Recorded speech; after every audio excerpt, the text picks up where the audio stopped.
this upcoming split, any of the teams could win. There's a lot of good players spread across different teams. And new players, it injects a lot of uncertainty. Playing in the LCS, this is like my childhood dream. But naturally as humans, we always want more. Once we reach a new peak, we want to go even higher. I think I am in that next generation of players because, hey, y'all know these old folks about to retire.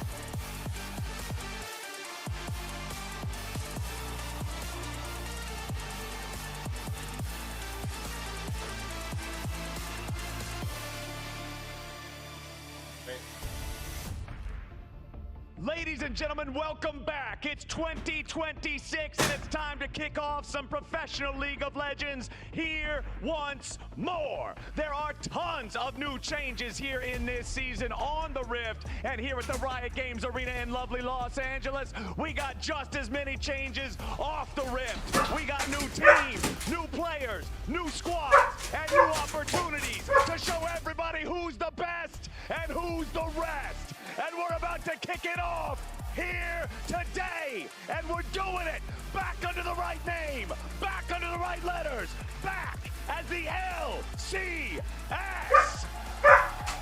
Now let's go ahead and start this off right before I get to the team's crowd. I need your help. When I say who's back, you say LCS. Now who's back? Oh, come on, you can do better than that. Who's back?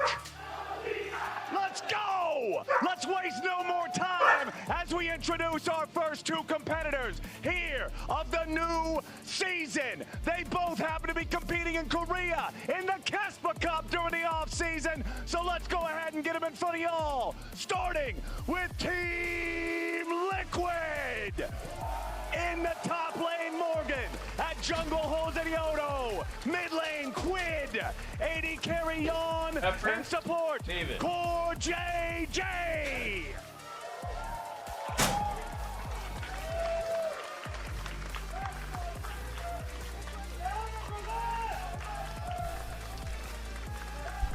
Yo, what up?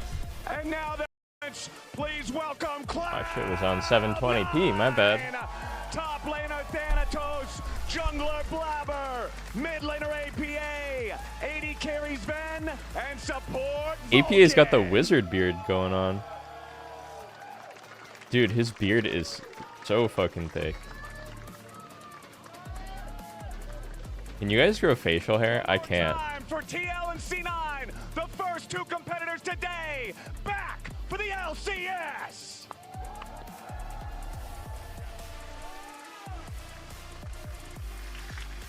Oh man, it feels so good to be back here at the LCS, Kobe.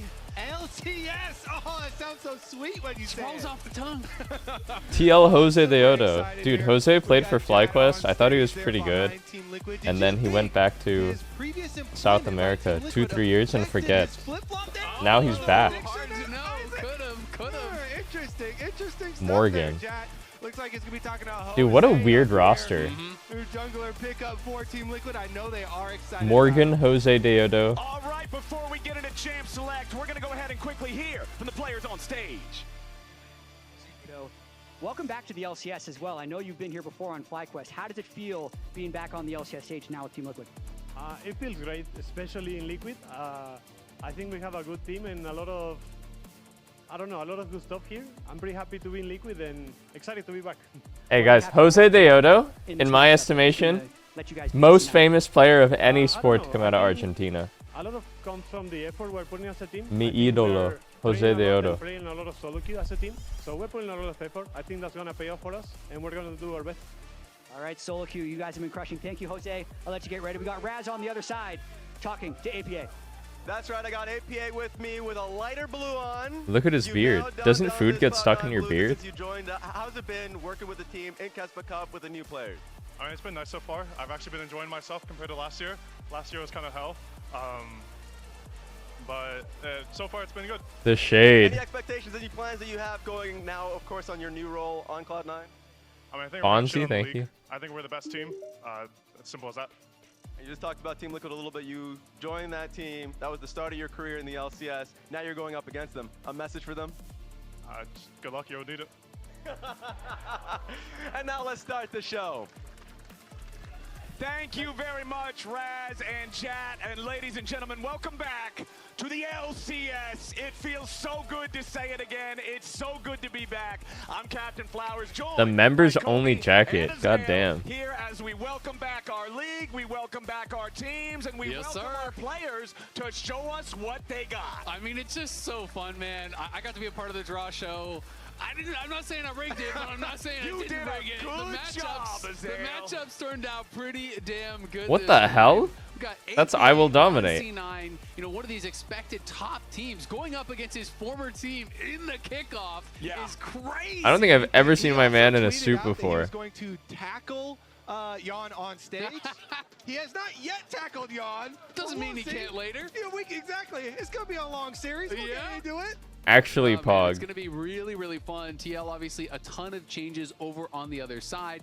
They won, let's call it the Quid sweepstakes, because everyone, it felt like, was trying to get this guy. Everybody had a ticket. In Europe, Dude, I'm going to get some medicine. I'll be right back. I got sick. I don't know what happened. I'll be right back. Because Quid and APA have a relationship. These guys are friends. You know, they practice against each other. They're talking all the time.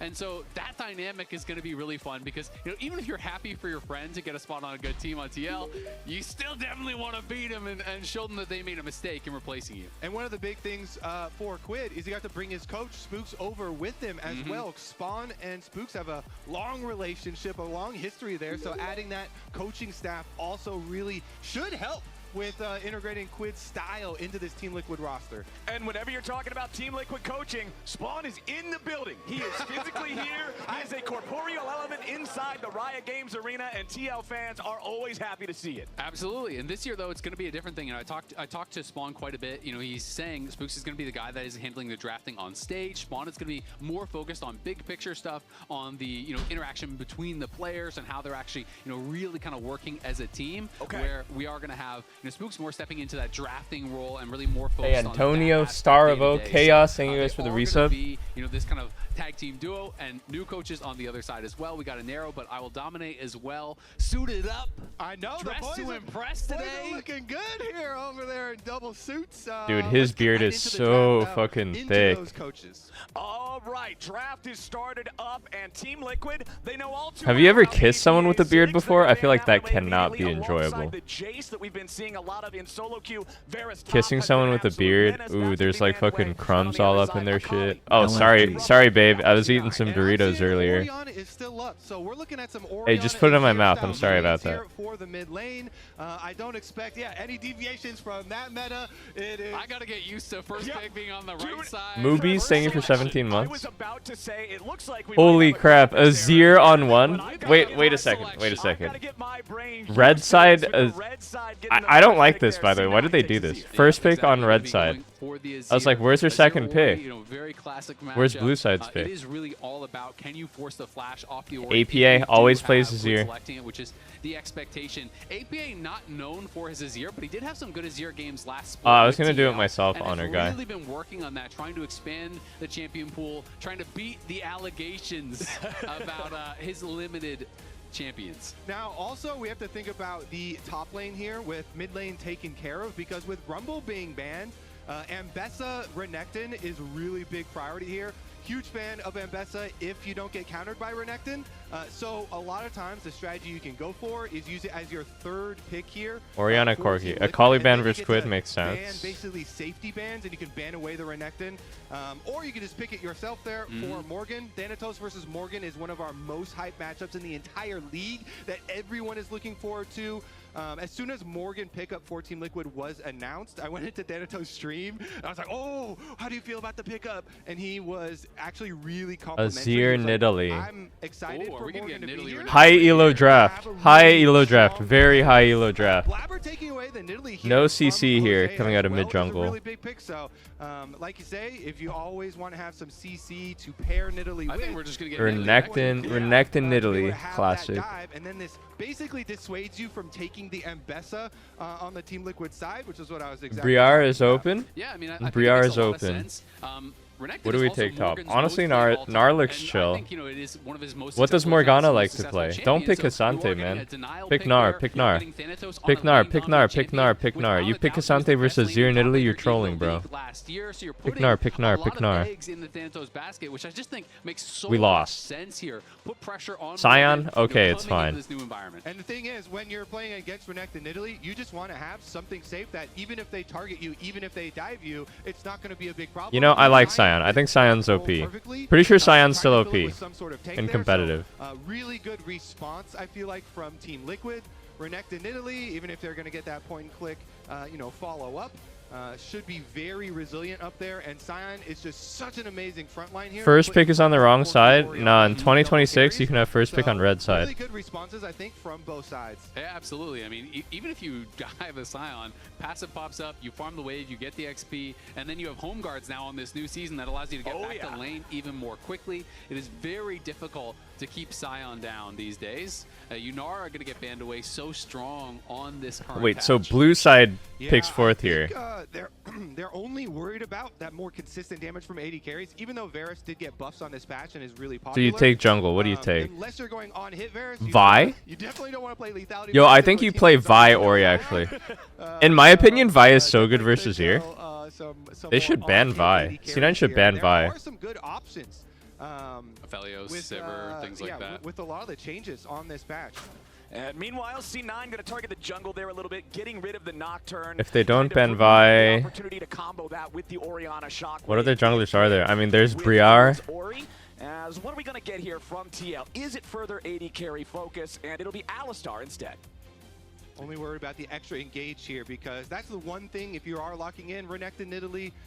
Wait, does this mean Dom doesn't co-stream League anymore? I need to suck up all his viewers. I need to suck them all up. Do we have any crack boys here? What does he call his team? Is this his viewers? Still up too, and Nico right now and a lot of the other major regions that have already started playing earlier been highly prioritized. So still can't see that other engage from the bottom. Dude, take lane. Vi, take Still Vi, have a take very Vi, strong take lane Vi, itself. take Vi, take Yeah, Vi. absolutely. I mean, there's lots of options. Actually, he Obviously, maybe he doesn't want to here take on Vi this versus side, but Nidalee we though. touched I on feel like him. you still could get have counter Rafael, you still have jungled. Rakan, Leona, Nico, even things like Don't go Bard, which he has Jarvan, been man. very successful on. Please go Vi. Jarvan, relatively popular on Bro, this please patch. go Vi. Looked at the Trust build, me. but Jose definitely known for the Lee Sin, so it would be exciting to see him getting this. Lee Sin ego pick? I mean, Lee Sin's a signature for a lot of. Let's players, freak on but it, bro. Definitely really like. Oh, I actually really like Kiana as well. I like Kiana as well. What else is it gonna be? Kiana, interesting, because Xin Zhao. not quite as Boo. powerful as we last saw at Worlds, and we'll just go much more standard here in game Sivir. number 1 for Team Liquid. Ooh, Sivir Bard. I mean, Bard, Vulcan is very good at the Bard. We'll see if he Bard is going to. Sivir. He did lock it, so is going to be selecting that. I'm curious to see, does TL go more for lane focus, you know, with this Karma, or do they want point and click engage? Obviously, you have the Xin to start off fights, you have the Sion to kind of ult in. Is Bard blind allowed? Dude, lock Sona. You can't spell Sona without NA. So Lock would that be shit. Interesting. Sona definitely is really Do it, do it, do strong it, do it, do it, do it, do it, do it, do it, do it, do it. He's not a pussy, he's doing it. Oh my god, he's a pussy. Echo's healing build is very strong on champions that can both I rate Nami though. I still rate Nami. Gonna be the choice. Normally, Paul Romer carries this game as Nami. solution in most setups, but this time she's laning with a Corki. I kind of, when I think of this combo, You guys I aren't kinda gonna think believe it of when you Naruto see it. and how he Imperial can Mandate play Dream so Maker Nami. aggressively, You with won't this believe the Nami value. pairing. You obviously throw the E on him, he goes forward, and he's kind of just forcing people to try to engage on him. This is There's some not solo really queue that tech. hard Nami is engagement not on like a C9 popular side pro either, pick so I really, think John is but gonna it's try good to in play solo really queue. in their face, force them to try to respond to what he is doing. You know, definitely does have some good Is this range. bot matchup They're legal? really powerful Bard, 2v2. Sivir, It's going to be up Bard to Sven, who's gonna, Sivir? like, hold the fort down on that bot side because the focus for C9 clearly going to be up towards the top side. Where Juvera, Thanatos and thank you. Flower need to start snowballing an advantage. So which side of the draft do you guys like? Man, I'm not so sure about the Xin Zhao pick. I feel like the enemy team comp, like Xin is really good when there's champs that can't really deal with his ult. I feel like, and I feel like all those champs can deal with the ult. They can like kite the Xin. They can like fuck him up in the ulti frame. Xin is good versus like long range, immobile type of guys. I always felt. With your playmaking, so honestly, I think that Thank you, with Malicious. these drafts in my eyes being very close, it's gonna come down to the playmaking. I'm not really a Xin Zhao believer in this draft, but we'll see. Champion can look completely useless. Okay, game one. 1v9. So 1v9 for one team or the other team. Yeah, we'll see, because Busio left the region, so the title for our best Bard is up for grabs, and Vulcan was making a good case. Yeah, Vulcan was the one that stood out to me the most in Busio's shadow, was where everybody else stood. But in that shadow, he's the one who stood tallest. We'll see what he can bring here. It is week 1, day 1, game 1 of LCS 2026. We got our 2 teams that got to compete in the Kespa Cup in the off season for a little bit of extra. You guys miss Busio? Hey, I mean, we had to go to EU and compete in EU to elevate the region. We both agreed to do that, so sorry to the LCS.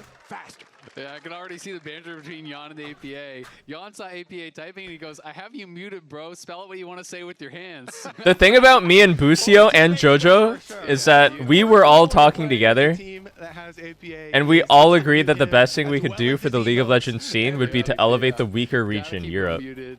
So we all decided to compete in EU this split. It's just like, you could not have drawn a better first game for our return of the LCS with these 2 teams being so hyped. As Flowers was alluding to, these are our 2 teams with the most practice after being assembled, playing in the Kespa Cup, practicing very heavily together. Of course, Cloud9, besides APA, you know, keeping all these other members over here.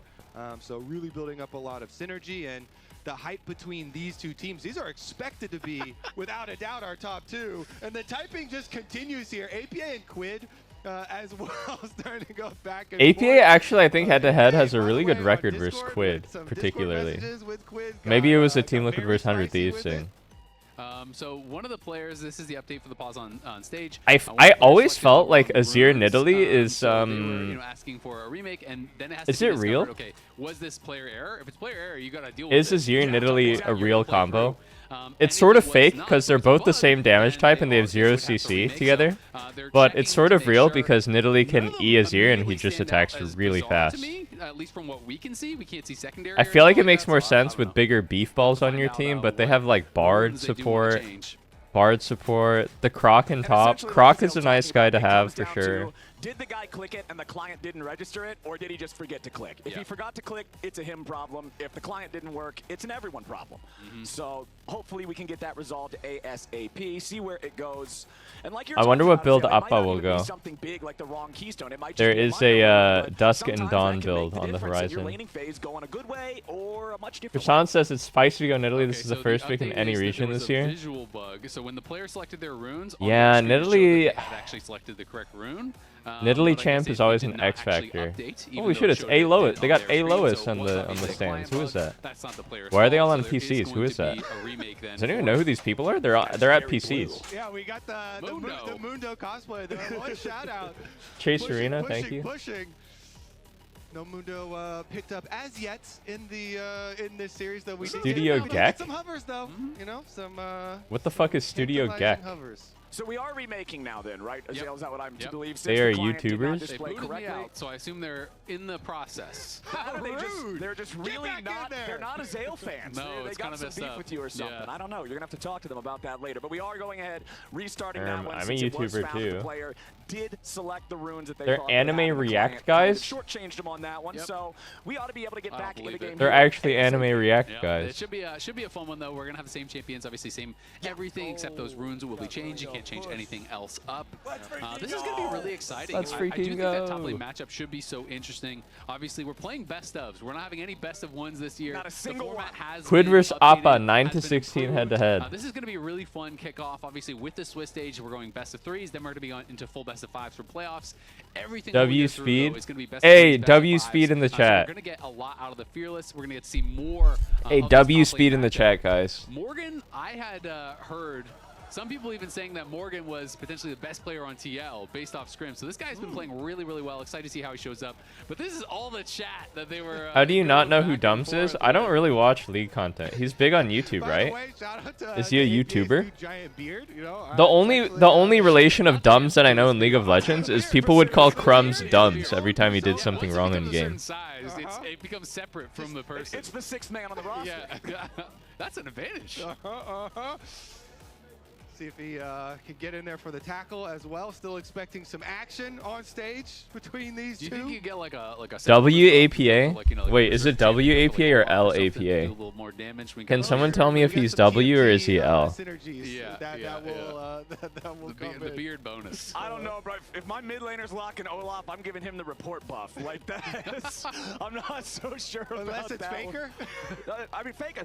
There are exceptions to every rule, but I also think it's highly unlikely. APA looks like TL Maximum? Dude, the beard. I mean, like, there's a difference man can between dream. multi-time world champions and Skarner. It's just not the same world. But we are back in the He lobby. does It's look getting like remade Max. off your screen right now. We're about Ben halfway says through my Sam. jungler All just the got a players getting 2-week locked in, vacation from making sure solo the queue. runes are correct. Is that And then true? we'll be live on the Rift.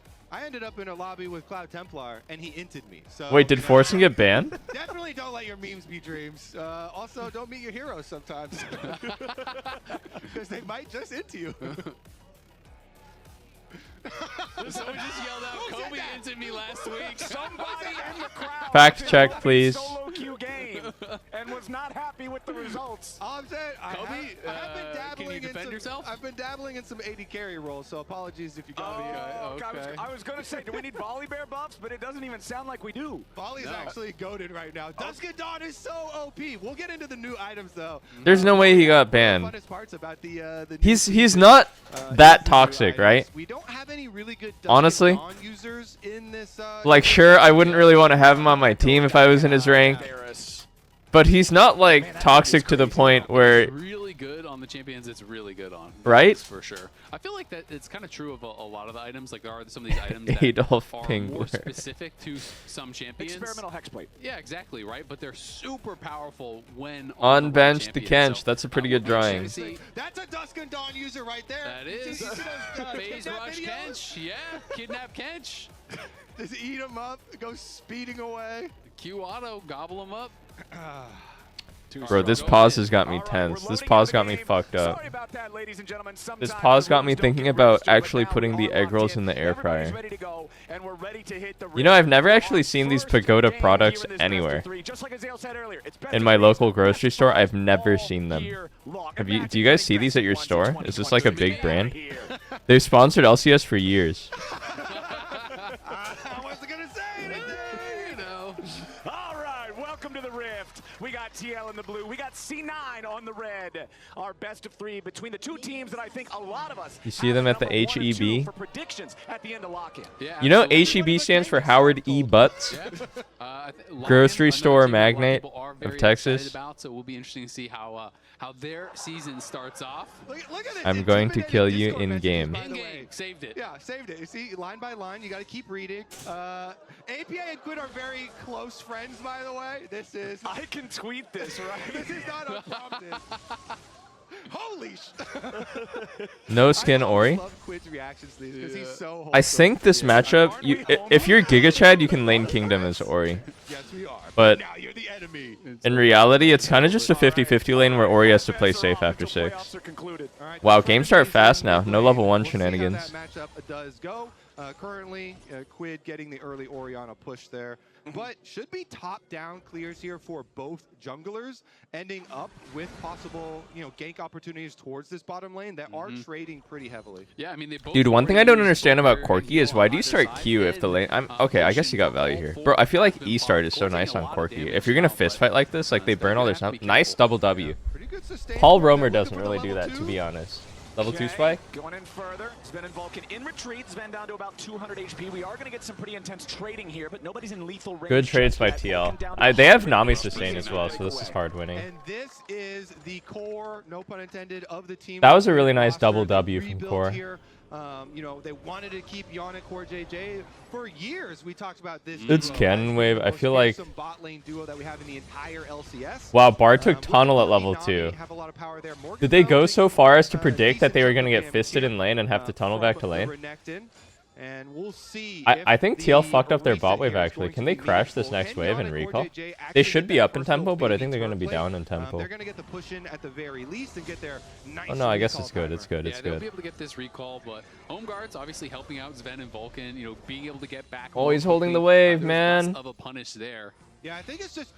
When your recall timer goes off, are you going to have the better buy? I think they should have just hard pushed the cannon wave and chilled. Pathetic. And then base. It's not the size of the dagger. It's how you use it. He's got one dagger in one hand and then the blade in the other hand. You know, let's be reasonable. He's fully equipped. He's a dual wielder. Exactly. It's one step above glow. Bro, is Zin's cleared this slow? He's clearing slower than Forsen. Hey, jack of all trades. He just finished and Crab's already dead, pretty much. Yeah, some different definitions of crazy. Bro, this is legit what happened to Forsen. Yeah. All right, I was telling him like, hey man, you kind of got to be done with your clear by the time Crab spawns. Forsen was right. Even the pros don't do it. Once again, not an amazing buy. It's a cloth armor and a refillable. Nothing that you're going to write a postcard home about. But again, his you guys are job really is just judgmental about surviving. these buys. The buys aren't great, man. It's an off-brand crappy T-shirt and $1 Everybody's got to start somewhere, Flowers. Right, you know, it's not great. It's not fantastic. Flowers is not a Temu fan here. No, it's not. It's not the prio. As immediately Yon goes forward. Really, they get the flash. And has to get away through that magical journey. Pops the flash as well. Summoner spells down, and he is in danger here. The bottom lane once again going the way of TL. Oh, Ooh, now do they the freeze wave this? is going to be held against them. So this time it's actually worse. Last time it was at least pushing towards Sven and Vulcan, but All right, this is pretty good for Corky Nami. Just going so aggressive with the trading.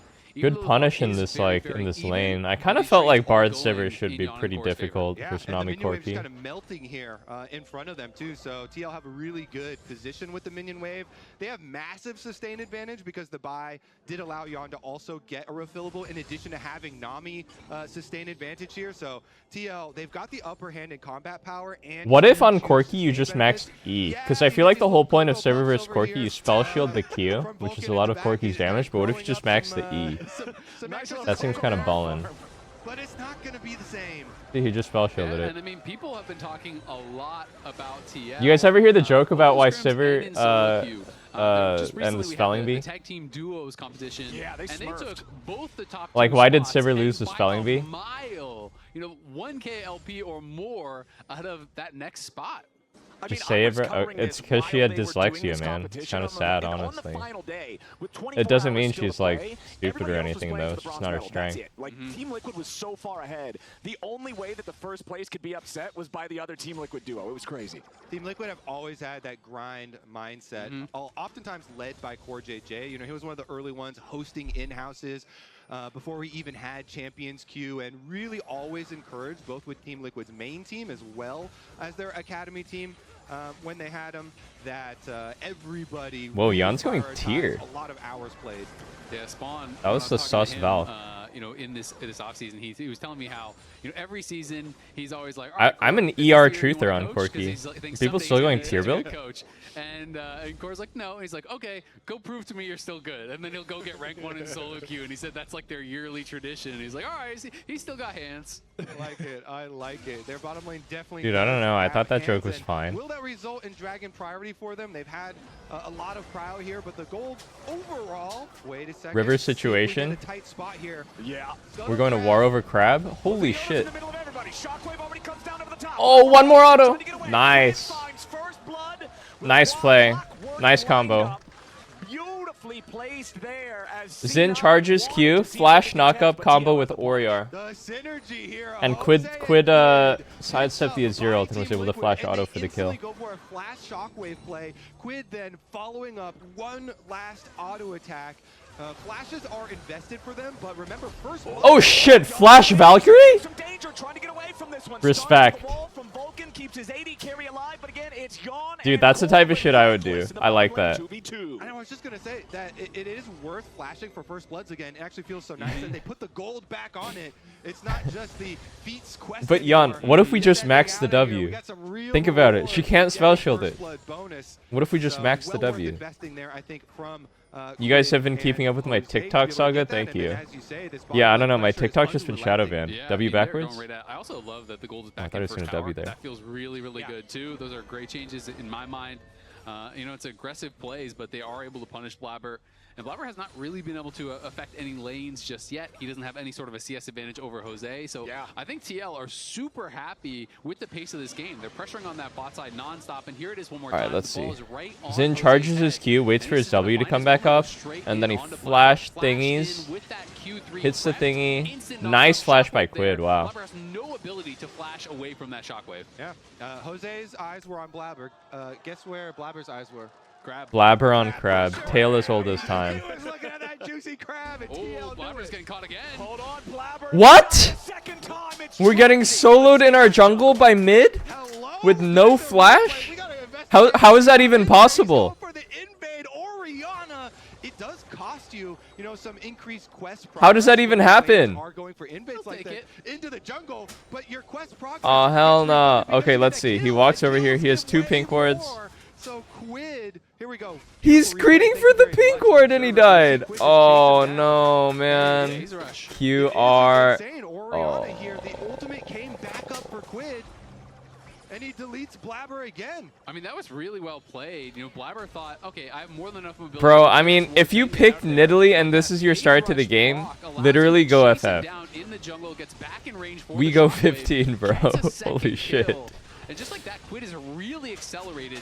Top lane, yes, there is this nice little CS lead for Thanatos. He's a couple waves ahead, but it's Sion. And if you haven't really blown it up at this point, it usually is not going to get out of control. Yeah. I mean, you talked about it at the beginning of the day before the game even started, but Quid was the most eligible bachelor of all the LCS. You know what I was thinking, though? You know how the game starts earlier now? Creep spawn faster, jungle spawns faster. They should move up the surrender timer a minute as well. Should be able to surrender at 14 now. To go do types of stuff like that, but Orianna FF 14 of all the extra speed boost there, and red buff is your second reward on top of your 2 kills, on top of all this gold that he has. This is like, this is the sus timing for Ori, but I don't even think it's that sus. Like, this matchup is very sus as Ori versus Azir if Azir is a strong ganking jungler. Like Xin, Vi, whatever AD guy. But if Azir shuffles you into a Nidalee, you kind of just walk away with Phase Rush.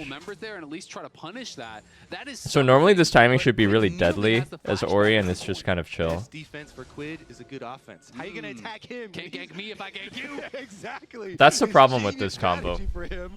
He's just gonna go or one of the problems with it. No gank threat. We've got no neutral objectives to play for quite a while now. 4 minutes on the next Drake because Jose Deodo claimed the first one just 60 seconds ago. And then the Rift Herald not going to be rearing his head for another 5 minutes or so, but it is C9 with 3 grubs to their name. We'll see if maybe Thanatos can get some pressure in one of the side lanes. Put those Renekton is leading slightly, which is like pretty normal in this matchup, I feel like. But Sion's scaling.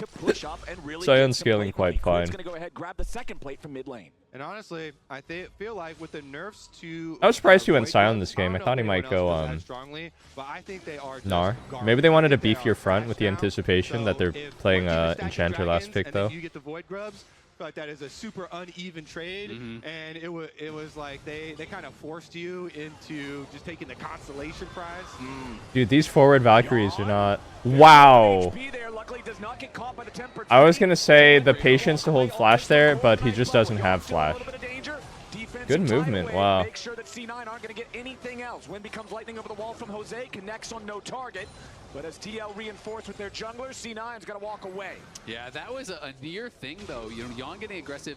If Vulcan had actually hit that ulti, there was no flash. Nidalee likely would have come in, and they probably could have finished him off. But because that misses, because of the Great Bubble, Jan is able to walk away. And look how quickly Core has him top right back up. That Nami sustain is why they are... Who's outscaling who? You know, I feel like if you just look at the carries, Meanwhile, on the top side, Thanatos invested his ultimate. You know what? Actually, I'd give the edge to C9. Corki's not going the crit build. Morgan, though, has been I feel doing a like good crit job Corki trying to actually support scales really Rob, well. just farming up as much as he can on the top But side. he's going Does the get OG tier Triforce pop-up still. for quest completion for both of them here, Maybe and maybe Thanatos Corki is able just to a get solo his queue thing. little CS lead here for Renekton and get his I haven't first really been money. keeping up with Pro But too in much the end, yet. You do get a team fighting Scion for later. Well, besides for my the own side of professional TL, and ventures they knew that in they the were NLC. opting into this when they saw the Renekton Nidalee lock-ins on the side of Cloud9. So if you're on the TL side, you got to be feeling pretty dang good about the way Dude, that ER this just game feels is so going. Yeah, they good. gotta be really, really happy. You know, Thanatos ER is definitely still legitimately at a much crack stronger point cocaine when right you finish now. it, If they want but to be a team fight once his ultimate is back, 'cause it's he's on the just Black like Cleaver. When you make the that most pit stop scuffed for build path Bramble, ever. Of course, that Yo, is gonna slow yo, things we have to down. ult. We have to ult this. We have to ult taking this.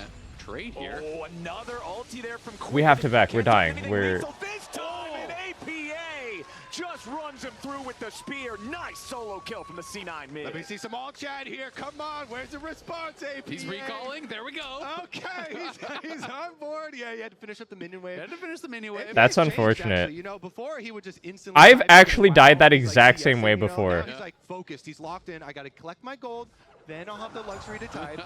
It's a tough way to die, especially when you're. I've had this exact same death. I'm leading as Ori. He dashes in. I'm like, wait, what the fuck? Okay, well I have to ult him, and then I'm like, wait, he's just autoing me. Oh wait, I just died like a bot.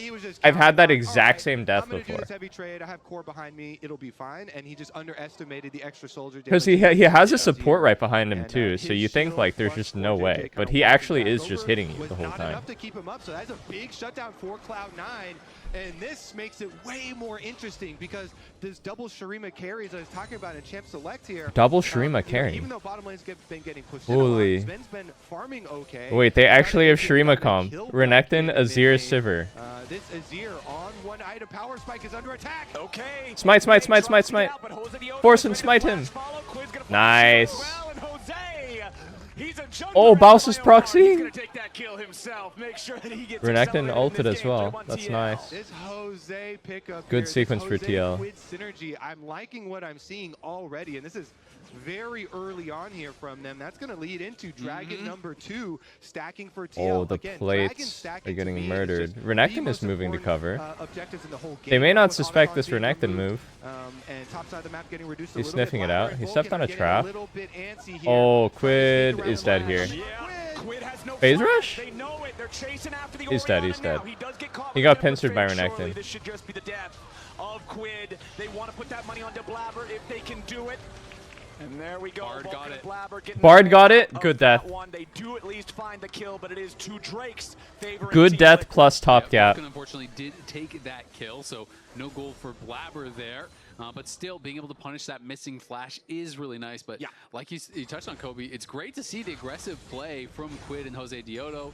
This duo looking good thus far here against Cloud9, but the gold pretty much dead even. I just always get that kind of like worried feeling. If I have an Italy on my team and they are even or behind. You don't have to say anything after the word team there. Yeah. I'm just always worried if there's an Italy. Because this type of a situation, 0 and 2 start, not being able to really affect the map early, it's the nightmare scenario. I mean, you basically become poke and healing, right? I feel like it's a hard Nidalee draft, really man. relevant. Yeah, and I mean, you can try and highlight some attacks. I mean, my understanding of the champ is you want picks like Renekton in every lane. You want CC setup, early prio, and strength. But you know, You want spear setup, you want prio to invade. You want to get ahead early, you want to outfarm the enemy jungler, you want to skirmish. And then you have like matchup with mid that you can't really do much besides just like slap him a heal, and you have losing bot matchup. I don't understand the Nidalee, bro. Rewards here with Rift Rail with so much value out of towers just being instantly accessible. You don't have to take the complete tower to get the gold. Okay, here comes your Oh, Baus is trying to proxy again. Dude, did he have to do all that? I feel like he could have just stayed on turret. That was kind of weird. I feel like he died specifically because he tried to proxy. In exchange for the Herald that Jose Diodo got in the top side, and now that's immediately summoned up. So Jose Maybe he was dead actually. Our last couple of sequences have been Team Renekton Liquid can going tank for the like objective, forever. and Cloud9 saying, okay, fine, you can have that objective. We're gonna get a kill somewhere else. First time for Dragon, it was going going after Quid, ignoring the I mean, dragon, it's going not for the bad. kill there. Azir's getting all the They do get gold, bottom side, at but least again, for Rift C9. does get guaranteed value now since turret plates give you a lot I of the gold, and so I feel like actually about a this lot, bot right? lane, APA I feel like will Sivir finish will up actually at least the outscale. tower on bottom side. Yep, I feel like crit scaling is so strong now. All of these towers except for the Nexus tower. So, in tier 2s, tier 3s. So even I feel if like they don't this kill kind tier of 2, Corki still build more really gold falls there off. for Dude, is this Quid. happening again? Again. Blabber has to flash away from the shockwave. I've never seen an Orianna like solo put out this kind of pressure on the enemy jungler. So he is going into more. He went that's a more Echoes of style. Yeah, Helia? about that item. We also have the What Bandle the Pipes fuck for are they Vulcan, cooking on that I was C9? showing earlier, I've on never that seen that. lower third. Bandle Pipes are ridiculous. Dude, how They're oppressed speed. is mid lane? It's Look, basically Quid, anything who's that been can rolling use them the shoot entire using game, is just natty down 2 levels on the enemy top. He's just natty down 2 levels and will be the entire game. It's not bad. Like, it becomes pretty relevant for both the Sivir as well as the Azir. At the very least, it did get the Is this cost new meta in increase Italy? this I've patch, never so seen it.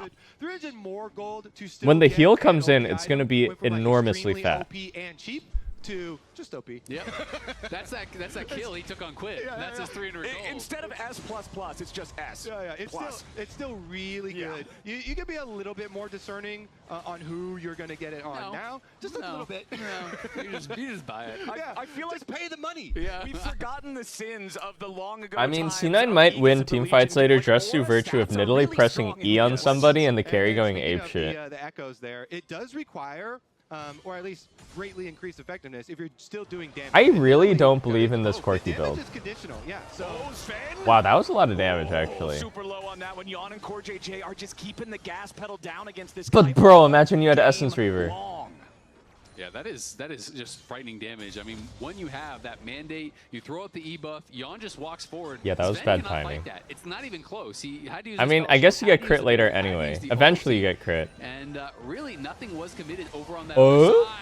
Okay, Yon exhausted. Random has to Bard back stun. away. Loses about 60% HP and hits him with the Papega Frog. Oh. Sidestep Temper Fate yet again. Nicely Nice done. sidestep. Yon's just letting him know. Nice Nami try. heals him back to Vulcan just full. has not been able to hit these ultis at all, and Blabber barely missed the spear. It was on that bound target, but I believe it clipped a minion, so he couldn't fully connect and actually commit to that play.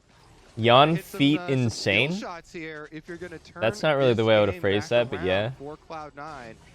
Currently Nice down the feat, Dragons. I You know, guess. the early couple ones you don't start to sweat too much, but number 3 is coming up in 12 seconds here. Oh, and Team Liquid shit. already trying to move in to take Dude, the he's lead. gotta hit a Especially with spear. first Morgan For the here. sake of his own mental, we See need Vulcan, but him to natural hit a journey through the spear. wall means that the C9 support is fine. Core JJ also very importantly sidestepped the spear that was coming out from Blabber APA there. is So very full health far. bars on TL. APA Okay, is still very 5v5, far away. Renekton No trying to teleport flank. ready for that C9 I actually feel like Thanatos C9 might wrapping just be around stronger from the here. side. Let me see. They Looking want to bad flash here with against Xin Team knock Liquid. up. He's already popped the dodge. Renekton's He's in the charging flank up with some Fury. Vulcan gets away. Magical journey through the wall. They spotted him. They need back.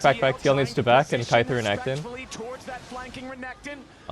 They need to give this. They need to give this. If they try to fight here, TL will get wiped. Team Liquid still trying to make this one happen. Thanatos full fury, but no dominance. TL loses.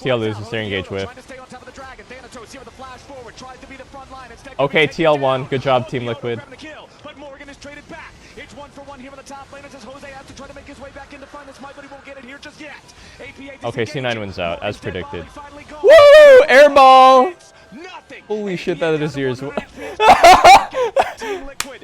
LCS is back, baby! LCS is back! C9 stops the Drake stack. Oh, just barely. Cloud9 edged out. Yeah, APA on the side here was getting so much damage down on Morgan. Look at Morgan as he was trying to walk in, was kind of getting cooked by these soldiers. So even though Okay, Thanatos Azir is kind all of killed the time Sion for for the free fight, here. Not sure what Brother just Morgan as was doing. fast. That And Bard, it's all about almost APA on the stunned. side, If the double stun creating hit, that was space on insta Blabber, wipe. Dragon. Look at That is APA, a look at the choke Bartle, and then look at Flash was APA. really funny, but Walk he back just in for scared one him. auto here and then Auto flash out. falling, Oh, we so I missed think he it. wanted to early flash to perhaps avoid that. Okay, Cloud9 bringing it back. This is what we wanted from our first series of the LCS returning in 2026. I kind of feel like Morgan died Get for this free there. gold Did he right not within just slowly reach. walk up and Dragon get picked stabbed up to for death by Cloud9 as APA? well, and now we get to see that Shurima power. I don't even think top Brother for the was like Fury. CC'd or Great zoning or synergies that anything. come He in just kind of full walked spend. up and died. Big IE crits can come through, and you saw the power of the Rylai's second item for APA in the previous one. It I helps think out Renekton's so flank much. was good. I really thought that C9 was going to win out harder there. After the Xin flash engage failed, I thought Renekton should flash over the wall and just flash stun Xin Sao. Side of the team fights operational. And I mean, Morgan obviously is picking up some MR now. I really think Xin must have been punished there for that failed engage, but he kind of just walked away. So there's a lot of gold invested in this physical damage reduction.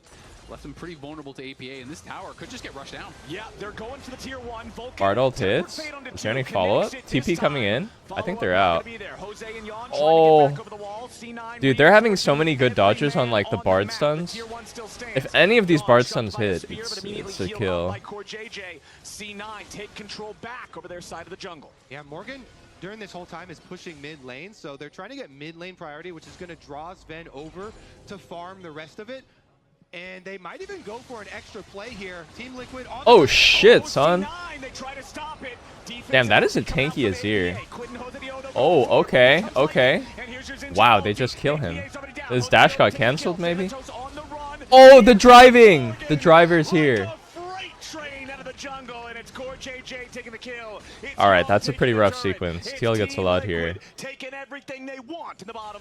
Once again, the macro from Team Liquid is really their combos have been really good this game. Xin snap engage with Oriole. And then they can reenact this play on the bottom side. They go for the dive, and since Morgan is on Sion, he can get there quicker. Just ult on. It's been a tough Nidalee game. It's been a truly tough Nidalee game. Once again, Jose has been such 2 deaths early, no spears. It's good to see him return. What happened to the Azir dash? Oh, there it is. Okay. Wow, he just dies anyway.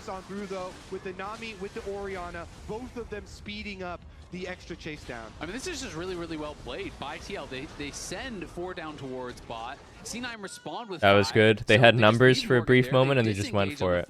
And not only Sven went mid lane, but Vulcan showed mid too, which I think was kind of that big issue, is you show multiple members there in that mid lane.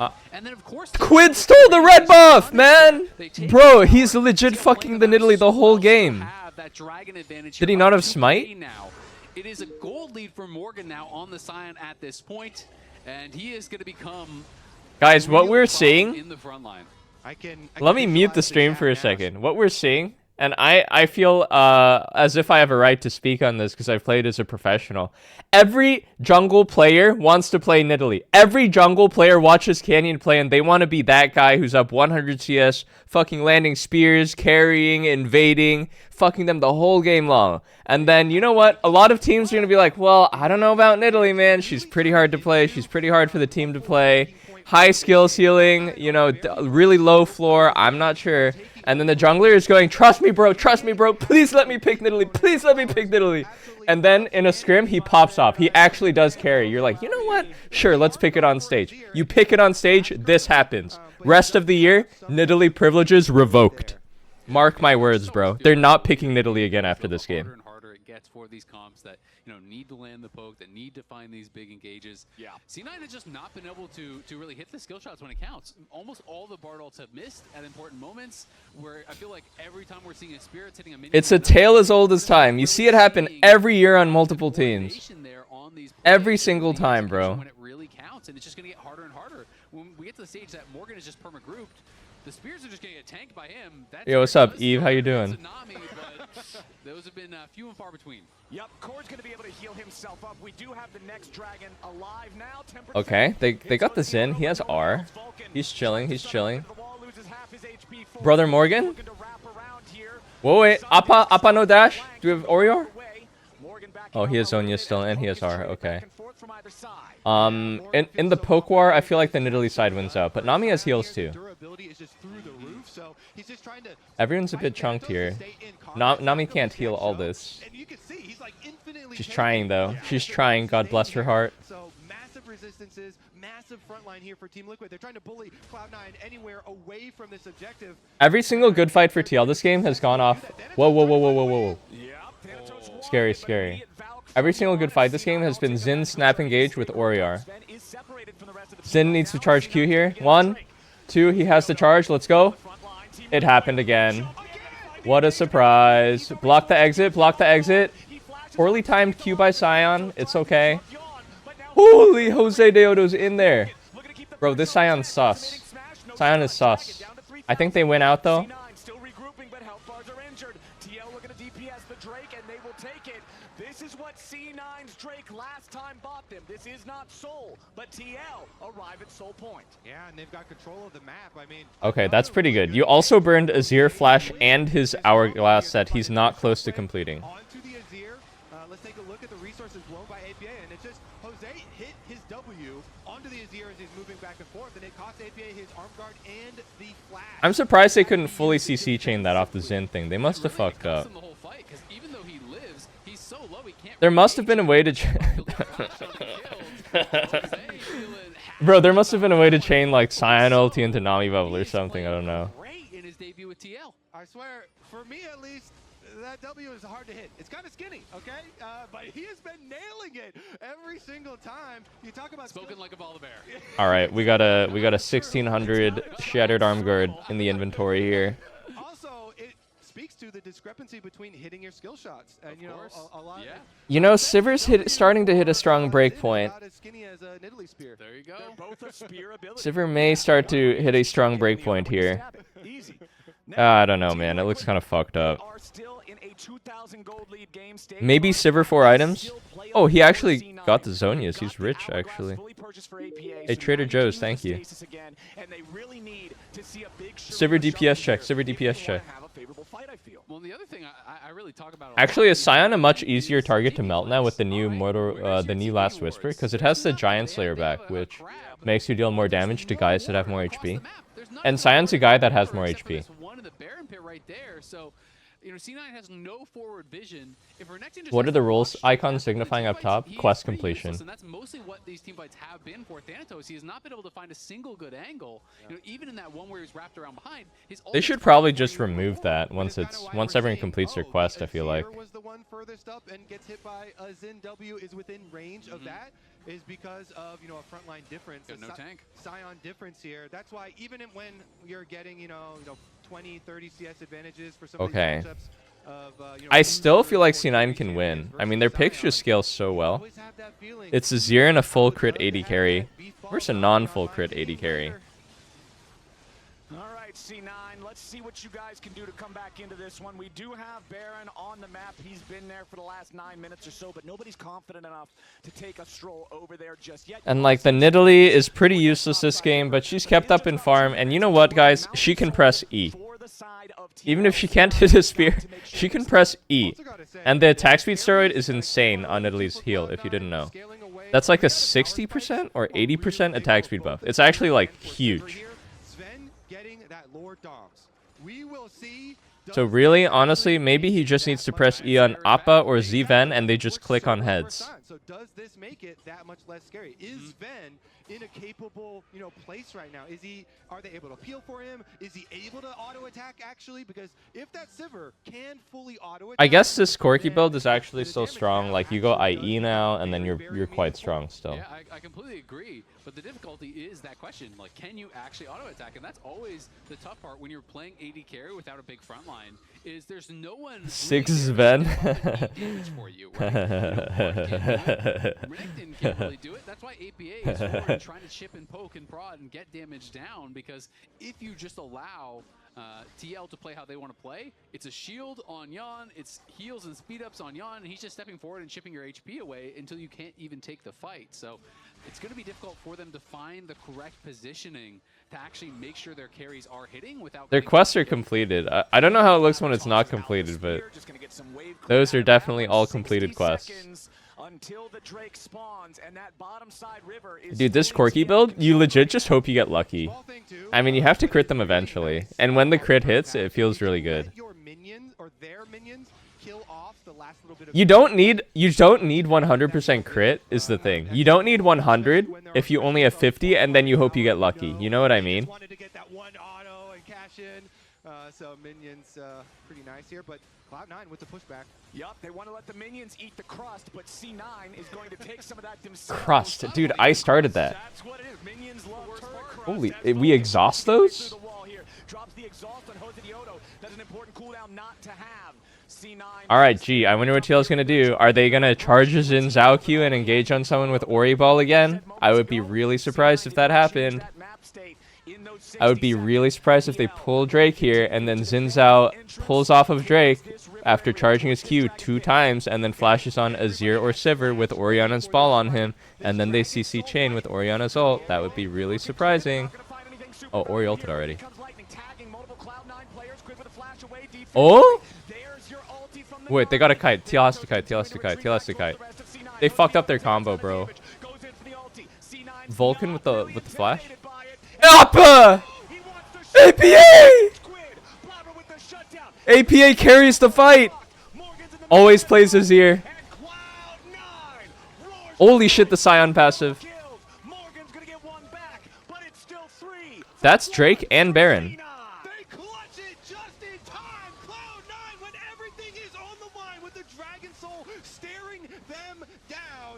Oh, guys, you didn't do the one thing you were doing right the whole game. I think Quid rushed it here. They were only winning the fights where they were instantly nuking one target with Xin leading and then Ori following up. But what happened was Ori went first. You know, they're like kind of healing up from Nidalee heals and stuff. And then Ori doesn't have juice to follow up. She had to flash out. And then Xin went in, and then it was just like everyone's baiting each other. I mean, that's a pretty game-losing throw. Whoa, whoa, whoa, whoa, whoa, whoa, whoa. Nice try. This is easily a winnable game now for C9. Because I do think they scale better.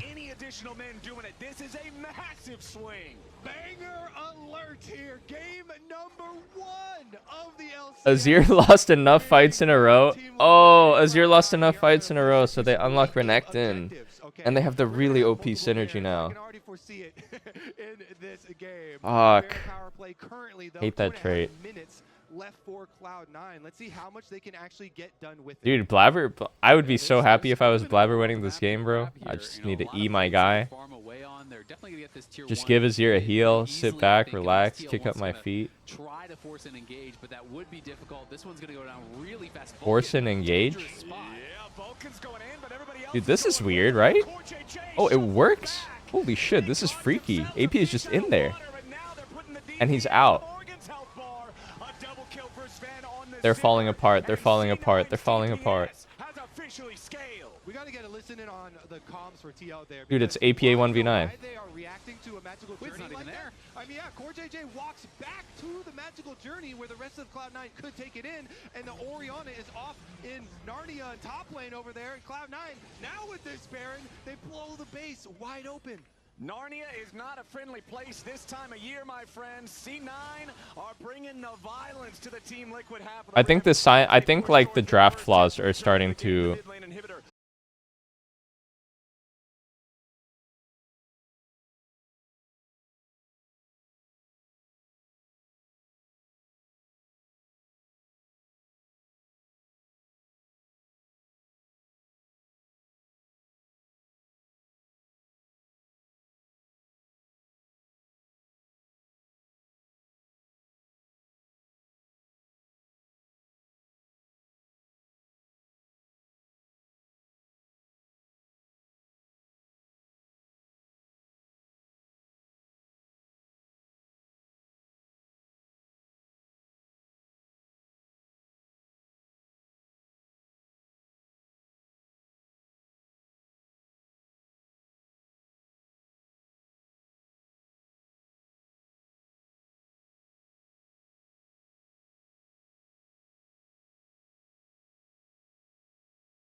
game.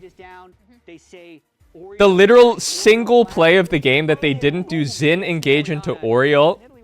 They got wiped, lost GA, lost all their flashes, lost Soul, lost Baron, lost the game. For APA.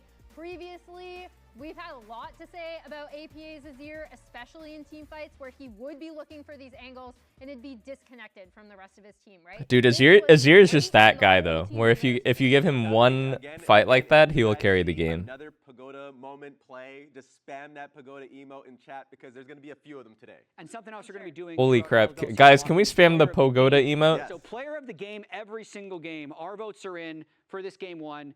We gave it away. It's APA. I think Sven probably had a good argument, but the game-changing plays that AP had. We forget about the early game when Quid was 2-0, looking like he was going to take over the game on Orianna. APA got a solo kill. Yeah. Really kept him in the game. It really was an Azir hard carry game. I'm telling you guys, APA always plays Azir. I like the setup for him and Quid in the chat as well. That was really fun. But yeah, I'm curious to see. Wait, I heard there's like a co-streaming feature now on oh, they don't have it enabled. Well, there's supposed to be a feature where the LCS broadcast has a thingy and then it says like co-stream with LCS and then I benefit from it. I don't know. I was literally talking to someone from Twitch about it. I don't know. They don't have it enabled. I knock. Z-tier damage. Sven is underappreciated. Knock knock. Mush mush. Yon and Core JJ had the prio, but who killed the Nexus? My friend. Question. It's definitely oh, him. it's the stream chat. The healing done in this game as well. And 25,000 healing from the Nidalee? Maybe it's not the Renekton Nidalee. Oh, my shit is lagging. Maybe it's a new Renekton Nidalee. I don't. It's the support. Wait, I just like exploded my browser, I think. Wait, I can't click anything. Sorry. Okay, it's fixed. I still think it didn't go as planned. Dude, now it's not full screening. Hang on.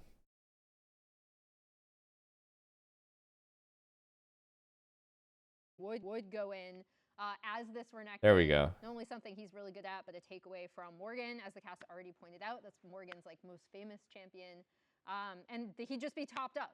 Yeah. Like he'd just go back out, still has Dominus on. Okay. Get topped up. Firefox is better than Chrome. I've heard Firefox is better than Chrome now. Same. Back in my day, we said Chrome was better than Firefox. Yeah. But somewhere along the line it changed. Somewhere along the line it flipped. Spawn, my man. I guess sorry, it's not even Spawn. Spooks, my man. Spawn told me that Morgan. Dude, do we have any edgelords? I've heard Microsoft Edge is actually a good browser. They just made him impact. Like they're just. By the way, your Team Liquid have a weak side tank, please. Like I want to see what this special sauce. Guys, should we use Microsoft Edge? Morgan, that is not the debut he would have had in mind when he arrived here. Special sauce, Ornn in game 2. Jat is already cringing. I really liked the way that TL's mid Edge is just Chrome. up until that APA turnaround. The fuck is Brave browser, man? I've never heard of Brave browser. With this Orianna Xin combo, I thought they looked really in sync with each other, much more in sync than Blabber and APA did, despite the setup we kind of had pregame. Yeah. So I would continue. It's all to build on Chrome. that because I thought that was Everything is Chrome. Everything's Chromium. Shout out I Will Dominate in an Arrow for bringing the suits. So game 1, C9 had first selection. They first picked Azir. Game 2, since Opera? Opera GX. But they'll be on the red side. Oh, Opera GX did like a... They actually did a collab with like League of Legends Worlds last year. Dude, I kind of forgot about Opera. Wasn't Opera the one with the hand gestures? Or like the mouse gestures? Wellflowers. We're looking at the turbo hybrid powertrain. Opera is also Chromium. And a 30-inch panoramic display too. That is unfair control. Guys, all-wheel drive with terrain mode? No What about shit, Safari? this. Yeah, this seems completely OP. No debate. This first pick, we have to lock it in. Now! Wait, they filmed new ads. Pick it before your opponents do. That ad is new. Remember the old one with Meteos? Like, why is there a Indiana in Kentucky anyway? Or what was the line? Meteos got fired. No. Get fed. Scan the QR code for deals only on Uber Eats. Nashville and Indiana. Yeah, that's what it was.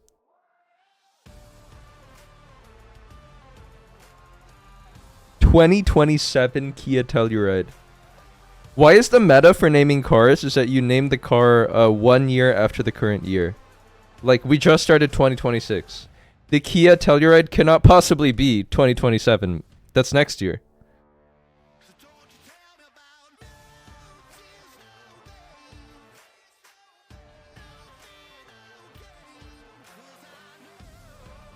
If I start a car company, I'm gonna be naming shit 5 years in the future.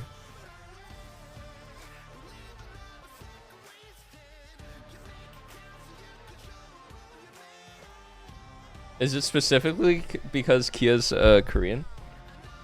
So it's 1 year older? Wait, I mean, I'm Korean and I'm not so sure about that.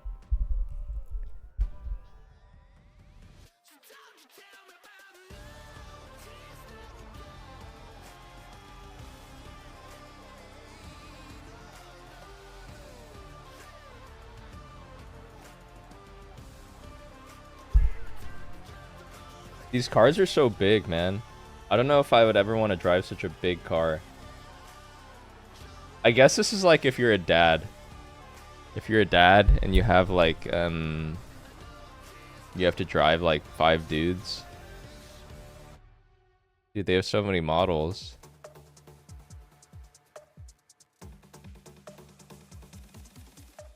What's the most expensive? Sax Prestige X Pro. X Pro wheels, X Pro styling, tow mode.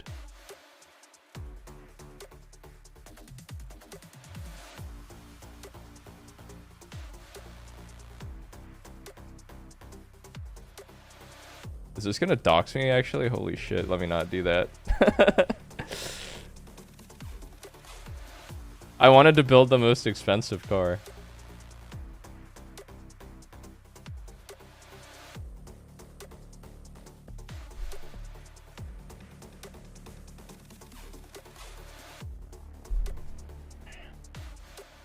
My dad drives a Highlander.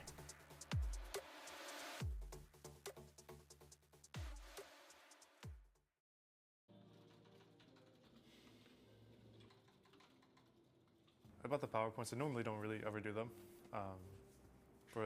I've done 2 so far. The first one was just a presentation about myself, like who am I, like the story of APA before I became APA. You know, just talked about all the good stuff and how I like view the game, like what I like want, what I'll give. You know. They had to make PowerPoints? The second one I gave was just about like a Bush concept, and I think presentations on concepts like that to me in the past I would always learn from. You know, of course, I'm still the sole player coming into a new team.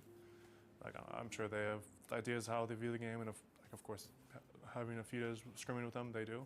And we'll still have to mesh in how we do things. But yeah, we'll see.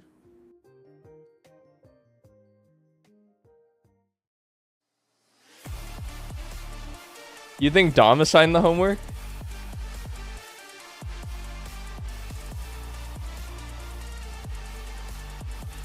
I mean, you know, I don't think it's a bad idea. It's just kind of funny, bro. You're giving a PowerPoint to your team. And by no other name shall it ever be called again. We are in the middle of our first best of 3 here in season like Voldemort, 2026. you know? You just don't say it. You do not speak other It's just a funny idea. However, the definition of game Bro, Morgan, that was ass. That was an ass debut, Morgan. No flame.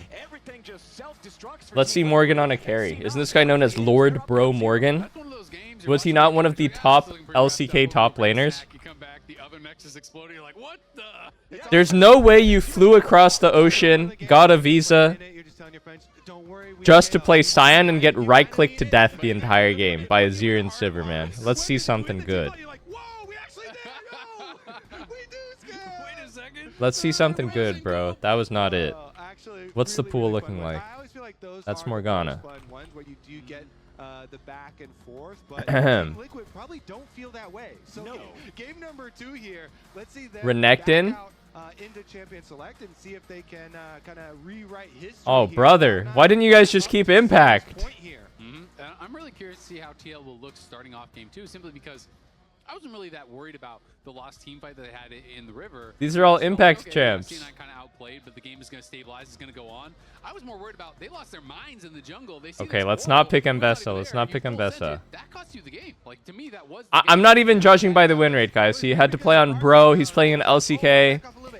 He's getting fucking Eiffel Towered by Faker and Chovy every game. I don't even care about the win rate. I'm just looking at the pool.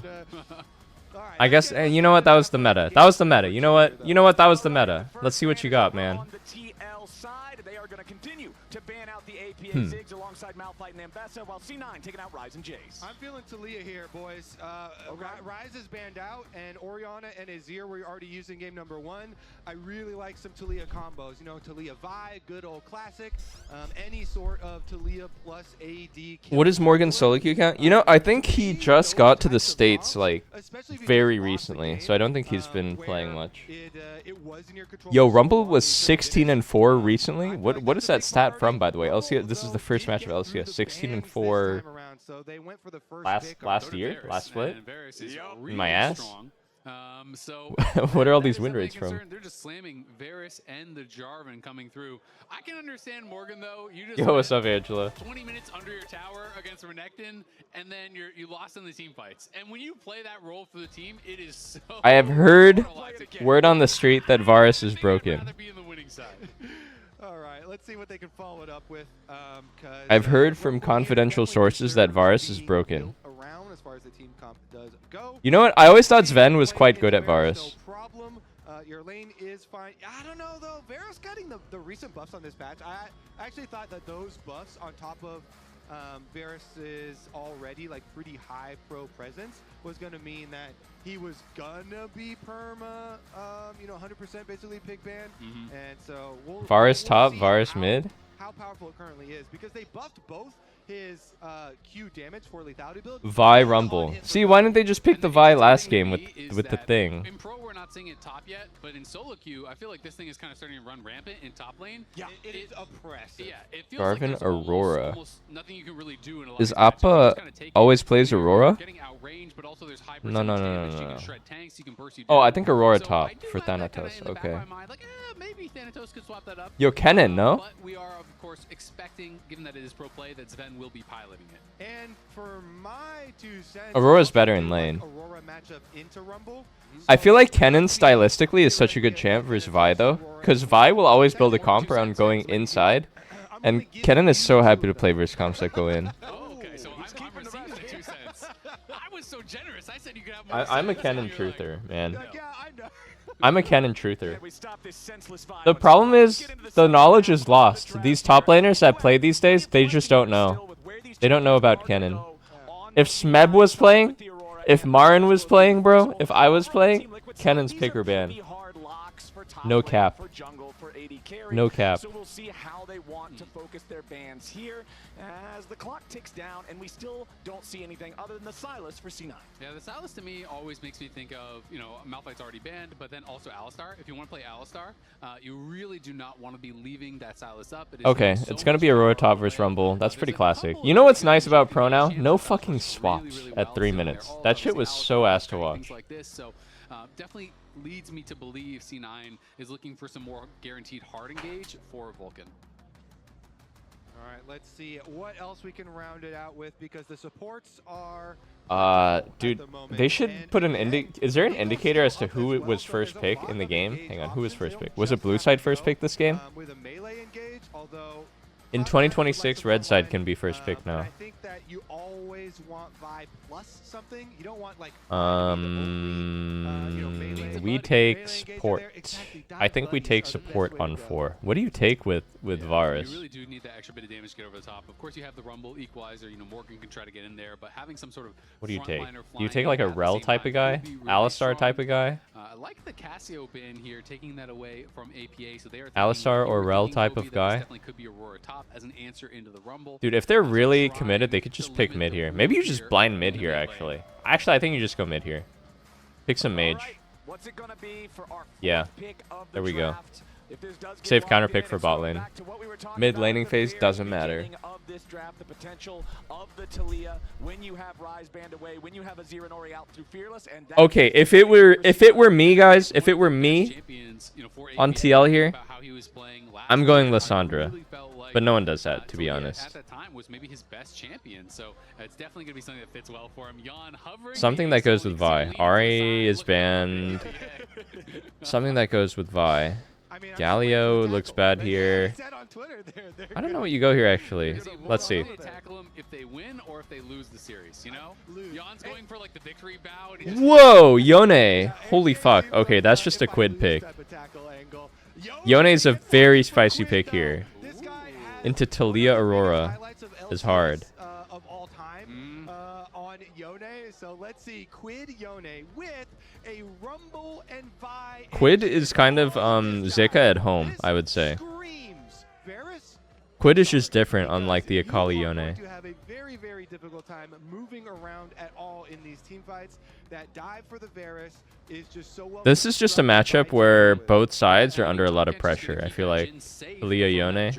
You know, coming in, you can eat him out of it. They're considering the Alistar. That was kind of my expectation. Based Yone can always try to all in, but he has to like always be careful about the rocks. So Rakan to me always kind of, I feel like scales better than the Alistar. TK. Really, really powerful in those team fights. You have a very weak laning phase. So sometimes when you're up against something like that, Tom Kent, you say, hey, I can just take a free lane. I can have that power. I don't understand the TK really. It's also really good peel when you look over and you see why TK? Why TK with the full engage comp? I feel like you want to add to the sauce if your top side is Rumble, Vi, Yone. Jin should just stay very far back in this comp with W and R. And I feel like you should have picked like Leona or something that helps go in. Like damn, really? They didn't go like Ali or Leona here?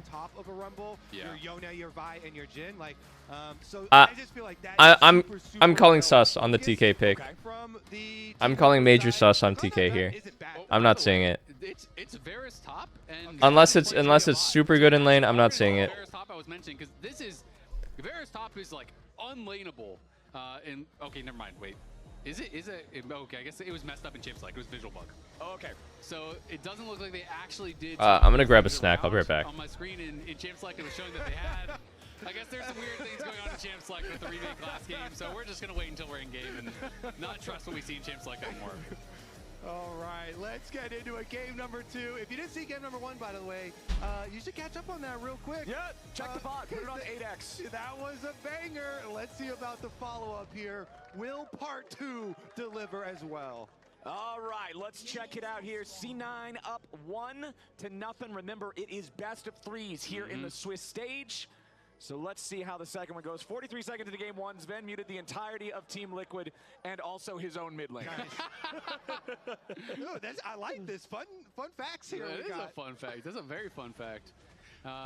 43 seconds. Okay. That's so funny. Probably he typed one time and he's like, forgot to mute APA. Yup. Let me update this. I like how you can sometimes see when people are surprised by some of the choices. There was like 10 pings on the fact that Jan is playing barrier. What'd I miss? And then Morgan on the other side was spam pinging the teleport for Sven. So obviously you are down that combat summoner for Sven and Vulcan. But if you can get pushed, which I expect them to be able to have here with this Varus and Rakan, then it can get really difficult sometimes. You can end up with some pretty bad bases where you're kind of lane locked. They pushed you in. Then Sven muted AP. I'd mute him too, bro. All right, as we wait for the action to really start to boil here in the laning phase, we've got Kangas standing by for an interview with APA's biggest fan. I'm here with Stacy, APA's mom, who's here to cheer APA on the new team. And I got to start off, what's it like to raise a champion? I raised him to be a champion. Stacy's mom? Absolutely. I think so. APA's mom, Stacy. On a new team now, so I see you got the new gear as well. How hard was that to throw away all the Team Liquid jerseys? It's not thrown away. It's just packed up nice and neat. It's fine. It's good. We'll shelve it for now. Did C9 give you anything? They gave us more than Team Liquid does. Oh. I did see you talking with Jack, actually, a little bit before we went live. What did Jack tell you? That they picked the better mid laner. I think so. Dude, that must be ballin' actually, because APA is from I think he's from Maryland. I like that because so his parents came all the way out. You know, Imagine being APA's mom, and you watch him hard carry game 1 and get MVP. As a mother, that must feel amazing, bro. Small note: Cloud9 have also given me more stuff than TL ever gave me, so I think that's just how Jack rolls. That's just how Jack rolls. They also did better in Kismet Cup, you know. So I mean, you're gonna be building that confidence for sure. You know, if you're able to take them down in a match like this, you know, it's a great start for APA in game 1. You know, had that big play on the Azir champion that he's not really. Did my parents come watch my games? They would from time to time. HP down here has to flash away to avoid the grand entrance from Vulcan. Core JJ tries to cover the exit here for his 80 carries. Whoa, Z-Ven. Is he dead? Jose's on him. I think he's... Oh, wow. TL's fisted. Oh, man. Quid did, like, the guilt move. Quid did the guilty mid move, which I think is, like, almost always bad to do. What he should have done is just accept that Taliyah moved first and shove the wave. But he guiltily matched, got absolutely nothing. Mid lane to roam first. Cloud9 just clean up huge. What's going on, man? Why are you doing that, Quid? This is always the worst feeling. You know, you lose an early skirmish, you look across at your laner, and it's a blue buff on the enemy mid lane. Like, you should at minimum here. Look. Quid moved here. Quid moved here instead of just pushing lane. In fact, he's giving CS to move here. Wow. Sven flashes in. It wasn't able to finish off Yon, but because APA is there first, Jose goes in. You cannot do this as a mid laner. Blabber is able to flash forward. He just gave like 3 CS under turret to move late as well. Oh, and you can see the frustration for Spawn.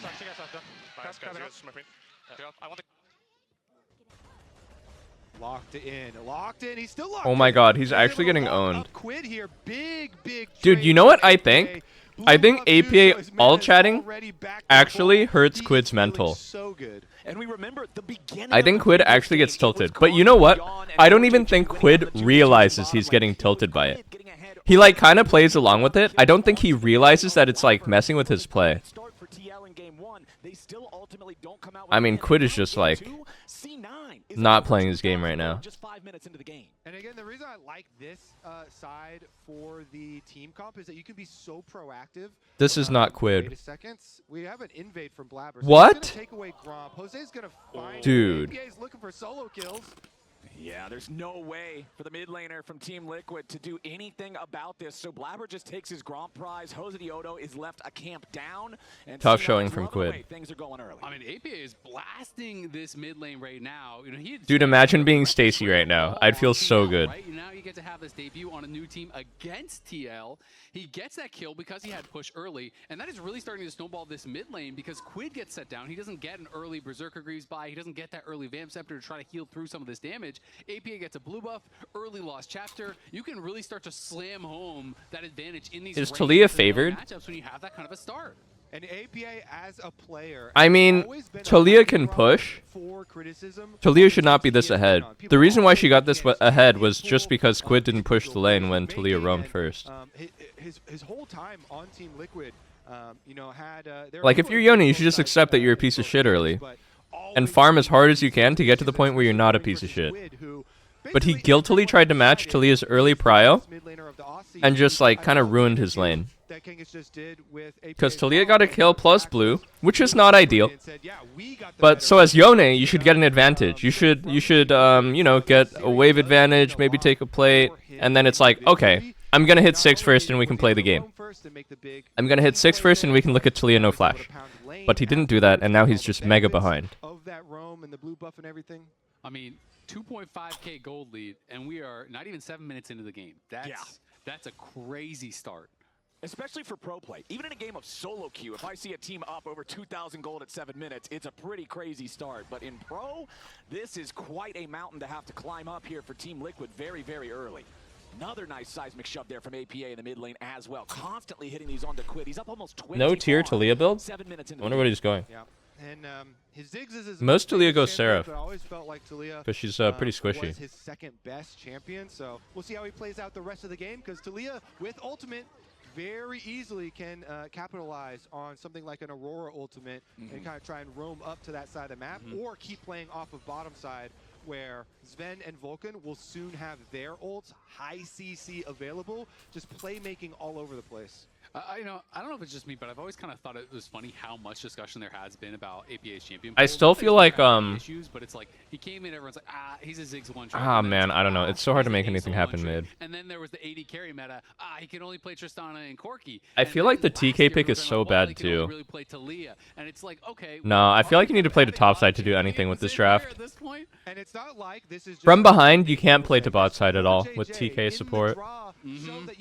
There's just not enough juice. You just don't have enough juice here. It's a joke, but he's But there's a little bit of a twist of the dagger. He said their mid laner only has 3 champions. But I guess in a best of Why 3, TK? you only have to win 2 games. With Yone Vi Rumble, why TK? That's enough. 3 guys that are diving like 2 screens deep into the enemy team, and then a TK who's like a peel support. Oh, nice. Oh my god, no juice, no juice, no juice, no juice. Okay, they got it at least. Jesus Christ. Was that even a bounty? That's not even a bounty. Yeah, nice try there from TL, but Blabber, right place, right time. And now it's going to be able to move up towards this top side, even put a little pressure on a Morgan, potentially grab these grubs. Morgan's doing well in that 1v1, given this counter pick that Thanatos has gone for. And Blabber off to a great start. This guy absolutely knows how to snowball games. Yeah, Blabber, when he's snowballing, I think This is a Yone nightmare game. criticism they'll ever have is if he like dives. The thing is, when you're this delayed on your Bork, it's already kind of like difficult to play in a way where you keep the game even until you get your Bork, because you're so useless. But this is like a starvation game. It's a starvation Yone game, and he built his boots already. So this Bork is coming so late, and he's just not useful until then. In addition to this large gold lead. And by the end of the year last year, I think a lot of fans were feeling like Blabber was not performing to his usual This was a nice try, but they just lose this because they're 2 behind already. He's able to step up here in game number 2. Level 6, level 7, level 7 to level 8 in this skirmish. He's right place, right time. Execution-wise, they played it as well as they could, but they just don't have enough juice. Barely got knocked down. If he lived, that would have been devastating for TL, but still, it is a great play for them. Early Sundered Sky has gold on top of that. And a fast Sundered Sky, you are feeling so good. Ooh, knock up off the back of the chains of corruption, and they take out These bot picks were a complete failure to me. Varus is strong, and you got double counter pick. They got double counter pick bot, and they're just getting completely owned. At least we'll get the first turret plate. They're getting completely owned, and their picks are not good for the draft, or TK is not at least. TK is completely non-cohesive with the draft, which can be forgiven if the lane is worth it. Like if you go TK and you say, yeah, I know it doesn't synergize with Yone Vi Rumble, but it's going to be really good for lane, then it's like, okay, sure. But then, if you're not even winning lane, on top of like the fight, the thingy being bad in team fights, then that's just a very unfortunate situation. Yo, flip, smite fight. I think Jose is just one shot here. Well, he ate Vi. Oh, nice ult by Quid. Can they actually kill Zuven here? That was actually a huge TP advantage from Morgan, right? Wait, did Morgan even do anything here? At the end of the day, that's incredibly good. That was just messy all around. Wow. The Dragon. Thanatos didn't even have TP, so that could have been a total disaster for them. TL had the extra member, got 1 kill, but still lost the Dragon at the end of the day. You know what? If I'm Team Liquid, I'm not even mad about that. I'm just happy Yone got a kill. From Blabber there. When Jose turns on you to try and suppress My man needs to have Bork. Blabber's just staring at this dragon, and he's still able This could be like a throw of epic proportions ankle from Su9, because Taliyah is actually very squishy with this build. So like, I think if you hit the Bork, I think if you hit your Bork timing and you make good things happen around Yone, maybe he can carry still. Big maybe.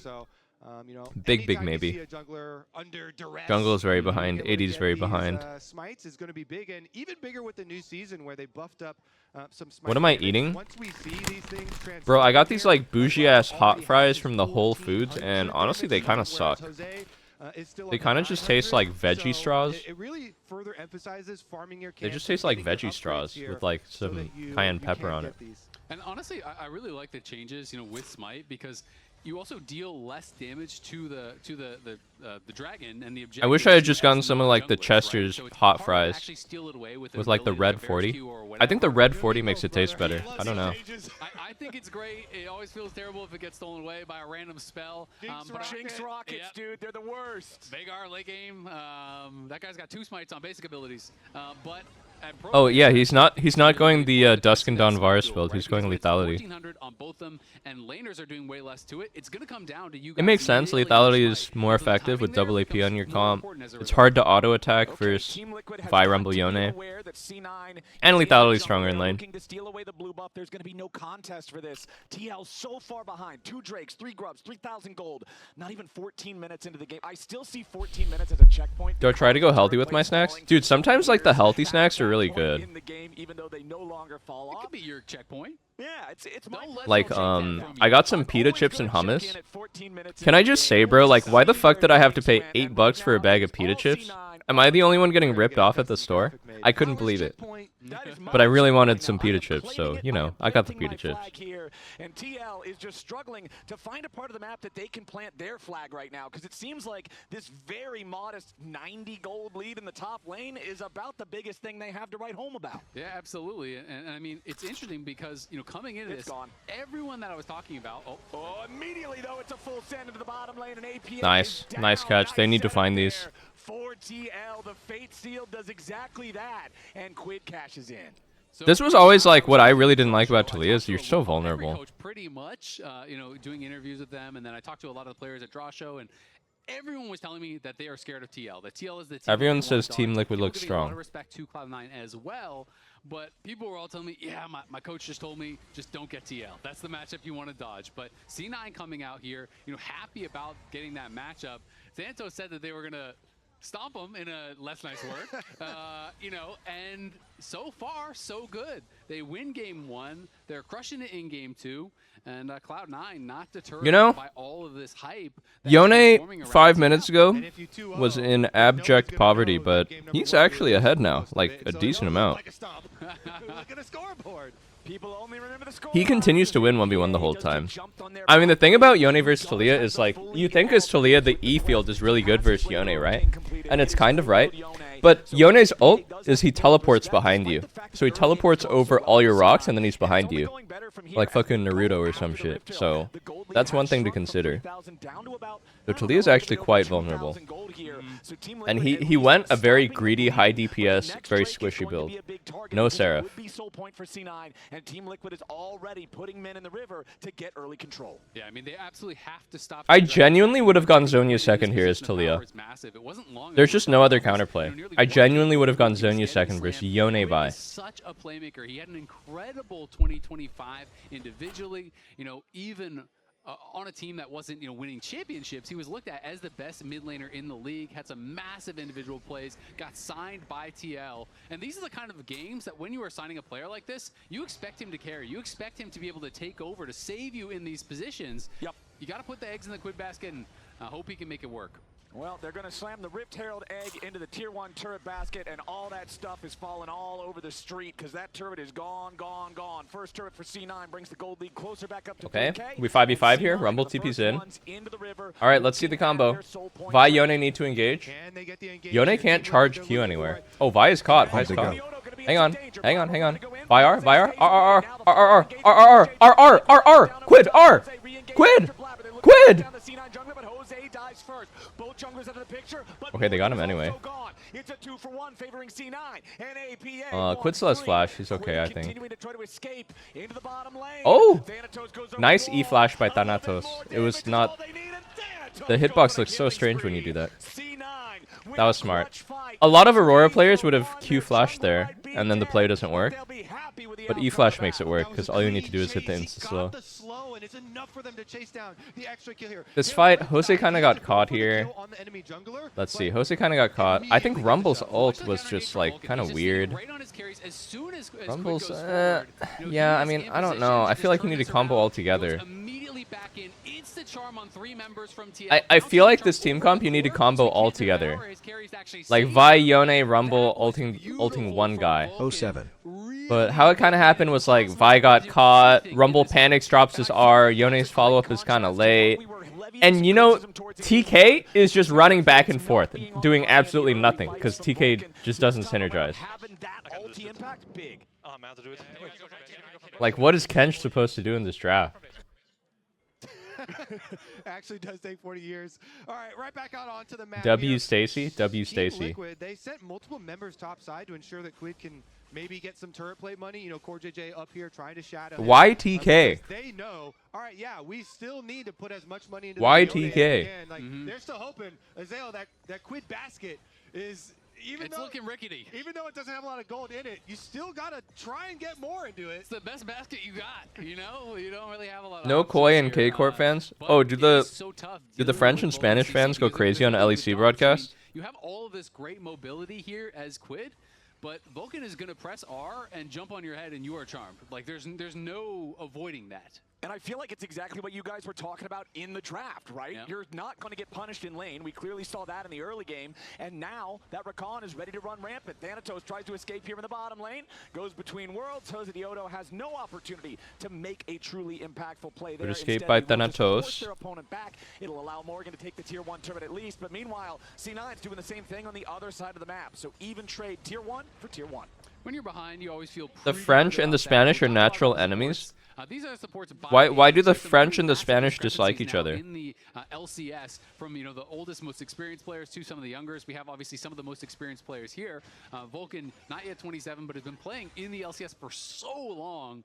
Core has been around since back to when he was on Dignitas. Can't they just get along? And won a world championship. So these guys have a tremendous amount of experience at this point, and dude, you know what's so funny? Every day on my Twitter feed, I get like probably because I click on it, I get EU solo queue player beef on my timeline. Just like a screenshot of a OPGG, like, hey, you fucker, you play for like a tier 3 Hungarian team and you inted my game, you disgusting pig. And then, like, they'll just start beefing, man, and the racism is unreal, man. There's layers of racism that I, as an American, never knew that Europeans held for each other. We ulted the wave?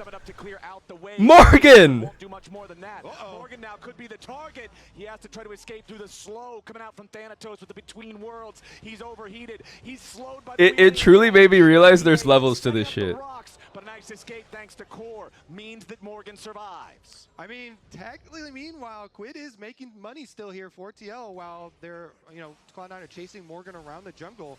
So they're still trying. They're funneling as much as they possibly can into the split push here for Quid for the Yone.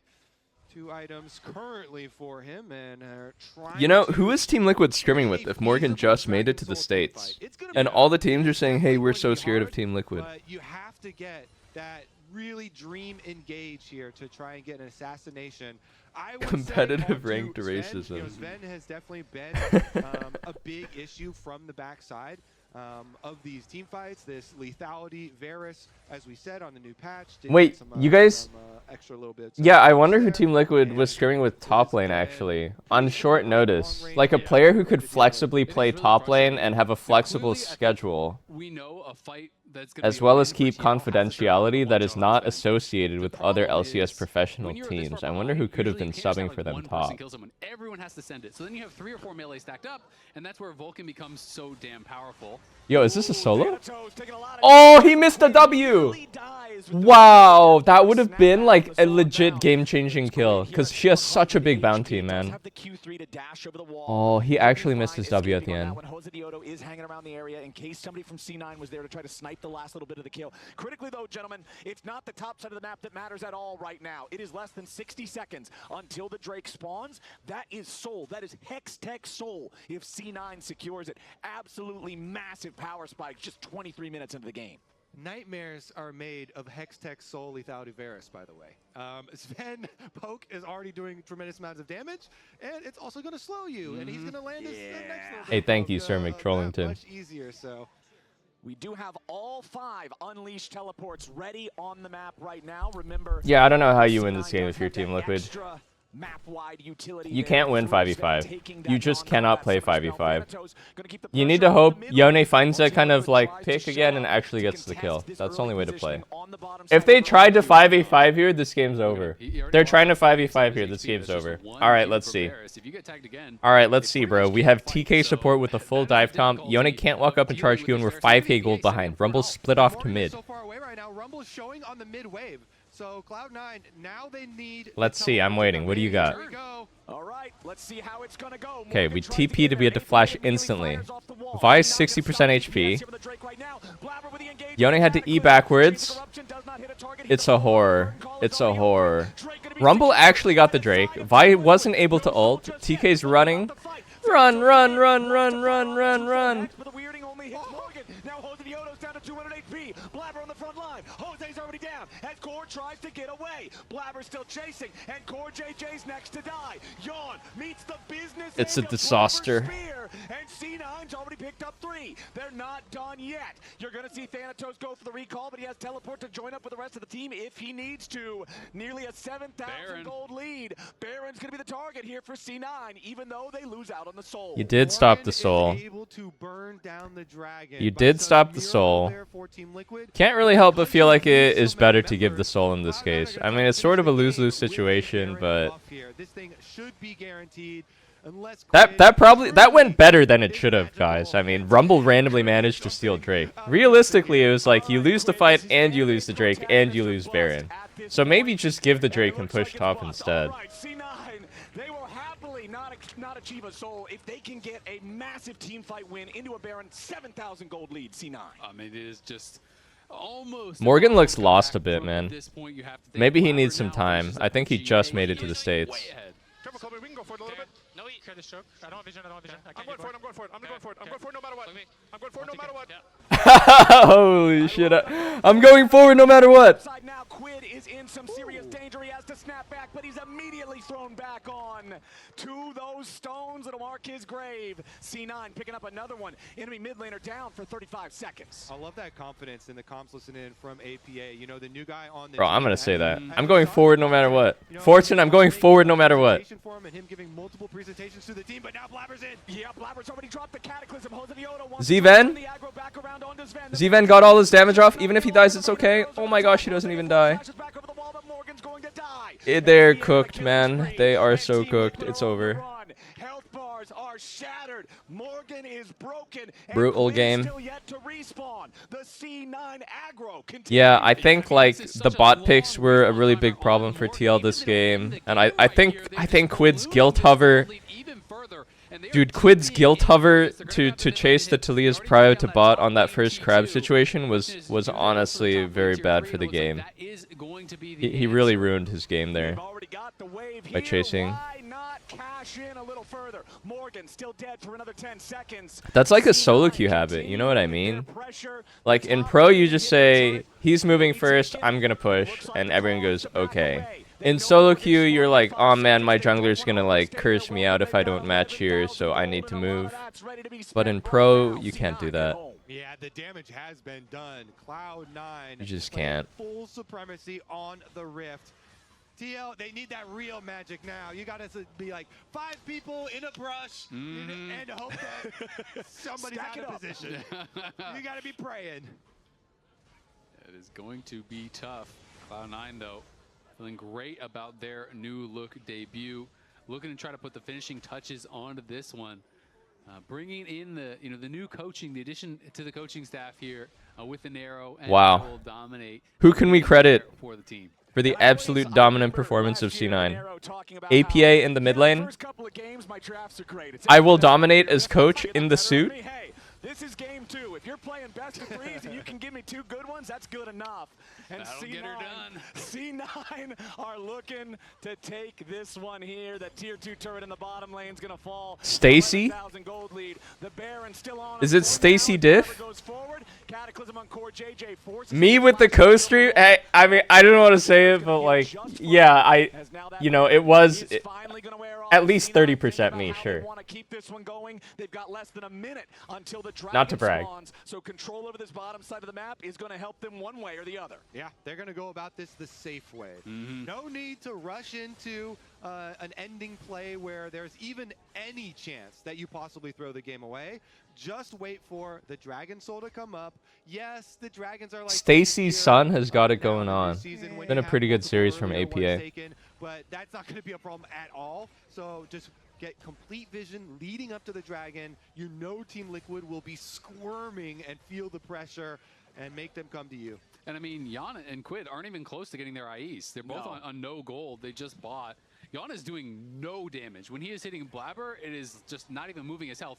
And one Varus Q is doing about 50% of Yon's HP. And when you look at the junglers, their first two items were identical. But man, I'm surprised that pro meta is still these builds that are not full crit. And that is a tough full item to be behind from I totally agreed that like last season you should kind of go this route because crit was not as strong. C9 is slow DPS. But when you look at if it's a fight against TL, they're going to take instead. Quid gets away here. It's unplayable. It's unplayable. Not going to get it done from Thanatos. Core down. Wow. Is Yone dead too? What was I saying? I feel like 4 crit ADs, full crit AD, is just mega strong now compared to last season. It's like the old days of AD carry. Morgan's gonna lay down the equalizer to clear the wave though, really smart. We're actually back to the old days of AD carry where a full crit AD carry is just solo carrying the game. But pro meta I think is still not really like following that. We still have Yomu's Jin. Used all their playmaking tools in a losing fight there. Quid just used his ult, his flash, and his QSS in a fight where they got nothing, right? And he is the only one who's even kind of close as far as the gold leads are concerned. I mean, just look at this down the middle. Those gold leads are absolutely enormous. I mean, Zen has 4 fully completed items. Yon doesn't have 3 yet. Morgan is running for his life at the moment. That life might be forfeit. Gentlemen, Morgan slowed down by the smite, followed by the slow from the golden Aegis. Seismic shove forces the flash, which means the Jarvan EQ can follow and guaranteed hit the target. This poor Rumble. Bro, it has been a tough series for Morgan. As Team Liquid now scrambles to defend their nexus with the remaining 4 players. He seems a bit lost on the map. He's got to get back to the base. He has no and in the fights. Lane went fine. Lane went fine. When it came to the team play, he seemed a bit lost. Is going to guarantee that Team Liquid cannot defend the way that they want to. Jose dives in, but he's all alone. He'll need some time. I remember actually Thanatos' very first game, I thought the guy was not very good either. But I think it just takes some time. With a triple kill for the new mid laner, makes quick work of Team Liquid 2-0. They took TL's mid laner and they're going to take first place in the LCS. It's a great start from C9. Has to feel amazing for APA. Face off against the team that replaced you. Slap them down. Wow, what a good day for APA. In the first game, created a big advantage in the early game in game 2, and C9 hard carry game 1. Good game 2. Your mom came out to support you. You beat the team that replaced you. They're gonna interview him. He's gonna talk some shit. As C9 take the stage and take their first bow of 2026. And they did it with 2 different looks. They're going to interview him and he's going to talk some shit. Mic him up. And the ability to snowball and stomp in game number 2.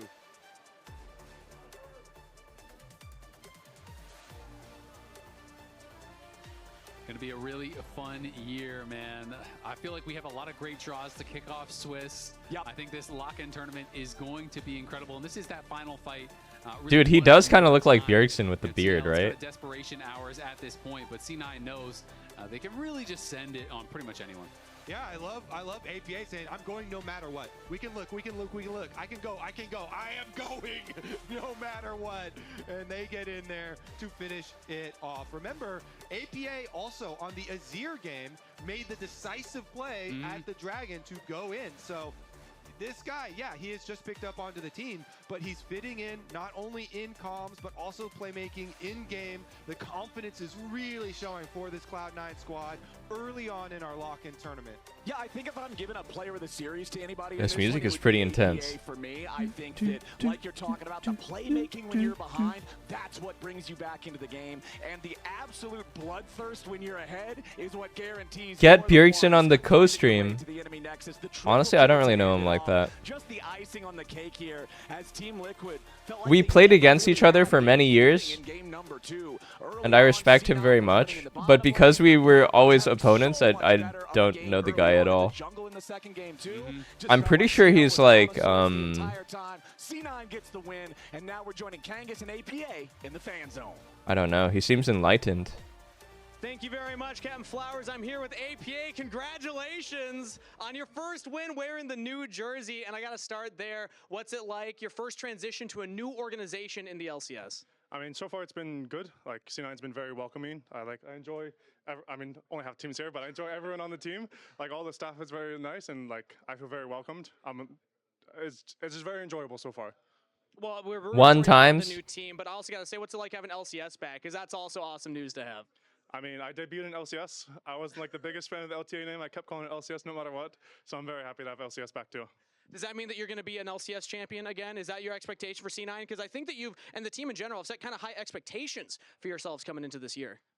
I don't know what our expectations are. We haven't had like an official team meeting, but I feel like, you know, just do well. Literally, that's it. Just do well. And go Should we do the team meeting right now? What do we think, guys? Vulcan, are you winning the LCS? Hey, ask him how it felt to beat his old team. Okay. Honestly, Hello? pushing it a little bit. Like maybe top 8 is good for us, but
NA versus Brazil.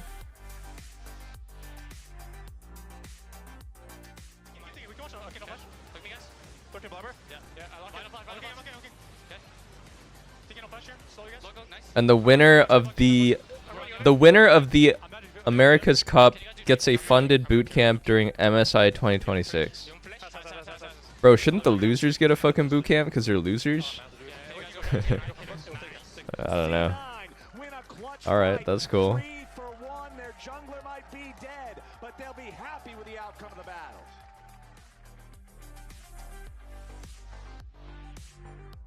Yeah, I wonder how that's structured. Because you can go very bare bones with the boot camp, or you can go kind of froofy with it. Like we staying at the Ritz. Are we staying at the Ritz, or are we staying in LS's basement?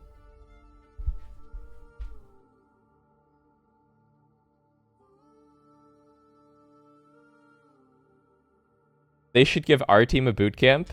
Yeah, we need Forsen to go Korean boot camp. I need it more than he does.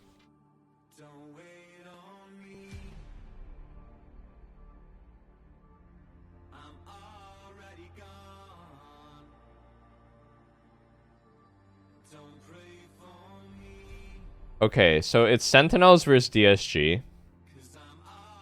Sentinels pretty much stole the entire DSG roster. They took the bot lane and mid. Dude, this team is actually just Korean. Their jungle is Hambag from Korea. Oh, he was a fellow bro. He played with Morgan. He was Morgan's jungler, and they have Impact. They got Unk. Impact was previously known as Coke. What? You know, that makes sense. He did drink a lot of Coke. And DSG kept Castle. Everyone else is new.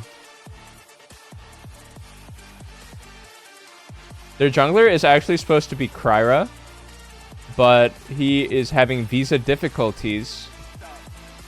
So they're playing Kisno on week 1. Who we played against in Near Airport in Tier 2. Kisno's solid.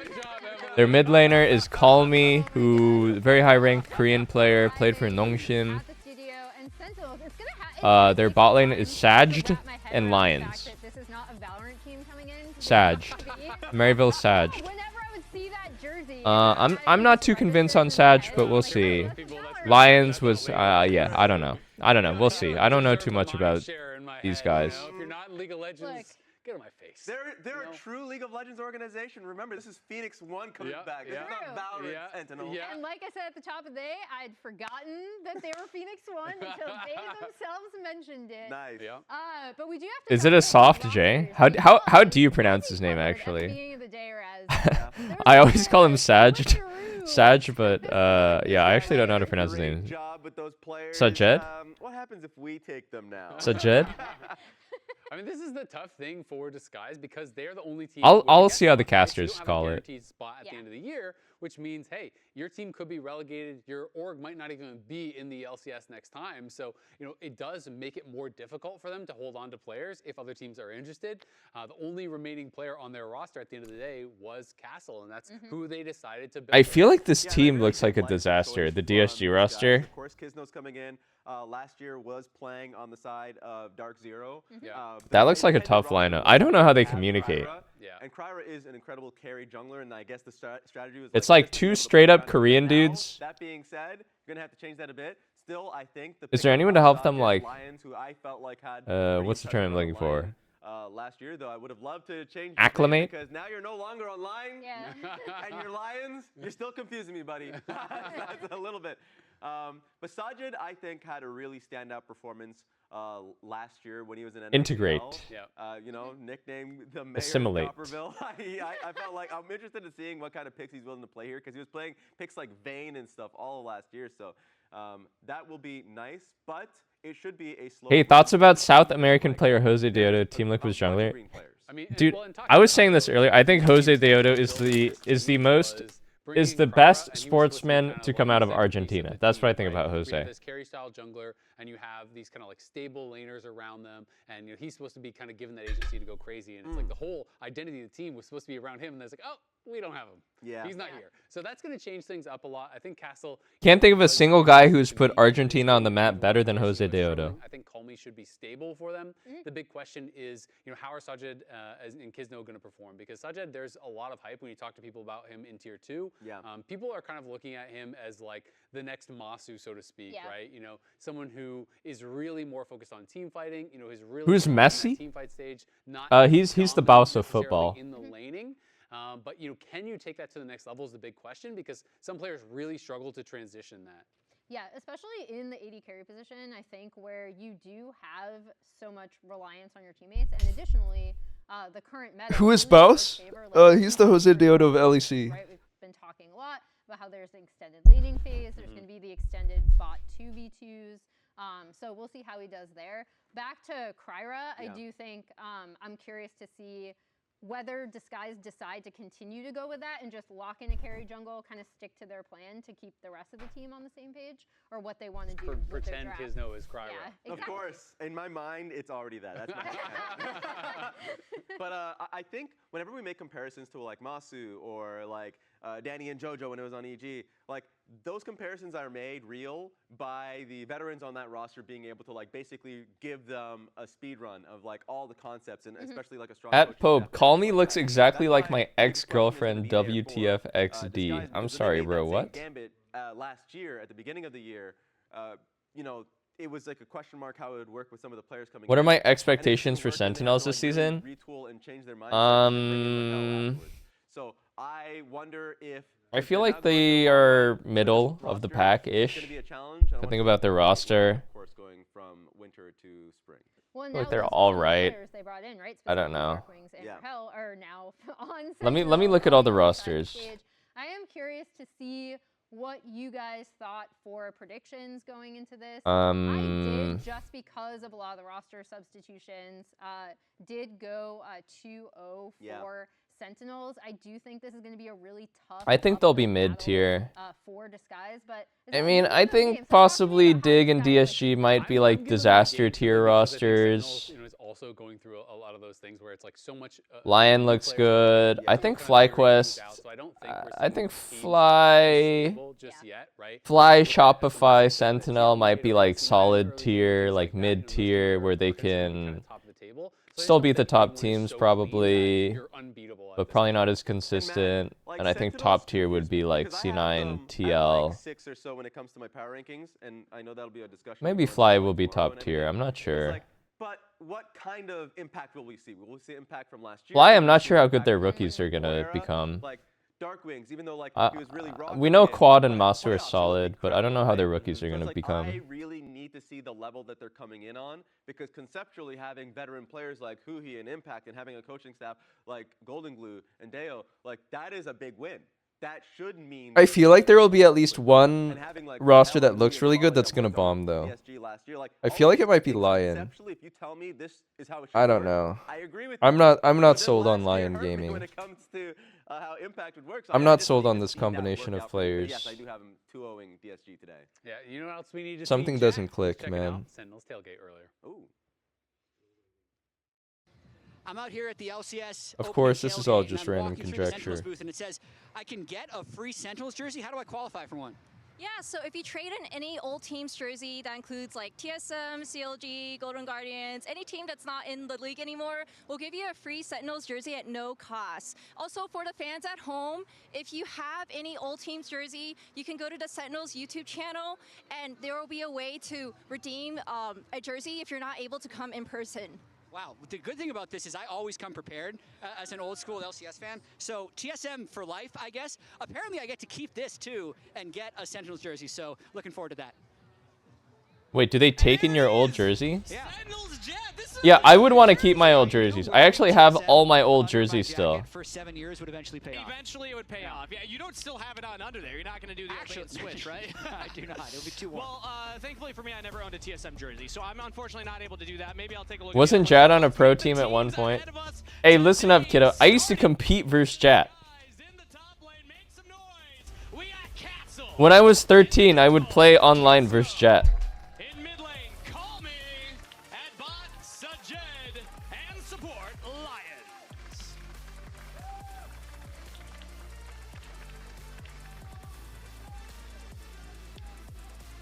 And their opponents today on Sentinels in the top lane, Impact. In jungle, Humbach. At mid lane, Darkwings. Bot lane, Rahel. And support, Huhi. Going to be really interesting to see these two teams make their LCS. Who am I rooting for? Debut. Rahel will join us shortly, I hear, yeah? You know, I always feel like in a low-key way, you know, I like Impact. I played with Impact on Team Liquid. I like Huhi. Played with him on CLG. He's always been cool. I think his fiance's in chat right now watching too, so hey, what's up? Let's go Huhi. But like, I'm also rooting for Toast because I am pretty sure Toast is just bleeding money on the roster and this venture overall. So bro, I hope they tie. Honestly, hope they can tie. Hold hands, walk off stage. Everyone has a good time. Because he's been here so long and gone through that process. They bring in Darkwings as well and Rahel from DSG, who really stabilized that team towards the end of last year. I mean, winning or losing, does it really matter that much, guys? Winning or losing? Isn't the real win the enjoyment of the time that we spend together here watching the game and seeing all these wonderful players play together to their peak potential? Just Darkwings and Rahel. DSG was 2-18. That's not a great Jat stat right there. After That's they a great joined, Jat stat. being 8 and 9. Well, okay, you know, I guess it's a great Jat stat. Not a good stat for the team. It's a great stat, actually. Yeah. That's such an improvement. That's almost 50-50 win rate after those two joined. Yeah, I would say if I was really going to try and make it an insane stat, I'd say 400% more. Yeah, I wish they would make it a best of 2 so that they could just tie. Bro, I mean, I gotta be honest. I hope DSG wins because I think their roster looks rough. Can I be honest, man? I think the lineup looks tough, man. So I hope they get as many wins as they can get. Who knows? Maybe they will surprise me. It's a crazy start of the year for DSG. It really is a rough deal for DSG. But I will say, they also don't have their full roster. Impact is becoming a wise unk. It's just really unlucky for DSG, which would make it even more impressive. Can you sense his aura? I sense his aura through the screen. I was really impressed. We're all wondering. Is that Kryra? When he gets here. You'll have some stories about. Was that Kryra in the audience? Talk about DSG and Ido plus Castle. I mean, he's like from Quebec, right? That dude looked pretty French-Canadian. And I feel like he was a big part of their turnaround. So they got to hang on to Castle and Ido, and they're kind of building around that. We know Castle is one of the best top laners in the league in the laning phase, and Ido's going to try and put together. That is true. Castle was always winning lane. Castle wins lane, and then he kind of looks lost after lane. I wonder if he's fixed up his game since last year. Part of the fun of being a DSG fan, I see a couple in the audience waving their flags, having their jerseys on, is that they are the Sentinel first pick. this spot. They had to do a full rebuild, save Castle, who is kind of their First pick red. It's hard to say franchise player. It's been 2 years, but you know, closest to that they would have. But roster definitely built around him. What are we gonna do? Darkwings, Mage Merchant, Azir, Victor, Orianna, Rise. Yeah, and currently we don't have a Malphite ban. It has basically been a permaban on 26.1, but Azir, Azir, Rise, Azir, Azir, Rise, Azir. Ido has decided to leave it up and roll the dice. Also important to note that while DSG is on blue side because of the global changes at the competitive level. Okay, we go Rise, Akali, Orianna, Talia. Decent chance we get to see an Azir to Orianna trade if both teams decide to go for scaling. Castle also decides to just power pick his top. Renekton, deadass. Renekton, Talia, okay. Match with Talia, which I do like when you're playing Renekton, who's more of a player who wants to. What jungler do you pick here with Talia? Win 1v1.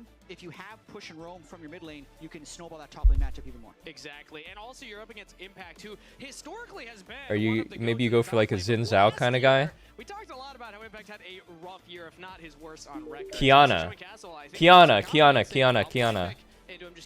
Orms, thank you for the sub. Absolutely. Historically, Impact has been very good. We go for a Kiana type of guy. Renekton's last split, notwithstanding, where he had one of his worst performances in his decade-long history in the LCS.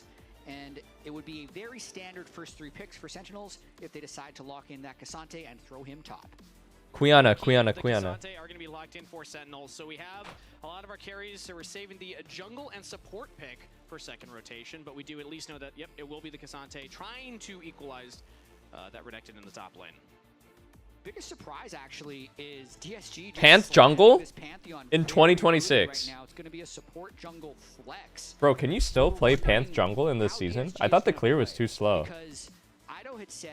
I mean, it's a good combo, but I thought you just can't really play Panth jungle anymore. His unique champion pool and then carry the game. But now, because they're playing with Kizno in week 1, does that change? It's winning in LCK? Okay.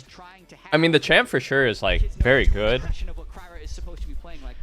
If you can kill your jungle monsters. I'm leaning more the latter here.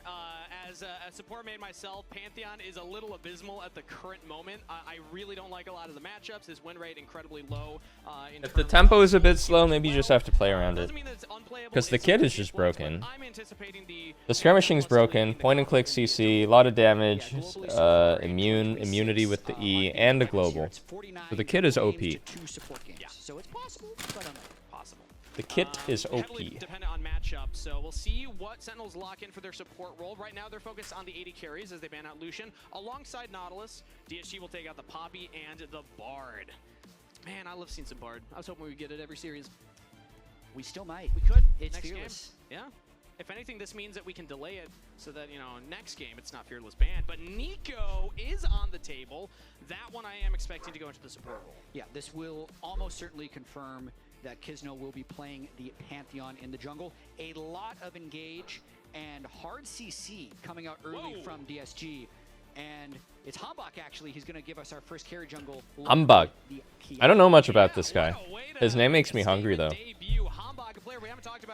He named himself after Hambach steak. To join us in NA, and already this is a statement saying day 1, game 1, lock me in a very squishy, very high burst damage. You guys know about Hambach steak? Paired with Huhi on the Alistar, and the answer will be Kaisa for DSG. I think the Kaisa makes sense. Yeah, it's pretty much hamburger.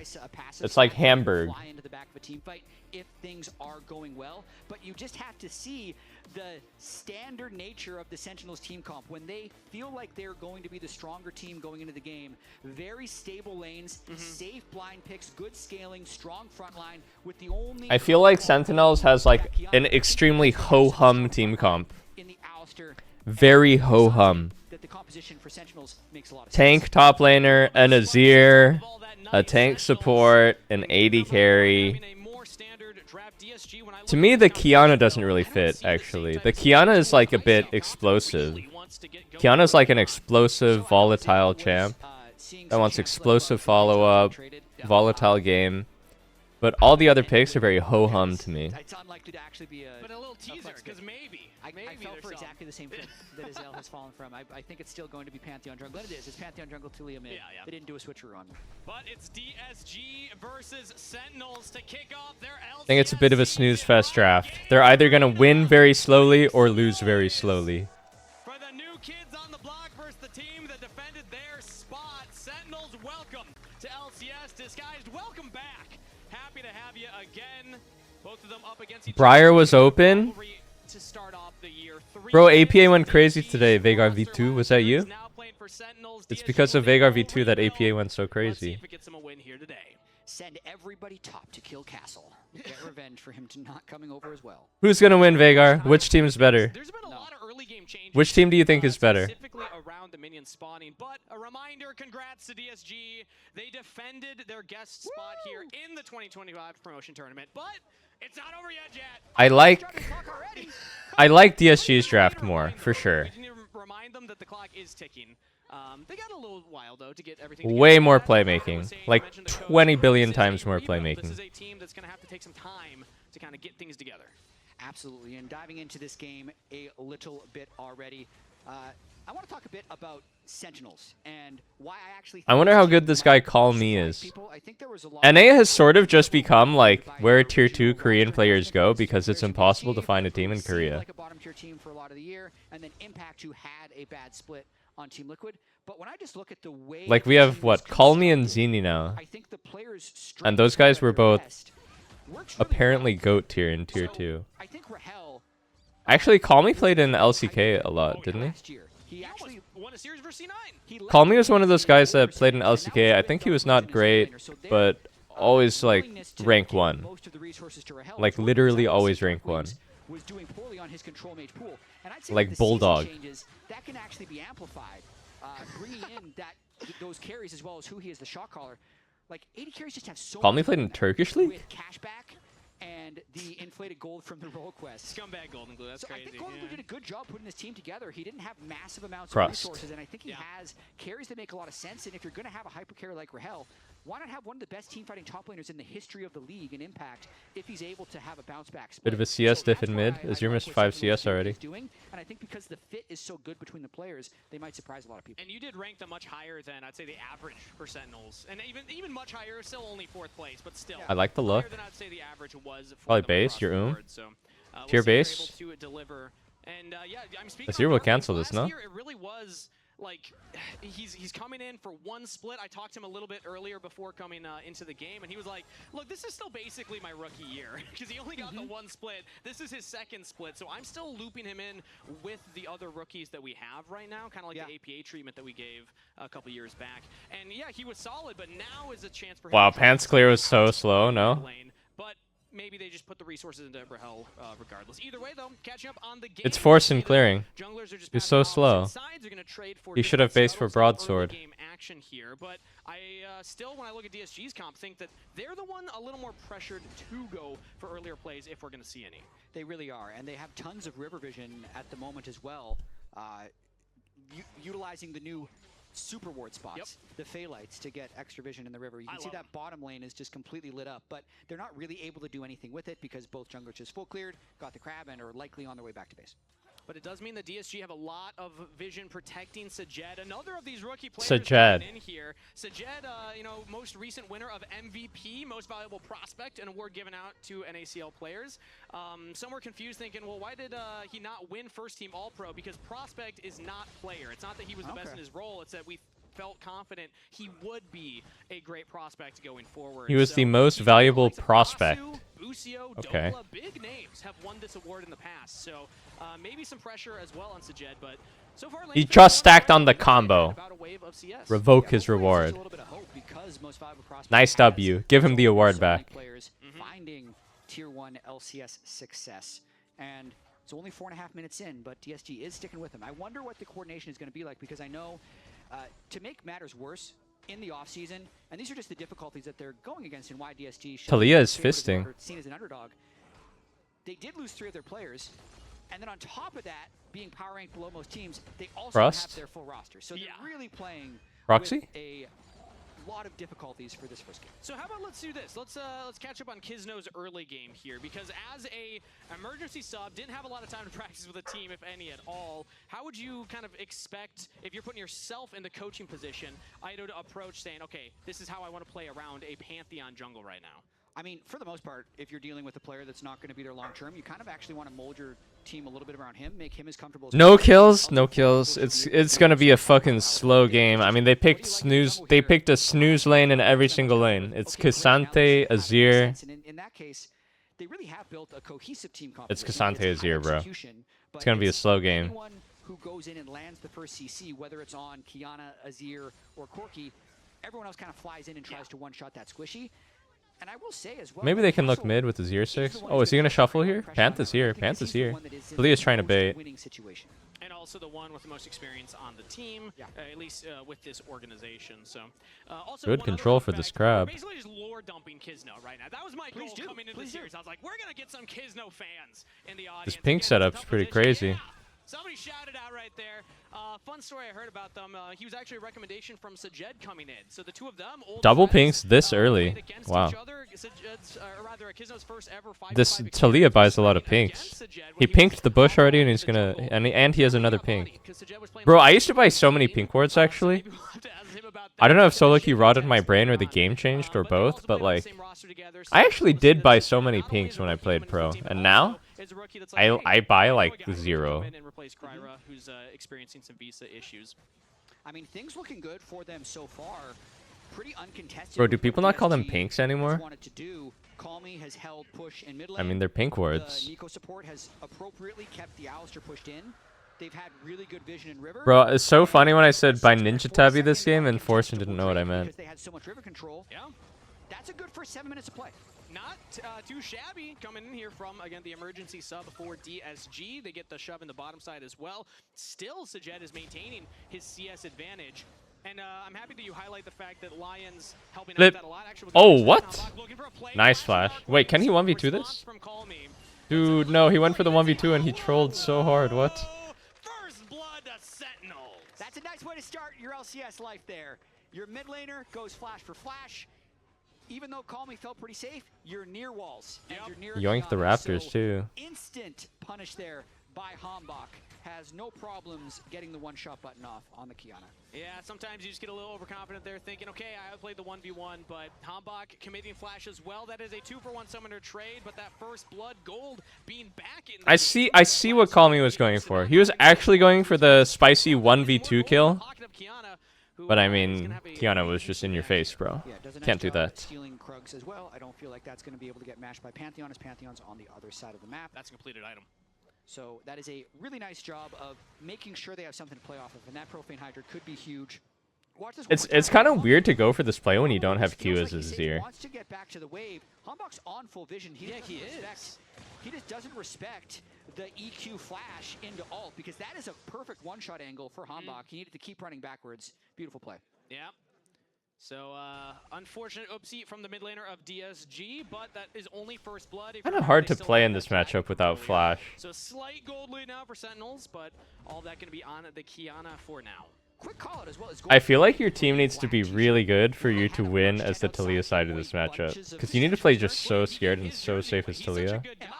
His jersey? Well, no, yours says Darkwings on the back. And if it just goes slowly forever, then Azir will just naturally win out.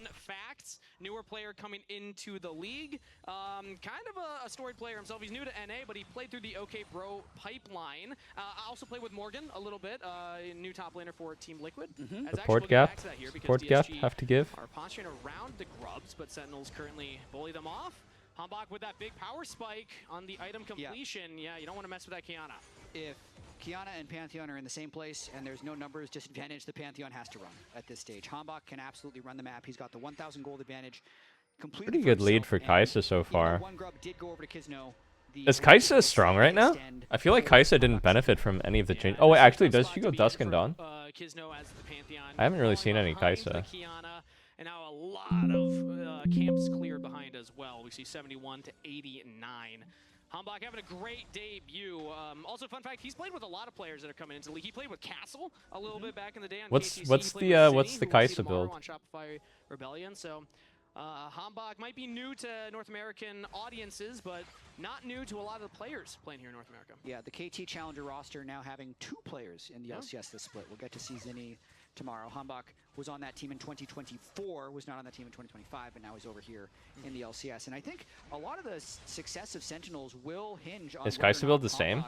Ends up being a top-tier player for them, because I think Darkwings, Rahel, and Impact are more known quantities, and if this team's really going to start contending for a title, it would have to be around exceptional play from their jungler.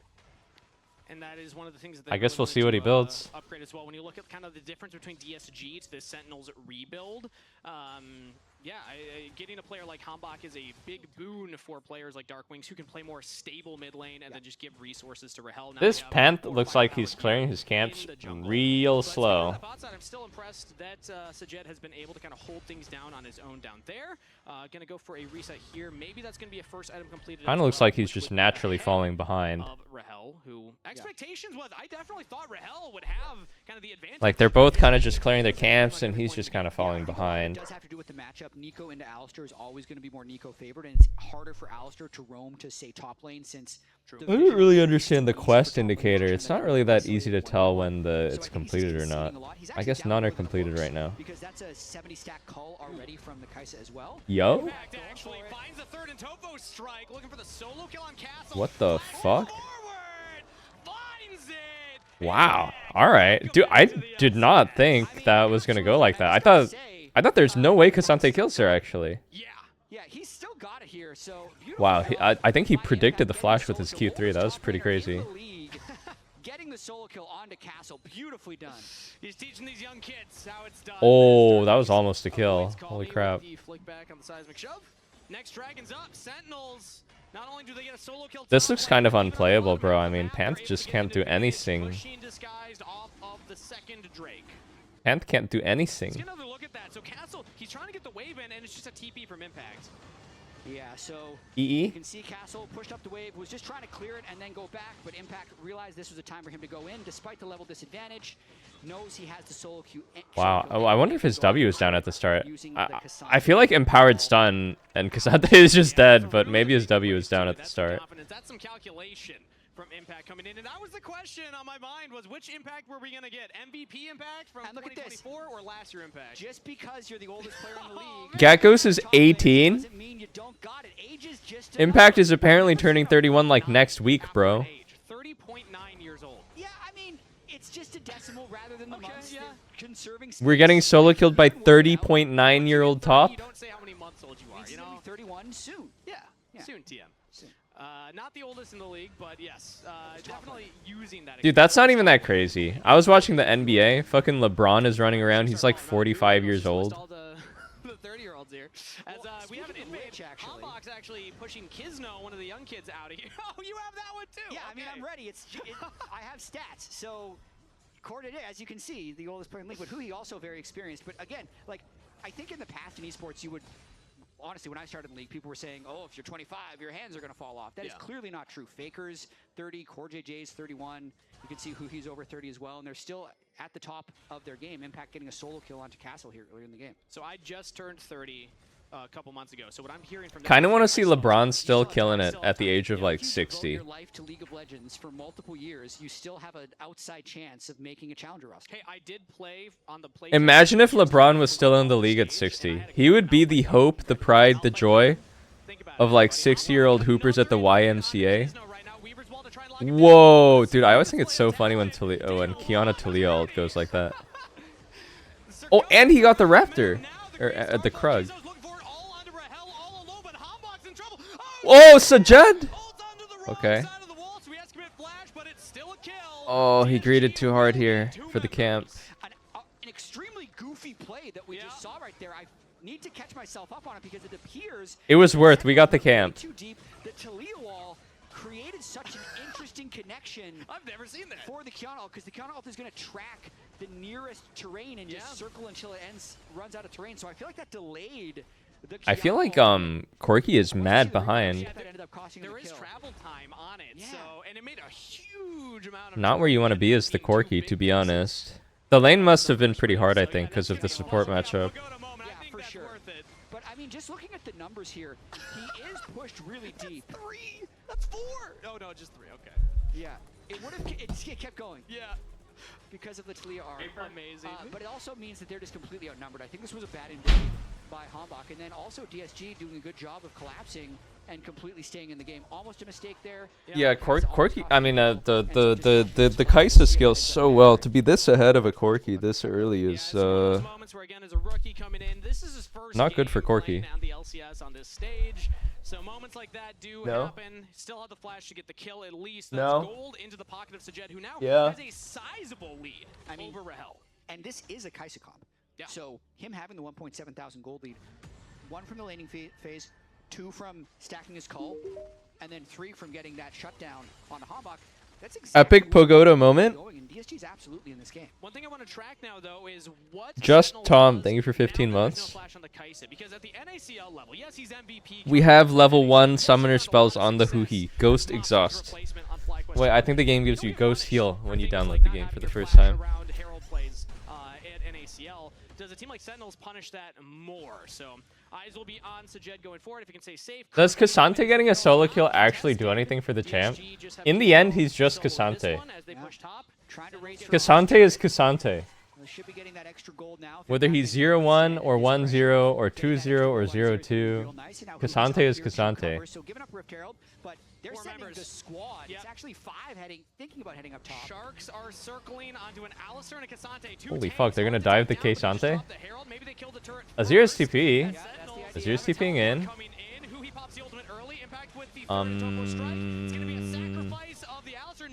Oh my god, they're gonna run over the cow! Nope. DSG will only get the turret. That's got to be a little disappointing for DSG. If they send 5, they definitely... How come every Talia uses this skin? You know, I'm the one that started using this Talia skin first. Because Kai'Sa was kind of circling the river, decided to go down. Wait, Call Me is getting fisted by Darkwings.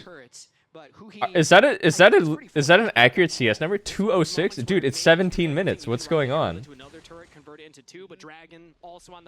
I mean, it's not even that Talia is like underfarmed. Azir is just chovying. So like I really understand Zahed's mindset here, saying how's he up 40? If I match how's he up 30? So there is a smart individual call there for him to make sure his game is in a good place. I don't think Sajed's gonna have a chance to get a second item though before this dragon fight. Although as I say, that everyone's position. He must have been farming perfectly. Oh, TP on top. Holy Avengers! Wait, he has passive up here. Put the passive up, yeah? Does he not have passive?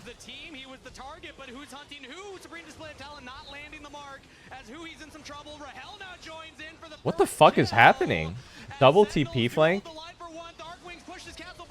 Dude, what?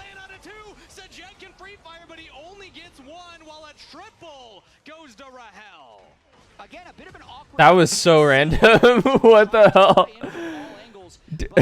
Did they just like double TP flank Pantheon ult the Azir and then not go for the Azir? Now diminished because Rahel ended up getting some kills out of that. So I actually like the idea of the play, but the execution just ended up falling a bit short. I mean, you see Alistair no ult, you see a TP. Let's see. Okay, so this starts because they want to kill Azir. Renekton wastes both dashes. Talia doesn't go for the Azir. Pant doesn't go for the Azir. Why? No one went for the Azir. Well, guys, I thought we were going for the Azir. So there was no Kai'Sa combo one-shot that you would ideally have. So Azir just hit for free the entire time, actually. You can get the kill out of Hambach without ulting, and everyone on Sentinels had already fallen to the back of the turret. So a pretty good response on second watch there. I think Castle maybe kind of baited it. He like dashed forward twice, and then he didn't have stun, and then he was just kind of did nothing in the fight. Top play, back-to-back top plays. But another dragon goes to Sentinels, the more experienced roster. But the brand new org here, finding some purchase in this game. They got a slight gold lead, and now they're up in objectives. And I think if this team is going to succeed, it's going to be. Dude, what is the Uber Eats thing in the corner? Sure. Rahel, you want him to get to 3 or 4 items. That's where he was shining last split on $5 off. Darkwings, a good control mage team fighter, and Impact, as we mentioned, a really strong team fighting tank. So even though they're not blowing out DSG, I feel like this is generally how a lot of Sentinels games are going to look. Castle finds yeah, fuck you, buddy. Who now is trying to push him away from the Raptors. The team. This Kiana is so farmed. Don't have quite enough push. Is now Impact alone topside. Yeah, and here's also where an experienced team is going to be able to outperform a team that is just put together playing with the sub junglers. You could wow, this is a slow Manamune for Corki. They didn't have a reliable trigger pull, so they end up losing a bunch of farm in the side lanes. I don't know. Is it losable for Sentinels? They have Chovy on Azir. The CS is not normally. What the fuck am I watching? Not to mention it gives time now for Hambach to move 250 at 20, even on new patch where like creep spawn faster, is still quite insane. Impact pushes the cannon wave in, now all out, pulls Castle back yet again. Castle is getting pwned, man.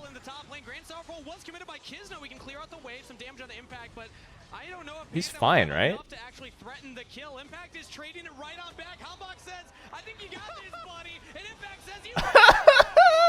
Sajed will get the shutdown. Kais is getting huge though. With the solo kill. Wow, Impact Hambach there getting a 2-for-1. It looked for a bit. Kiana left because Kais is collapsing. I thought it looked sus too, but Kiana was trying not to die to Kai'Sa. Knew Kai'Sa was on the way.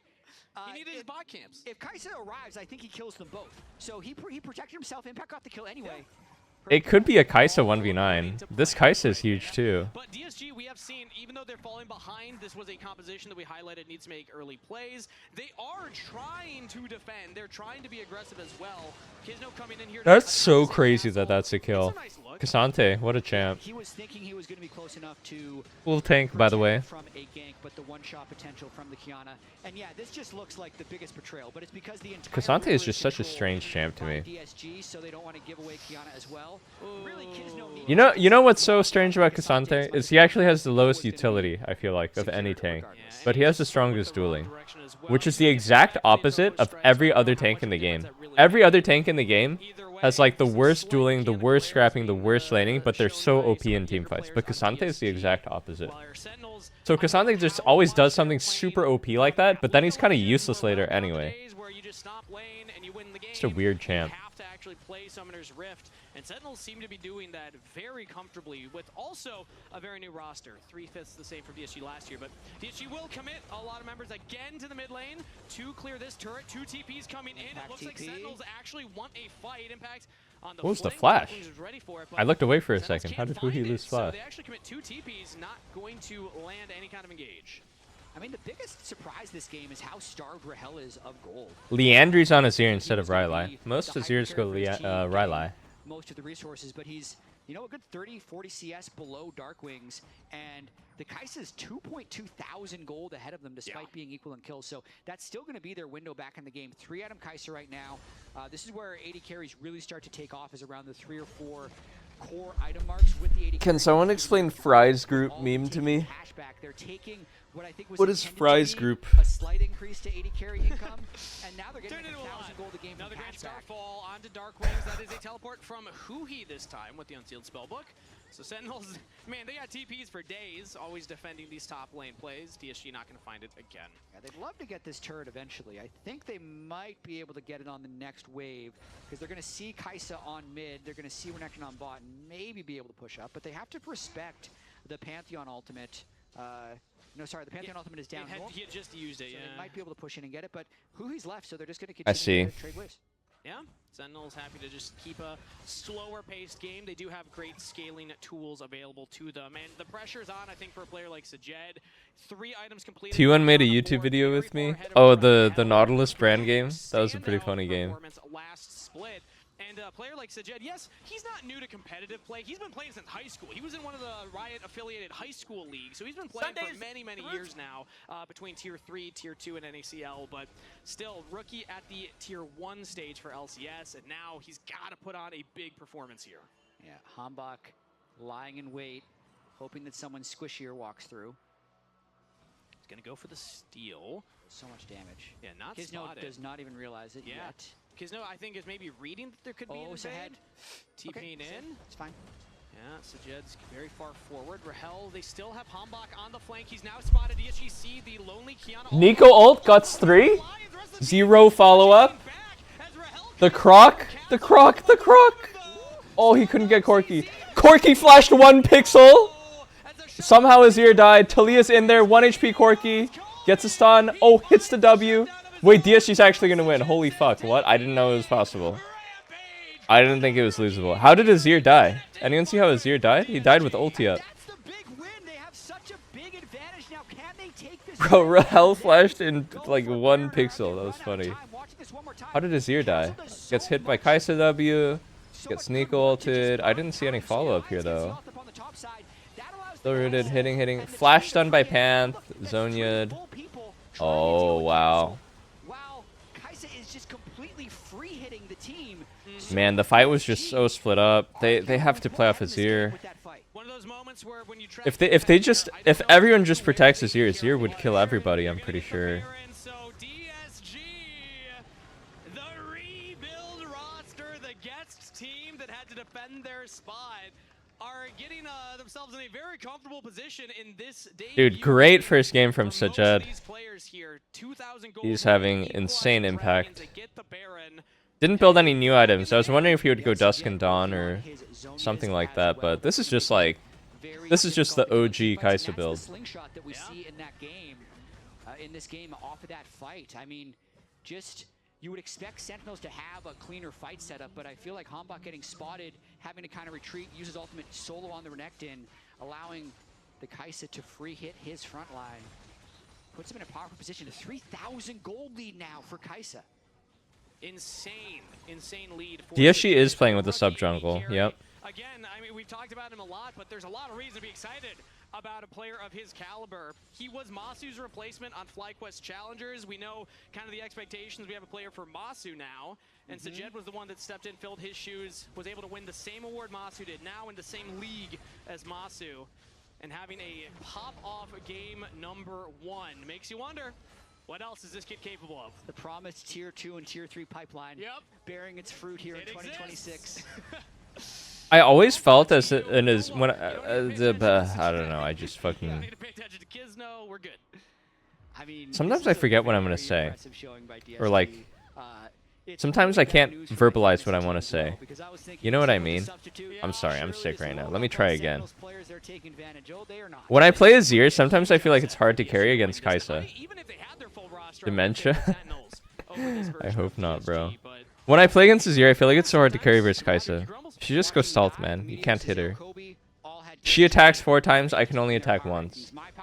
It's not fair. I put them 8th of 8. So I am very impressed with what they pulled together in this. They picked a high execution team composition. It's a Kai'Sa comp. They're playing with the sub jungler, and now they have Baron buff, Equal and Drake's 3,000 gold up, and looking to advance the game. Can they push into another turret here? They just took I feel like the Ali pick has been pretty useless, right? Ali hasn't been able to do anything this game, and I think the lane was pretty unplayable as well. Ali versus Nico. Sentinels still, this is the 3rd time now that Darkwings has been split pushing on his own, and he's getting close. Oh, he actually gets pulled back here. TP does not go His off. TP got canceled? Is he gonna get chased? He has R. No summoner spell though. Yeah, still no TP there for. Oh, that's a Weaver's Wall. R. What? Why are you ulting him away? Ult him into your team, hello? Well, Hui and Hambach were there to capitalize. But either way, he gets out. What the fuck?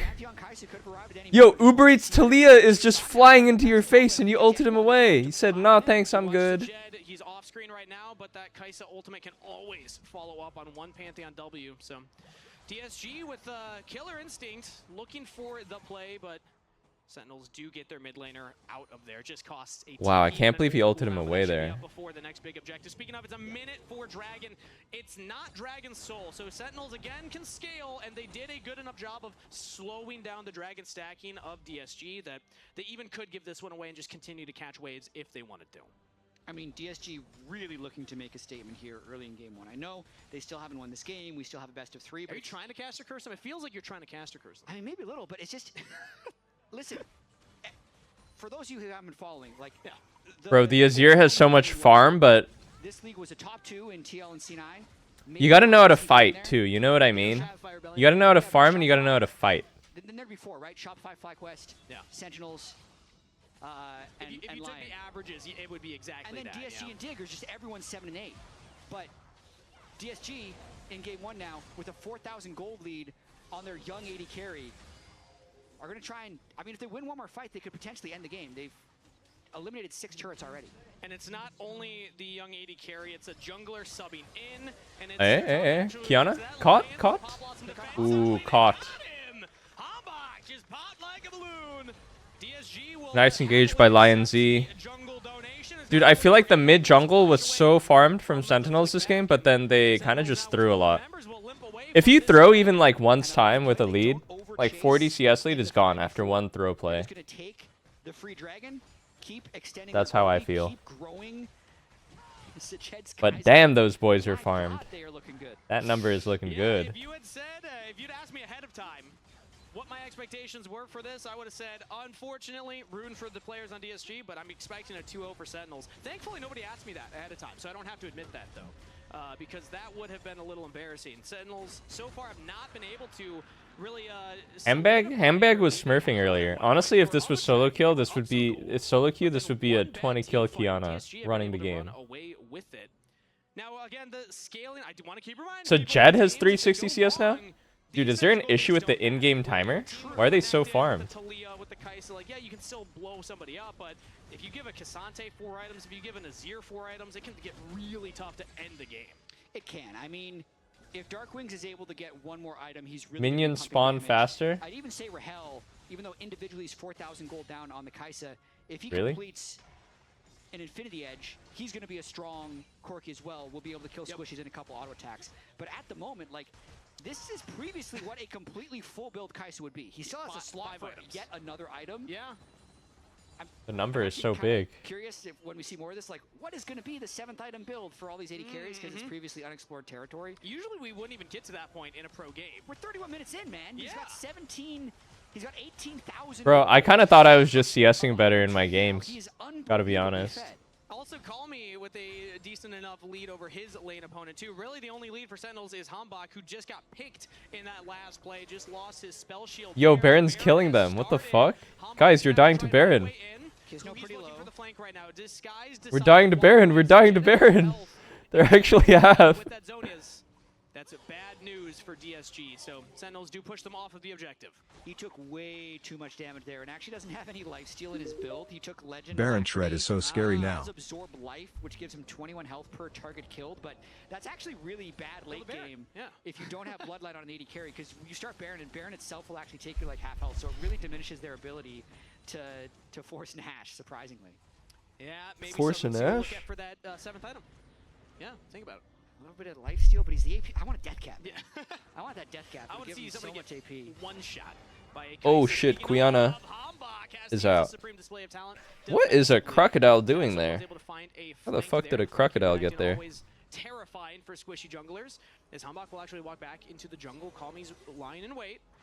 Castle and Kisno will walk forward, clear out this control ward. Hambach will now see Call Me. That's to flash as well. A fantastic start, but a rough second half of the game for Sentinel's jungler. I agree. The first blood looked great. After that, he's really had a hard time entering any fight. So with no jungler, flash, or all. But bro, like, I feel like Kiana doesn't fit the comp at all. It's all snooze champs. You just have snooze champs. You have Cassante Azir. You as a jungler need to be like a Sejuani here, type of guy. Kiana needs way more oomph. Wow, are they really just losing this? No contest? The Baron, second of the game, another Baron power play. Let's see what they can do with this one. Yeah, an important note, the power of actually getting Baron has been diminished this season. The gold reward is about half of what it was before, and it's Kiana can't do anything by herself as a champ. Unless she's like 20-0. Second Baron, the Baron minion's still very strong. The gold's still coming in. You always need homies to help. Just need another Rabadons to complete the 6-item. Dude, Kai'Sa has 400 CS. Slowly control this and play towards Soul. DSG, as long as they don't blunder, can control this game very far in enemy territory, but should be able to get it back off right. Kai'Sa is 1.5 items ahead. Around Dragon, a minute and 10 for that to come up. Dude, it's not even like anyone's under-farmed. Like, Corki also has 370 CS.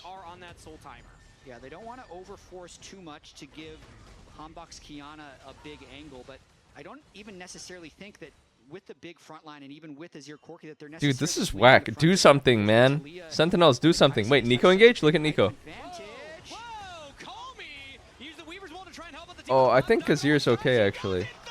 Oh, they found on the left side. Renekton died? Hang on. Renekton Cassante cooking.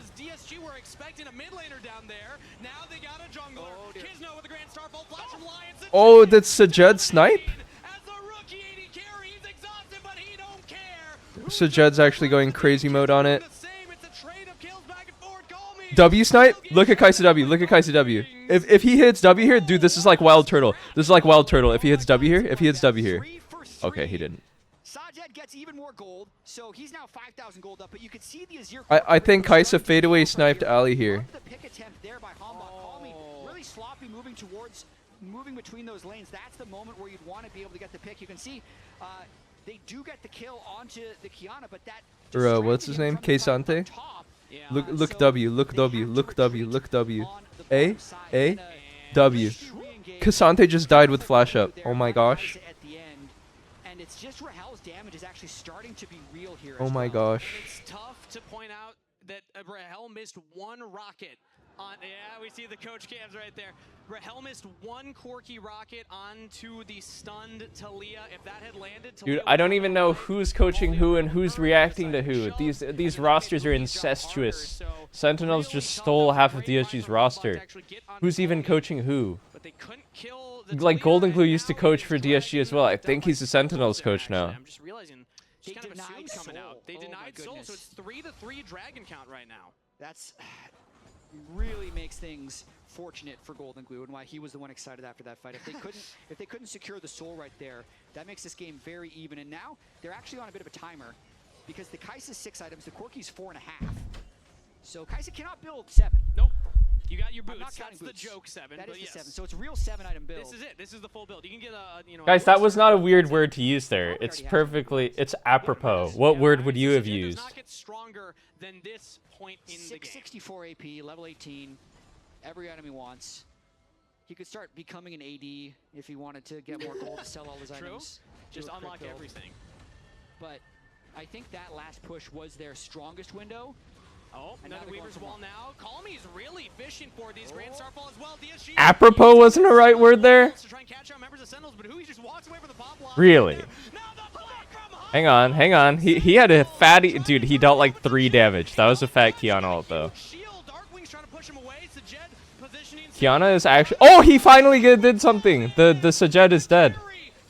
Sajed's dead.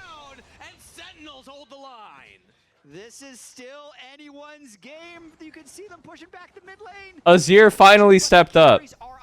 Wait, this could be like the C9 game, where at one point APA DC'd and Faker reconnected on the Azir. This could be one of those games where in the end Azir prevails.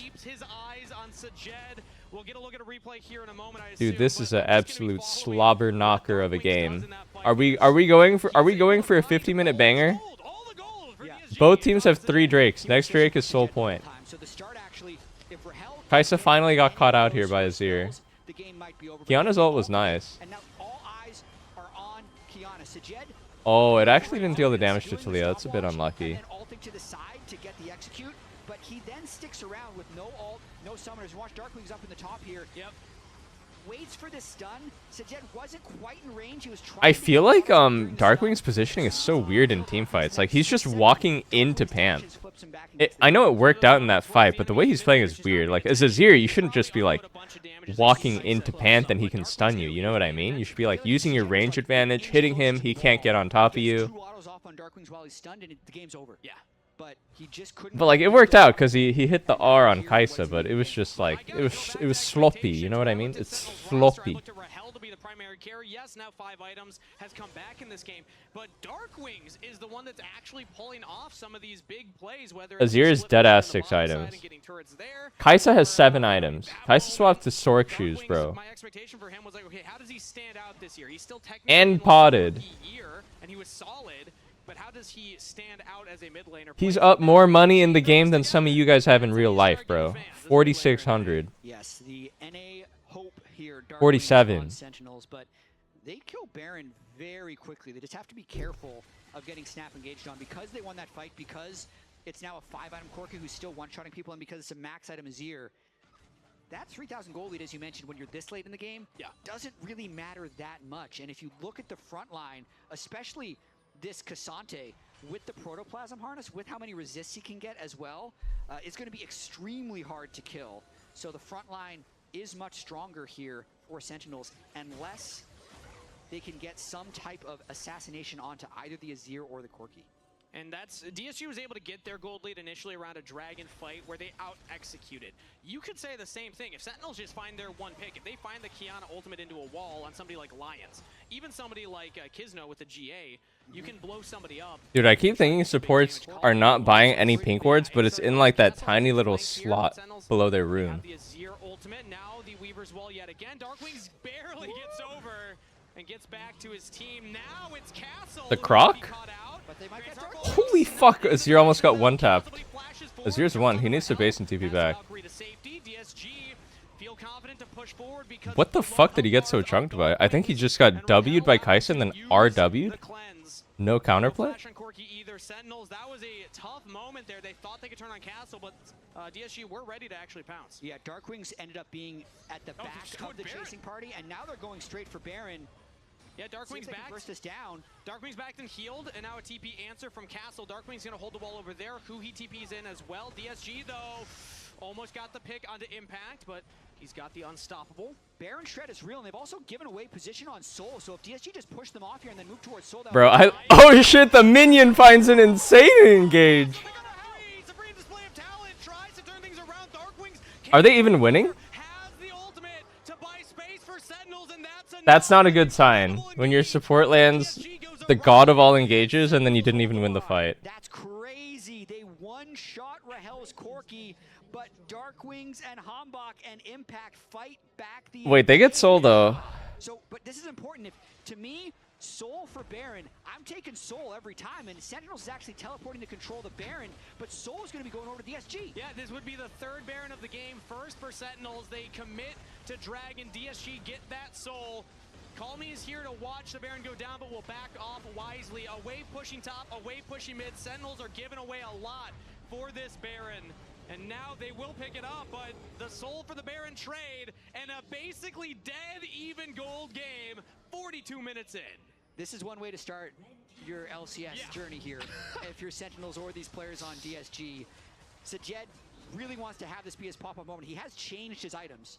So he sold one of them Shadow Flame for a Shadow Flame. I don't remember. His build is just like becoming full AP. He's selling all his ADC items and he's just going full AP so he can spam W. Why am I blanking? Kraken Slayer. Okay, so he's full AP. Does that mean his Q is not upgraded at this point? Situations where they're just kind of trying to poke each other. I feel like he's kind of making himself weaker though. I don't know.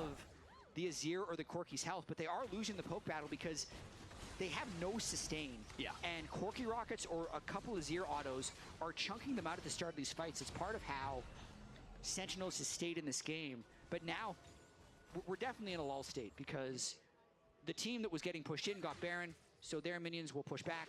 But the other team has a Cloud Soul. So Holy fuck, is this the longest game of the year so far? Has there been any long games? This game is quite long, and it's going to keep going for a bit. Without this Baron, they're in a fantastic spot. Maybe they find a way to make action happen. Does he have G-Storm? No, I think he has, Actually, it's kind of a problem. You can't see anyone's secondary runes anymore.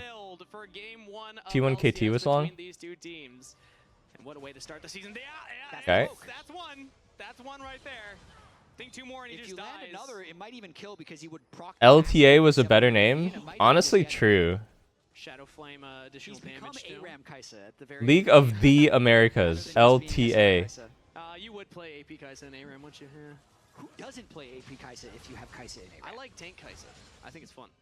Okay. Think about it. You fly in, losing fun. Primary engage Kaisa. Consider it. Consider it. Rand wins alt and slow. Exactly, right? Yeah, I'm technically provided CC. But DSG, Oh my god, he doesn't have his Q upgrade anymore. His Q dealt like 3 damage to the wave. That can't be good. That can't be right, man. To their credit, they've used the Talia and Pantheon beautifully back to back to back. There've been 3 distinct. There's no way it's worth it, bro. People, hey. Get on the members of Sentinel with the Grand Starfall on top of it. If they can find one member caught out, then that's a way to win the game. But Sentinels have not been giving them as many opportunities in this second half. I know this is going to be a completely useless stat, but it's just a big number, so I like it. Okay. I almost guarantee you, without checking, that in your first ever LCS game, no one's ever had 25,000 gold, but that's what Sajed has. So they've increased gold in the game. He has cash back. This game's 45 minutes. Can you go Goonblade on Kaisa? That actually seems like a really funny item on her. Leo, our stats guy, can you check that globally? A rookie 80 carry in debut I'm saying game. LCS. I don't need to. No, let's make this crash the worldwide, servers Chad. with Come the stat on. pool. I think at this point, let's build. Is that only in TFT? And again, I mean, it is important to remind people that this is a rookie 80 carry coming in, and I think he has played exceptionally well. As Castle now finding Rahel, the more experienced bot laner, all alone. That was a frame perfect glance. But he's just dead. Dude, that's crazy to be splitting out that deep, this deep into the game. Play there for Rahel. He was greeting a wave to try and get his maw, but We're 2 minutes from Baron and from Elder. 50 more seconds. There's no reason to not wait for the wave to enter. And now the team's in a tough spot. Darkwing. Oh, nice play by Darkwings. Look, Kai'Sa still caught. Kai'Sa still caught. Oh my god, that's a crazy interaction. The Kiana ulti, it took like 7 seconds to reach the Kai'Sa, but it still reached her. Darkwings is having an insane game. Yeah. He's pulled off all of the big plays that they've needed.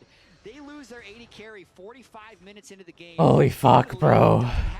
How long is this gonna go on for? I need to see that one again to see exactly what angle he had. We have comms too. I don't know. Look at this. Look at this. Oh, nice. So Sajet thinks he's out. Just get pretty. Yeah, pretty. No flash, no thing now. Oh, nice. Nice, Isaac. Can he? I think we have a death time. Thought he was out, wasn't quite out. The supreme display of talent does have Cassante built Mundo. with the crazy Mundo. walls together. That time around, Sajet not out of danger zone. But Everyone is 6 items, unironically. Top laners are all 20, ADCs are all 7 items. Mid laners have free boots. Entire roster right now. Everybody except for top Literally, the game is even. has full build now. That is 5 items on Humbug. That's crazy. Even supports just being on 3. Dude, just build every possible Kai'Sa build this game. This guy's so rich. Yeah. Thornmail will be completed soon for Impact. So he's going to be even tankier. So we didn't have the minimap in that last replay, but I did find it. I think DST might have been able to win off this. Panth needs a DD. Panth's not getting a DD, man. So it was like That's good enough. 4v4 and 4v3 if they get the pick. Whereas I feel like if they just push that wave, Alistar is level 16. What does max rank ulti even do? maybe break the second inhibitor. But now we are Elder and Baron. Nico is 16. Holy fuck. To be the game deciding sequence here, and Sentinels have really pulled it back. Max build. Hang on. The God flank by Huhi. We still have Gia on Kisno. 3 Zonias from mid AD carry and bot lane of DSG. They are ready for a fight, but it will come down to one big fight. Huge poke onto Rahel. Elder has spawned, so if they can't get a reset for Rahel, he's gonna Okay, Elder flip. I'm liking the Elder flip. We have Panth Q Smite. Panth Q Smite can burst it. Kiana has good burst too, actually. Kai'Sa needs to hit some poke here. They have Weaver's Wall. Nico has a good flank with flash. They found Kai'Sa. Can they CC this? Can they CC? He got out. He got bounced by the wall. It's a clusterfuck, to be honest. Holy fuck, it's a clusterfuck. Neither jungler was able to get in the pit for the smite. Who got it? Sentinels got it? Actual cinema. Neither jungler was in the pit for the smite? Only Lions alive in a minion wave in mid. He's hoping to be able to push it back, but that's probably going to be a game 1 win and game 1 heartbreak. Okay, Nico can't hold. Nico can't hold. It's over.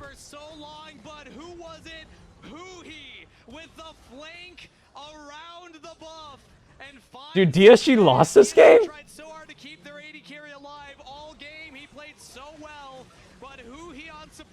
Wow, it takes so long to end, actually. There's no way, right? There's 0 chance. 0. I'm still surprised at how long it took them to end, though. These used to be paper last season. The turret and the Nexus turrets used to be paper. That's a bummer to lose. That's a bummer to lose, man. 101,000 gold for their team by the end of this one. 41 kills in 49 minutes. It wasn't. All right, shake it off, bro. Go game 2. Take the 1-0 lead in the series. What a wild game 1. That was back and forth. There were I think Kai'Sa should have kept the build, man. You got to be able to attack fast. He gave up on attacking fast.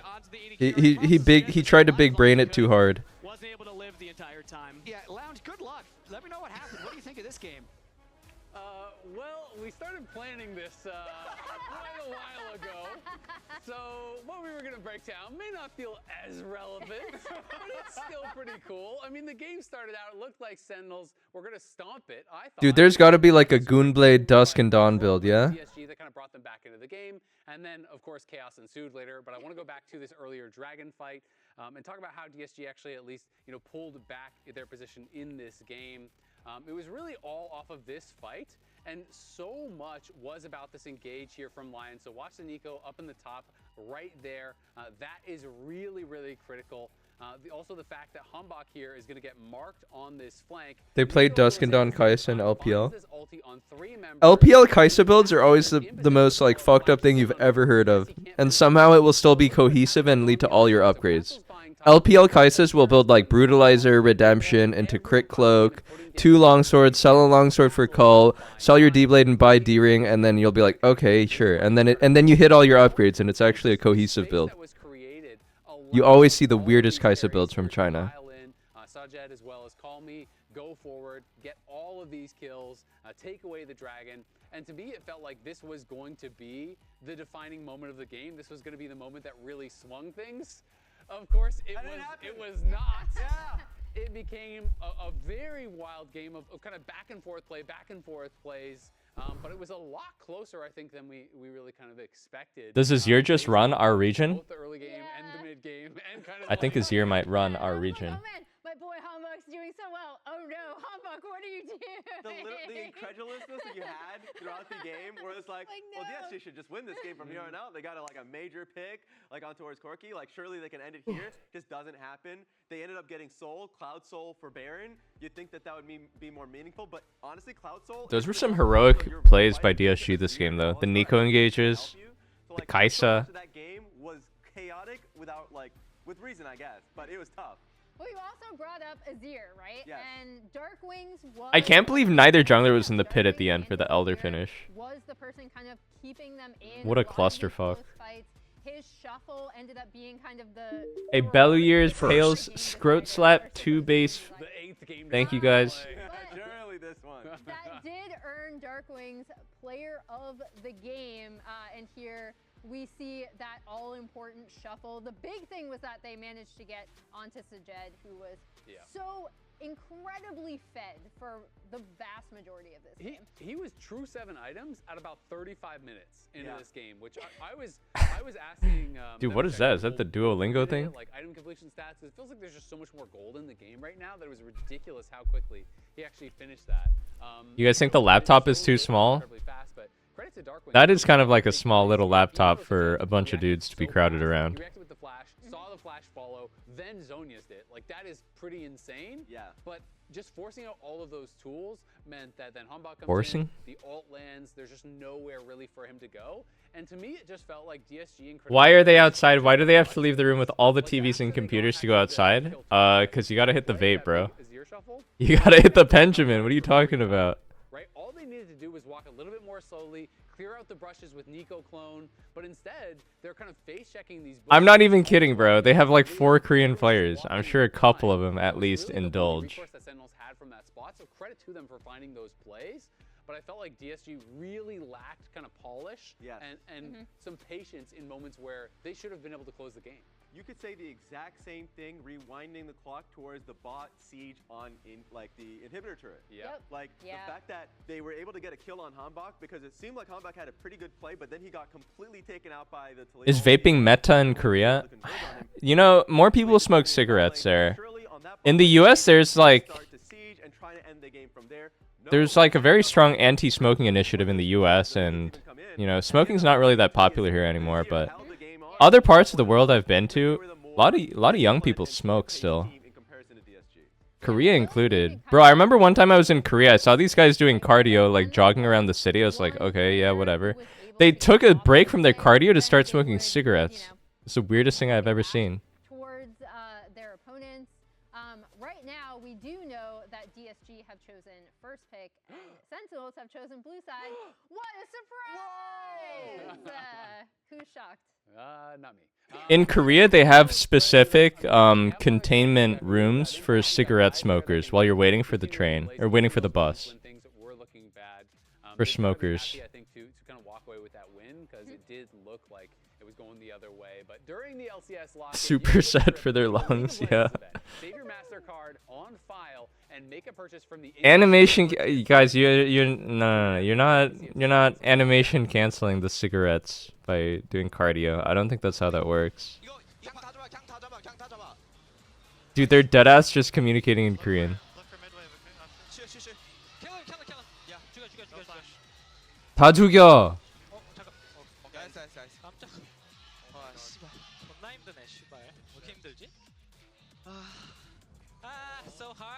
와, 씨발 왜 이렇게 힘들지? 그냥 다 죽여버리고 미드로. They're literally just calming in Korean. Holy smokes! You don't look so good, boss. Tell me about it. It's a real inferno down here, and I'm burnt out. Here, try a Red Bull. It's devilishly good. Red Bull? Does Huhi speak Korean? Yeah. I mean, they're all Korean. Besides Darkwings. I think Darkwings is Chinese. Wings? Wings? Huhi played in LCK, if you didn't know. Or, you know, back in my day, before there was LCK, it was known as OGN, which stood for On Game Net, which was the third-party tournament organizer for League of Legends in Korea. So he played for OGN. He played for a team called Big File Miracle.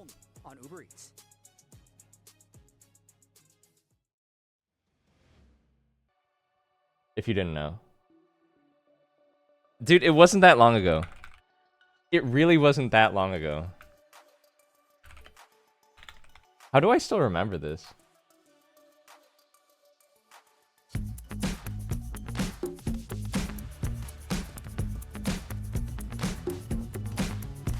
What? Not what I was looking for.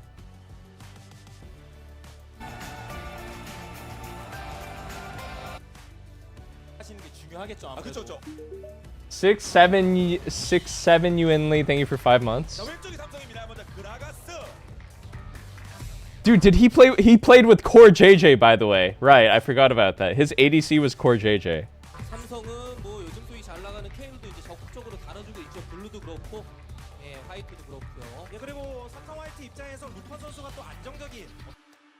Dude, this Champs Like music was so good. This takes me back. 삼성은 뭐 요즘 소위 잘 나가는 케일도 이제 적극적으로 다뤄주고 있죠. 블루도 그렇고, 예, 화이트도 그렇고요. 예, 그리고 삼성 화이트 입장에서 루파 선수가 또 안정적인 어떤 시바나 문도 이런 챔피언을 선호하지 않습니까? 아무래도 그라가스 같은 픽은 안 주는 게 마음이 편하겠죠. 네. 그렇습니다.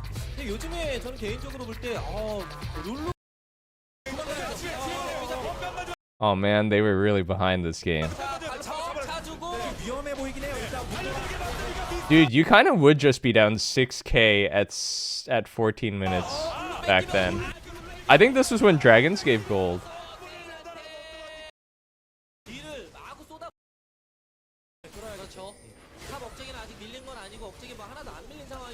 This was the year that Samsung White was legitimate god tier.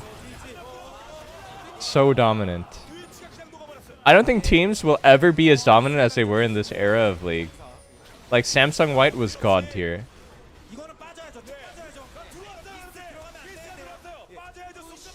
Why does the game look so different? It doesn't even look worse. It just looks different. It looks so much more colorful.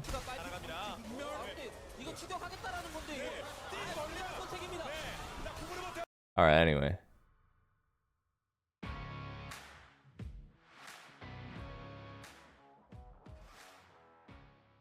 Yeah, I think Sentinels is a new org.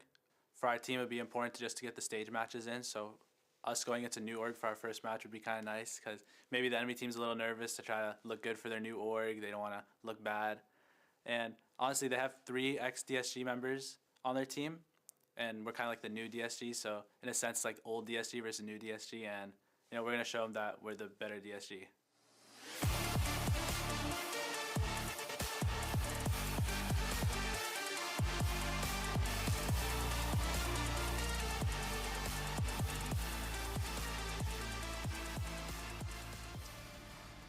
Well, you just heard from Sajet. He wants to prove they're the better DSG, and for a lot of that game, they were. Unfortunately, Huhi on Sentinels used to be on DSG. He found the game-winning engage. And Jet, I got a stat that might make you feel a little old. It made me feel a little old.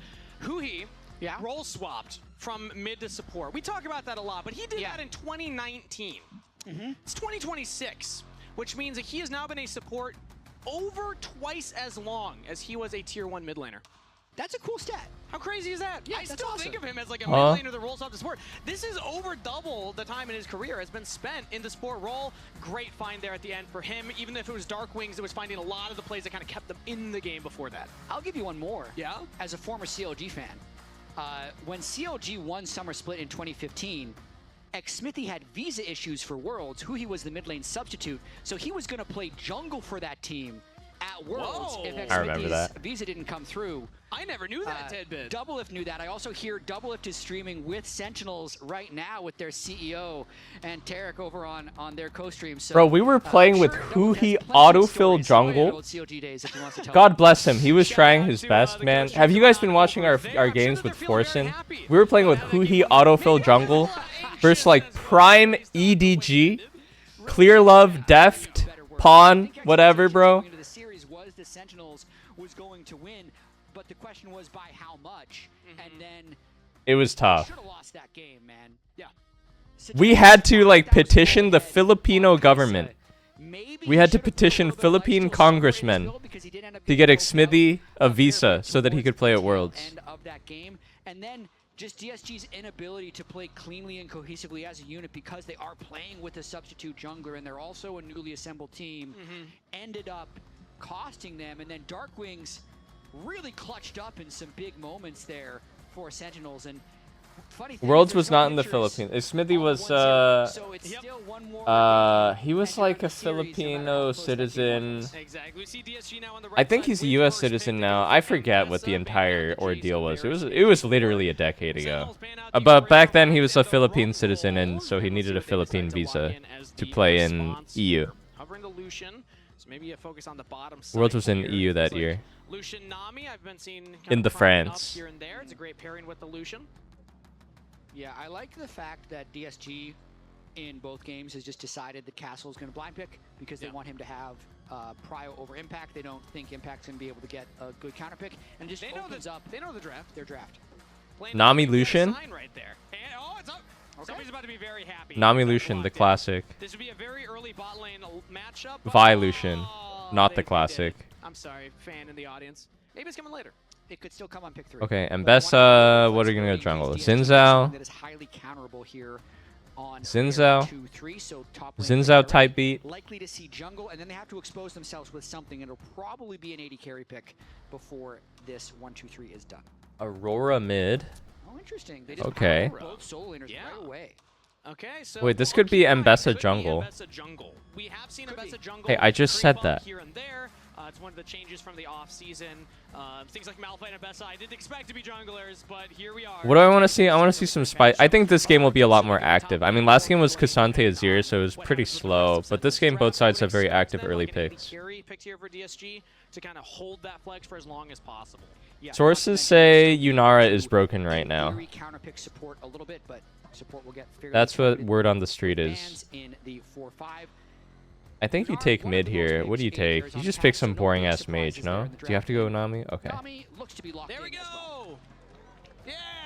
And the crowd. The Dark Wings will play. Oh, now okay, there we go. There we go. Dark Wings will play Victor, I believe.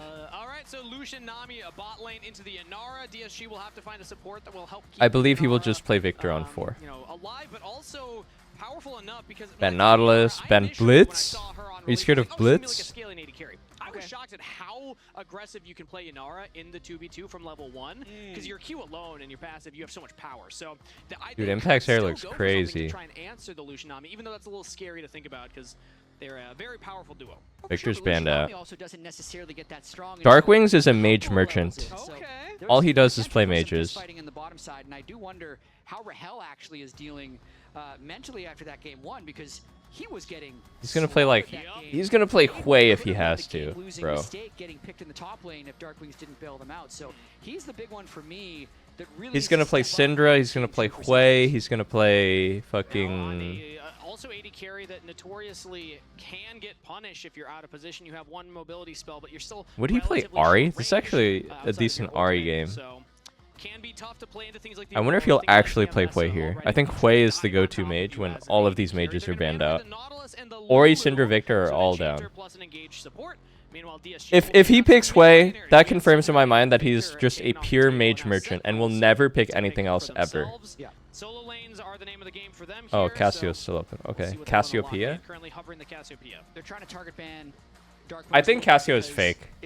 I thought she was real for a while, but I think she's fake. Even if he plays some of the more unconventional ones. So Cassiopeia ends up being what's locked in with boots. You can build boots now. She's actually better than she was before. Why do you think they changed that? Did you have any insight from the... I just feel like the champ doesn't do anything, man. Cassiopeia like extra stats when the quest was completed, which I think would have been the better choice. You have to play so freaky. Yeah. You have to play so freaky to exert pressure as Cass. The argument that Vel'Koz should also probably not buy boots then. It's like a coin flip champ to me. It's going to be Wukong locked in with the Rakan. So what this team was lacking was hard engage. Now they got it. The matchup even good versus Aurora? I was just getting a download of stats in my ears, so I couldn't necessarily hear you. I don't know. I feel like Cassio doesn't do anything to these champs. I feel like Cassio just gets engaged on by these champs and dies. Try and like bully the Lucian and the Nami, but maybe you still can find a cheeky W and to find a pick. Yeah, it was something about Sajed's CS in the first game being emo bait? I'm not emo baiting. Well, what did I say even? Okay, what did I even also say? confirm that he is the all-time global leader of rookies with gold in the game. I mean, I confirmed that when I said it. I'm just going to confirm that now. Until it gets that's just truth in my brain. It's absolutely true. But either way, it's going to be Gwen as the final pick here for Sentinel. So AP solo laners. There's too many emotes in this chat. Everything's an emote. And we do know with the Wukong lock-in, it is not Mbessa jungle. It will be Mbessa top lane. So Sentinels, they were able to get a counter pick for Impact last time around. It was the kind of like Cassante hold the line against Renekton, but he still got a solo kill. He did. Now he gets a proper carry counter pick. His Gwen was hit or miss last year. Yeah. When it became a really big meta pick in the LCK, Team Liquid started first picking it, and then that was coinciding with some other issues with the Team Liquid team, so ended up Damn, Sentinels has like S tier sponsors. Where's the DSG sponsors, man? You see that? Fucking Red Bull, Razer. Does he look better than last year? How come no one wants to sponsor DSG? Need to pick up 2 wins in a row to get their first series win. Meanwhile, Guys, we have to sponsor DSG. newest org in the LCS starting off strong with a Game 1 win over their opponents. Game 2 of DSG versus Sentinels starts right now. And I got the We stat. I actually like this stat. It's another Sajed related need to stat. support our scene. Let's get back to that. Fist fight at level 1. Yeah, I was saying level 1s are less popular because of how early the waves spawn, but Tisno does get to safety. And you gotta run back right away. So it's the 5th highest CS in an NA debut game ever. Ever. But listen to who he's Oh behind. shit, This what? Is what I actually find Wait, is he interesting. Q start? Oh, he missed the Q. Power of Evil, Freeze, Alex Itch, and Kobe from TSM. Yeah. 4 European imports. He's kind of getting owned. It's actually the most CS in a North American's NA debut game ever. There we go. We found the loophole. NA talent, baby. NA talent. Sajed with a great game 1. Still was not able to pick up the win, but got the lead. That was a CS record? No way. They're not including games from Season 3. Currently here with a slight Back in my day, in Season 3, Season 4, the level 1 there was always like 600 CS Ziggs games. do some table setting for these compositions as well, Jed, just like we did. This is really bad for Cass. If she has to early base before tier, it feels super bad. Oh, I like that W at level 2. That's not common. I like the W level 2 from Call Me. Very squishy. We don't have the same type of Cassante, Alistair frontline or like the Kaisa one-shot. I'd say the engage is still No, the CS records are actually quite hard to break, even though there's more minions now, because back in the day, you would steal camps. Also just like Aurora Wukong is a combo that 100 I mean, back in the day when... Jesus fucking Christ. Okay, before they were Raptors, they were Wraiths. and you would just do your rates on CD. You would do your rates and enemy rates if you were winning mid really hard, and then you would just get so fed. Single point in Click CC as Calmy is trying to kill Darkwings. Yeah, I mean, he's getting a massive lead over Darkwings in this early game. So that's how Froggen has like insane CS record. Bro, that's so obvious. I disrespect you for even going for that, Calmy. For attempting, thinking if Darkwings is Hey, I just said the opposite. Darkwings, though, trades flash and will now get the wave in himself. So, you know, again, respect the Calmy for the attempt. Not going to find it, though. Yeah, they'll both likely just trade TPs to get back to That was so bad. He threw his lead. Likely okay with that trade. Because he missed 2 CS just now. What he could have done is just use all his spells on wave. Cass has to TP back, and Cass will miss 2 to 3 minions. Will either one choose not TP because with the home guards change? I mean, maybe if you can punish no flash timing. Avoids the grand entrance from Lions. Just steps barely over that circle. It's and, fine. It wasn't bad, but it's just like Yeah, Hambach thinking about I wouldn't have done it. Completely on vision though, barrier and heal up. This would be Is this a dive? By Q? Oh, now we started tanking so early. What the fuck? Wait, they botched this dive really hard. Taking up afterwards, but gets out of range, and Sentinels are fine. And Darkwings is dead. Okay, they insta-punish Cass no flash worth. DSG find the play mid while looks like Sentinels were not able to find theirs bot. Well, that's the danger when you show as a jungler is it lets the other jungler go wherever he wants without any fear of counter gank. So knowing that mid lane was no flash, he makes the repeat gank.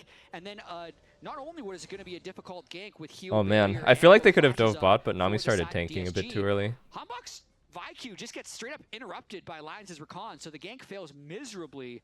Another good early start here for DSG. Yeah, solid DSG jungle pathing from Kisno. Last game on the Pantheon, it took him a while to actually get onto the map. Cass no flash? Hey, Cass no boots either. Am I right or am I right? You don't really see Wukong ganks until you're level 6, but like you had highlighted, no flash on the mid lane meant that it was much easier to pull off. Now also gold on Kisno. Let's see what he's able to do with it this time around. Yeah, another attempt to prove himself. This is really an interesting debut for the LCS because we know he's not going to be the long-term starter once Kryra is able to join the team, but it's definitely a great job to secure a future if you're able to have some big games. And Lions diving over the bubble for a big trade onto Hui, playing pretty aggressive. Dude, you have no flash. What's going on? Still no flash on Darkwings, and a second kill. He's actually getting farmed. I mean, I think it's worth asking the question is if he should buy. He's trying to make me look bad because I said it wasn't worth it earlier. He's like, oh yeah, want to see? It really was worth it. Want to see me die twice while I'm no flash? I mean, Punk. this was a good gank once again. That's what he's thinking in his head right now. It just starts to snowball this lane. Yeah, and Kisno also waving. I haven't mentioned this yet, but when you look at the tier 2 players, a lot of them have played with each other at one time or another. Darkwings and Kisno actually were on the same roster last year for Conviction. So Kisno waved to his old teammate saying, yeah, I'll take 2 kills from you. I did say And Cass was a bad pick, that's true. I CSP, feel like he's just a victim this game. will get the first I feel like champs are just too power crept that Cass can't really do her thing anymore. Yeah, it makes sense. All the tempo was used by Like the Cass dream is you're tanky enough to withstand their initial engage, and then you're a battle mage, so then you just like start dealing high DPS and killing them with your E and sustaining with your E. Or the power fantasy is like, I grounded everybody and then I'm slowly chasing them down with my Q and my E's. But the reality is like you either just get blown the fuck up even though you built all bruiser tank items, or you just can't deal any DPS in the fight. You're getting disrupted the entire time and you die anyway. That's my opinion. Yeah, I definitely feel like... Or just like some fuck shit happens and you like miss your Q and then you're dealing 0 damage. If you have a bad matchup in game 1 and you fall There's just too much like mobility and CC and disruption for a guy like Cass to really work. As a mid laner at least. I don't know about other lanes. I feel like she could slot into the ADC role where you don't really like expect your ADC to make space or anything anyway. But as a mid laner, I don't know. I feel like mid laners need to have playmaking in this day and age. Yeah, exactly, yeah. Darkwings hits level 6 on the mid lane finally. Calmy does still have a experience advantage slightly right now. Darkwing should catch this soon here after some of these minions. But the big thing that I look at is anytime the Wukong hits level 6, and now Kisno has hit level 6, Wukong has ultimate available, and this is when the Wukong ganks can really start to become lethal. And still technically no flash on Darkwings. It's going to be up maybe about 30 seconds here. Another thing that I feel like I didn't watch the first series super closely for this exact thing, but I don't think a jungler has gone top. Yeah? It's just been the avoiding first 14 minutes of any of our 4 games. Which is counter to what I expected could happen because of how impactful top lane can be if you can get a lead now. Yeah, but to me, it's about that little Phalite. You just throw one ward down, and you got these big fat walls. It just seems like this kind of ungankable lane, and it ends up being in complete isolation. So Castle and Impact are just having a grand old time fist fighting each other. Tommy Lucian is kind of quite ahead in lane. Impact is, again, slight lead for himself there, about a wave up. Now that will get pushed in by Castle. But the question on my mind was still, which version of Impact will we get? 2024 MVP or 2025, really rough year overall. And in the debut, I mean, he gets a solo kill in game 1, and now already holding his own with a maybe slight lead here in the top lane. Yeah, absolutely good tank play from him in that first game. Hard to make more of a difference on Cassandra. 1v1 wise, I feel like you hit this point as cast no matter what, where you're going like Catalyst Roa, and you're pretty tanky for a while. It's like you're tanky for a while against Aurora, so you're like, yeah, this feels pretty good. I mean, they can't kill me. And then eventually she hits her items, and then you just die in a team fight anyway. And like, you ulti, they turn away, you W, they sidestep, you Q, they sidestep it, you're trying to E them, you just get CC. I don't know. I just don't think the champ is good. Wow, lane gank bot, I like this. Oh, missed the R. Fine though. I really like this look. Lane gank bot, wow. I feel like this is actually a good power check lever against bot lane picks that want to hump you. Lane ganking bot is actually so strong with home guards now. Not a lot of people have caught on to it. And doesn't have to use anything. Meanwhile, here comes Hambach. DSG could be in some trouble. The flash hits on the Lions, and Rahel good punish. Picks up the first kill of game 2 for Sentinels. I mean, even if Sentinels isn't super happy with that play, Rahel's very happy with this play because he's not the one who died. The kill didn't go to anyone in his lane. Does Yunara have 55 CS or is that a bug? 900 gold up, and it's only going to increase as he's going to shove in this cannon wave and then likely reset to go for a buy with about 13 to 1400 gold. So Jed very far behind right now in this bottom lane matchup. And that's, yes, you've been hovered a lot from Hambach. That's 2 dive setups, 1 attempt. That's a real number. Not the best start considering how that's well rough. Jed was able to play in game number 1. Castle pushes in a wave topside. We'll get 1 plate right there. I'm gonna give some challenger level analysis here. It's not good to be down 40 CS at 10 minutes. By Rahel. Meanwhile, the call on the other side. So it's no early combat power there for Yunara. And Hambach is going to want to continue to play around bot side, so I'd like the DSG finally have Triforce spike. Wow, it's early Triforce from the 2 kills. Wukong has ult flash. He wants to strike right now. Nami is no sums around bot. I think, yeah, we just pull Drake. Pull Drake. Pull Drake. Go D, go D. I think this Lucian very big problem. And get one for themselves. Here is Rahel. Now just goes for the re-engage here. Oh shit, does this work? Goes out, as well as the Nami ultimate. Bubble lands. That feels bad for Wukong. He just wanted to do Drake, man. So DSG do not find the play, and that actually de-leashed the dragon. Yep. It was not secured. Yep, that was something where Kizno's going to be really sad he left the dragon there, because Rahel has the Essence Reaver, is going to play super aggressive, but unless Kizno is in gank position when he goes in, he's just too far away to be able to make an approach. They didn't even get a summoner spell out of Rahel's Lucian, so yes, they get the dragon. I think they're always going to get the dragon. Is this okay, top? Impact is mega trading on weak side. So our first top gank ever. Yeah, we have sorry, wait, no. The other guy, Castle. Dude, my brain is fried right now. I think I have COVID or something. I don't know what happened to me. Okay. There was a lot that just went down there. They're just all too tanky. This is why you don't go top lane. I woke up and I felt like my throat was really sore. And then I showered and I felt okay. And then I went outside and then I instantly started to feel awful. Castle does have TP, and we find a pick in the jungle. Hambach caught out as Kizno with his mid laner will find a kill. Yeah, nice pick there by Kizno, making the most after everyone's trying to retreat from that top play.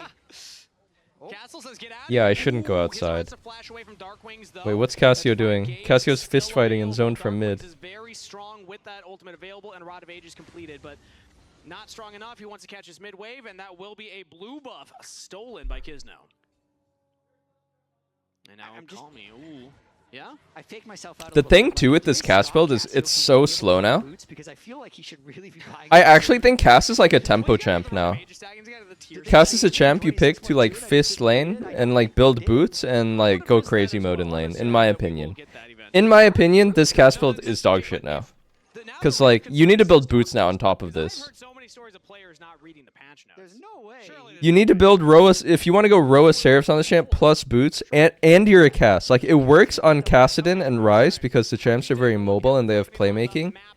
And like they go mega hyper carry. But Cass doesn't really like Cass is not a hyper carry anymore. She doesn't hyper carry versus anybody really. She doesn't hyper carry versus other hyper carries. She's just a guy. With gold being on their jungler and mid laner. Meanwhile, for Sentinels. Wait, does he know he needs to build boots now? Picked up that one kill. So DSG, considering it's 4-1 in kills, don't actually have that big of a lead over their opponent. Does he know? Ahead in the grubs department right there. Did I buy you enough time, Jat? Were you able to take a look? I'm like so sure that she can buy boots. Let's pull the audience. Audience, say yay if you think Cass can buy boots. That's a resound. Yeah, she can definitely buy boots. Electrocute. Oh, what the? I just realized Lucian has Electrocute. I saw the Electrocute proc. I was like, wait, I thought Nami that got patched out. And then I saw the Lucian has it. He's going to buy him now. I have faith that he's going to put an end to this. It's kind of uncanny how many times I've said something and then the casters like are like riffing off of me, no? Okay. I'm sorry. Yep. Like as if they have an inside, an in-ear earbud. In-ear earbud. In-ear bud? Listening to what I have to say. Malignant's completed plus upgraded boots. So call me. Definitely picking those you can ones up definitely buy boots. Stream snipers. Someone in the stands just said, I really hope the mic picked that up. Yeah, I mean, I don't know. Like the cast just doesn't finish her build till like 30-something minutes, right? Let's get off that real fast. Sentinels pushing in another wave here in the mid lane. You need Roa, you need Seraphs, you need boots. Okay, great. Now I can start building my actual items I want. Now I can actually start to go Rylai's and Death Cap and... Oh, the instant punish on E forward. Wow, that bubble was insane! Oh my god, Aurora just got one tap. That feels so sad. That's crazy. The angle was actually so good for DSG. Wow, that's actually just unfortunate from DSG. I thought that punish was good and well coordinated, but that is just quite unfortunate. Actually, Wukong wasn't there though. Oh, he's here now.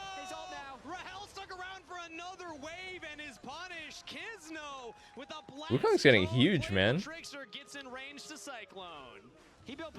Yeah, the cones are so OP. I didn't respect your game. You definitely read the patch notes. And you should feel ashamed, audience members who didn't believe in him. The Chemtech Blast Cone, I feel like that play and like the lane gank bot is just so OP. The punish aggression. Sajet, a window here to get some more CS. Let's get another look at that play. I believe this was the first engage. Wow, I can't believe Lucian lived here. Lines is ready to absolutely snap engage him, so he's completely trying to punish Rahel, who's playing super aggressive, but that bubble is ultimately what saves That bubble was crazy, man. He then gets the kill back onto Call Me, but he stuck around and got killed the second time around.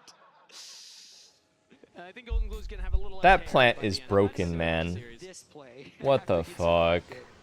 Where Good Night Lucian still very far ahead, about 600 gold ahead of his counterpart, and they're going to continue to give gold into this Lucian. ERRFC. Been seeing like Navori guys. Been seeing some Navori on the Lucian. This guy went RFC. But it was such a fast play. But can Castle survive this play? Actually goes for the wave. 1v1's Impact has his own wave behind him. Impact's gonna try and snip. Wow, awesome. They just traded all their CDs, and Mbessa took 0 damage from W and Eclipse, and Gwen took 0 damage from her W.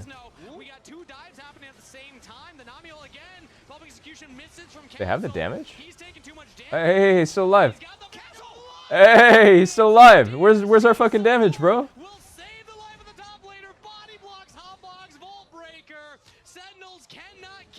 Wait, where was the damage?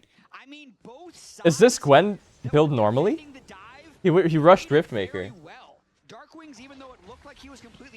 Wait, I thought you rushed Dusk and Dawn on Gwen now. Isn't that the whole point you play Gwen? Is it not a rush? I don't know. I don't know my Gwen builds. That seemed like a very low amount of damage though. Just body blocking the Vi-Q throughout the end of it. Very well played there on both sides. Yeah, sometimes, even if you don't have CC, you can just stand between the enemy jungler and your top laner. Hotbot getting some damage on the Kizno, but in comes the Oh, he Cyclone. missed. Did he miss the... TP answer. Darkwings is there. Oh my god, like Cassio can't kill that? That's actually just the worst champ in the game if Cassio can't kill that. Oh my god. That's so tilting to watch. Dude, this Aurora is actually a lucker. Absolutely nothing. The overall map pressure still looked like it was in the favor. Ref, I call luck. So much on that play, and now DSG are the first ones back on the map. So Calmy able to get a free wave top, and Sajet is just pushing. I don't know if I've been playing too much solo queue, but like, what if you just built damage? Like, what if Gwen had just built damage? LCS baby. What if you built damage on the champ that is supposed to deal damage? And this time around, Sentinels, they still have the turret lead, but the gold and the objectives in favor of DSG. Gold's about even, but they have the grubs and now one extra dragon on top of it. So, I mean, we kind of came in. It was a rivalry for some of the players, maybe, because 3/5 of the roster went over to DSG, but or rather went over to Sentinels. I didn't think it was going to be a close match, though. Cassio, victim champ. You just die. You build tank items. You have no mobility. You just die. Side of DSG, they have more hard engage, and also this game they're playing well together in terms of creating numbers advantages, so they can just kind of go all in on these plays, dump all their cooldowns, and secure kills. And that's the third time they've been able to punish Darkwings this game. Calmy's having a fantastic performance on this Aurora. Kizno's having a fantastic performance on the Wukong Castle. I don't like the name Call Me. Shout out to Kizno, man. Coming in. Call me maybe. Short-term substitution right here. Had a pretty solid early game on the Pantheon. There's going to be a lot of things he regrets about that first game, but it was more the team not being able to close it.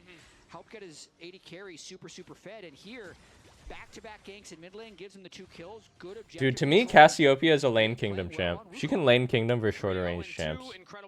She's not just like a guy that you pick to go 50-50 in scale, because I think her scaling sucks. Might not be as aware of a newer player coming into the LCS. Joining us from the TCS, I feel like she could work top lane. For a team called Misa with Closer, I feel like she could work top lane or bot lane. I don't feel like mid lane plays to her strengths at all anymore. Over in LCK, so he's definitely got experience under his belt, and he is mid lane. You got to be a that playmaker. experience right now with a big lead in the mid lane, but Darkwing's still trying his best to find something on the castle there. Yeah, and even though Darkwings, wow, look at that road he's taken. Another KT rollster. You can hover items on the stream and tooltip show up? Wait, what? Really funny Not me. Between Castle, Really? Calmy, You sure? Hambach, and Rahel. If we have more downtime, maybe I'll have a chance to kind of explain that. But there was one tournament where Rahel basically just smashed all of them. So, yeah, you know. Okay. Shout out Leaguepedia. You can just find random facts like that. Debated. You think that's funny? But we'll see. We'll see if he's able to do it. Yeah, did that make you smile? Series, that's for sure. But really trying his best here in game 2. 220 CS, a lot of resources going towards him. Going to be hitting Infinity Edge very soon.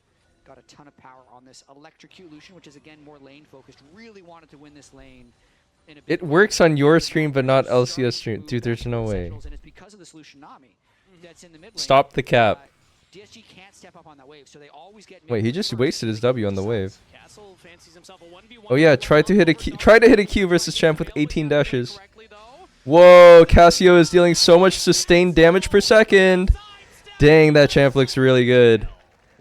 That close 1v1, bro. From Castle, Merktred's Hex Drinker as well just makes it so that Cassio damage doesn't even seem like it's happening after the normal Ambessa. Dude, I don't know. The champ to champ face off Cassio and Ambessa just feels like you're playing Mario Party with your little brother, and you feel kind of bad for him, so you give him the handicap, and then he just gets like 10 stars, and you have 1 star.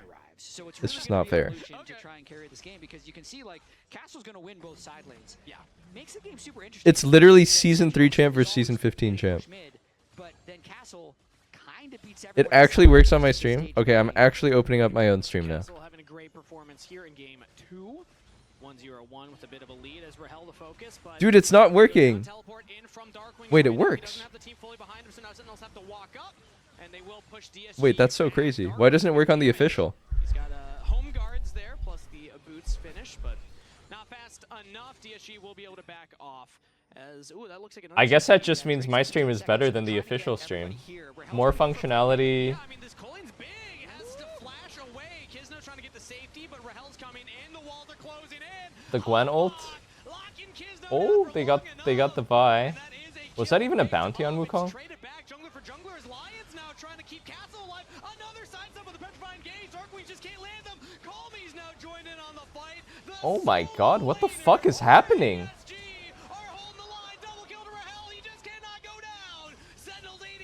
Flash W?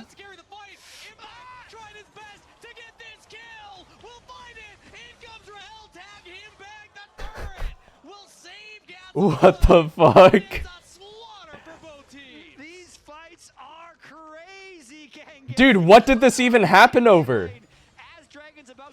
Suddenly a fight occurred. Okay, they saw Aurora TP to bot, so Sentinel's forced on this side. That's why. Ambessa whiffs ult.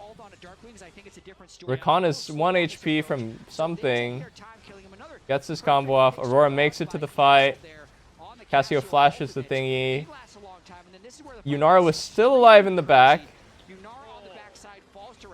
Dude, what a crazy fight. At the very end here, Rahel rejoins it. And this is everyone's face watching this fight. I can't believe what's happening. But shout out to Rahel. You were the first one to point it out when you're a pro 80 carry and you get smashed by a rookie like that. You got a chip on your Whoa. shoulder. Is that the Yunara build now? He went Fiend Hunter bolts. Sticking around for much longer than I would have expected. But it was basically a wash for Wait, why do you build that on Yunara? about where it was. DSG have a lead. They have That doesn't seem that good. dragons now, plus the grub, so they are still in an advantaged position. Sentinels will get their 4th turret, though. That's really the only metric that they're ahead in. Maybe they're ahead in finding picks. Now Lions gets safety. Yeah. Dragon going over to DSG in the aftermath of that fight is pretty big because it puts Aurora's build. The edge is also really big for Rahel because This is like solo queue build to me. I never like Malignance on Aurora. Gets a quick Lucian combo off on pretty much anyone. I feel like Torch is better on her, or Ludens. And like the ult CD is a bit longer, but like it's fine. It's pro. You're not fighting perma on ult CD. So it's a push and pull. It's full glass cannon, Storm Surge. I mean, it's alright. It's solid. It makes sense. He's solo AP. He builds flat pen. I imagine he will have that flash by the time Dragon is up. We have 4 minutes. Yeah, he should have that flash in no time. So DSG, I mean, if they can force the issue, go for the Baron buff right now. Sentinels, they don't have their Gwen with them. TP. I think Shadow Flame is better, of course, than Storm Surge too, but sometimes the situation in the game is just like you don't have enough gold to complete. Yo, he's just in there like 1v5? He did die, but he bought so much time.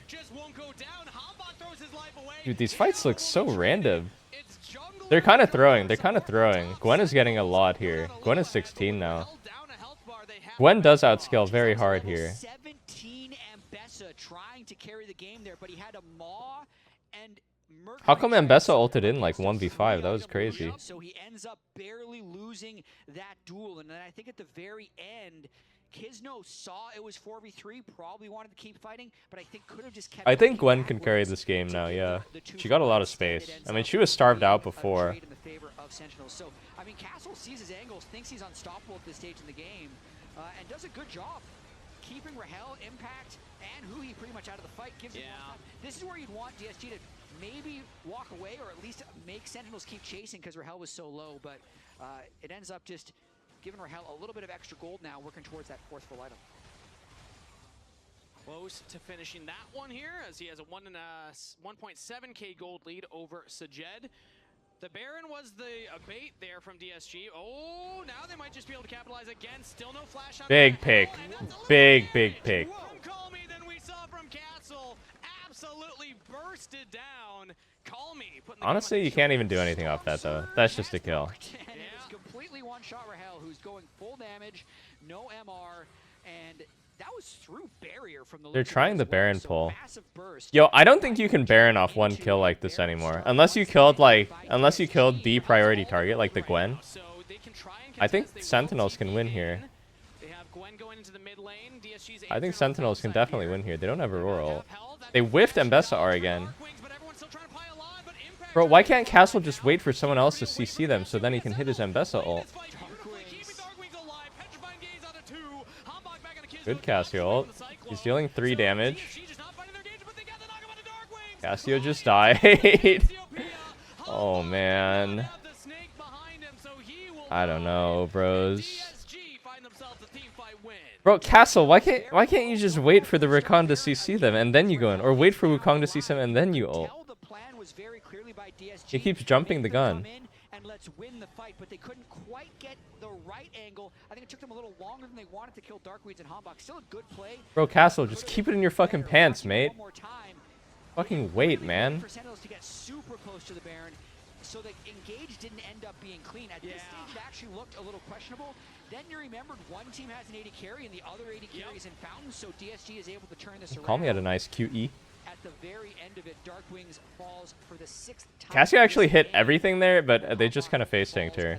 Good start of the fight for Sentinels. If they just played, Wow, Aurora healing is crazy with the passive. they find something else, but it was a 5v4. That was going to be a tough play anyway, but it did stop the Baron yet again. DSG have now used that as a magnet twice, one time with a number advantage. And we see, even though Darkwings went down, he did so much damage at DSG, we're not able to stick around and go for the objective afterwards. Now Sentinels are actually the team looking at it. I mean, there are Dude, they're just hitting it? Does it work? Aurora has R? Castle has the ultimate available. Flash Hey, he waited that time on the Mbessa ult, and then he hit it. Nice. Lucian's out of the fight. Kill the rest, kill the rest, kill the rest.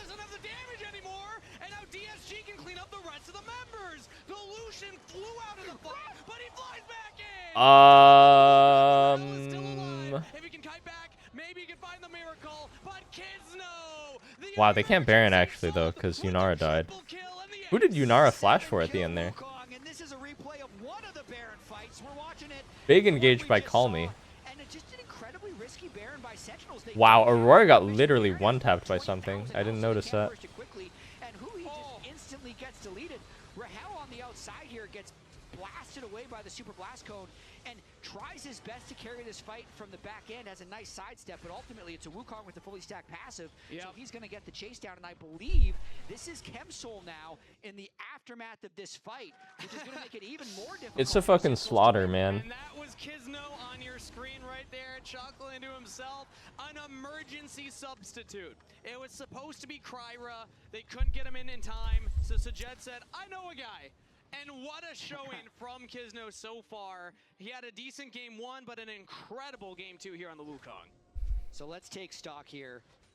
Really fed Wukong. Wow, both ADCs are so rich. Aurora, and then very burstable. How much bonus gold do you get from the ADC quest? You get 500 up front, 500 cash advance, and then... DSG, if they can get an engage onto Rahel, the game is over. Rahel's got to be very careful right now. He's building some life steal, so he can, if he gets chunked, try and heal back up. But it's not poke he's got to deal with. It's dude, the plants. Whoa, Call Me whiffed everything.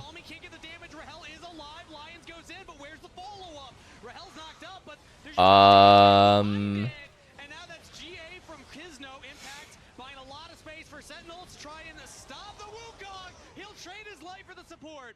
Shut down to Impact. Kizno finds something for Dude, I thought that would be the game-winning fight there. Was Wukong not with them at the start? They hit like 2 blast cones back to back and suddenly appeared on top of everyone.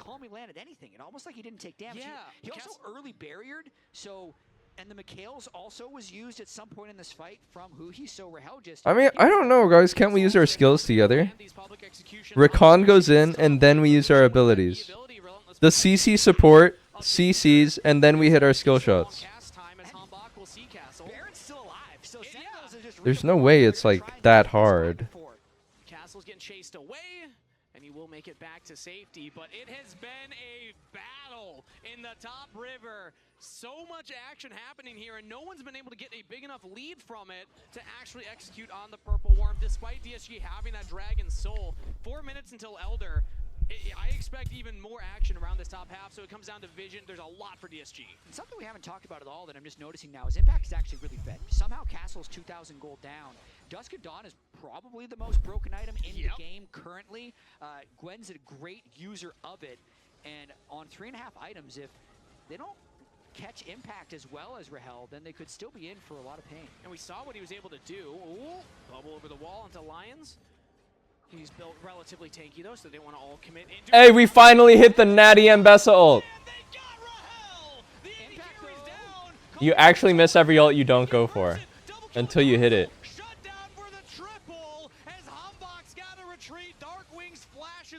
That's why he's going for the Natty ults. Interesting decision. They might have had a chance to run down mid lane and get a lot, but I think Baron. That's why he's going for the Natty ults. See, I'm thinking about what if it misses. He's thinking about what if it hits. This is a much later Baron last time around. By this point in game 1, they had 2.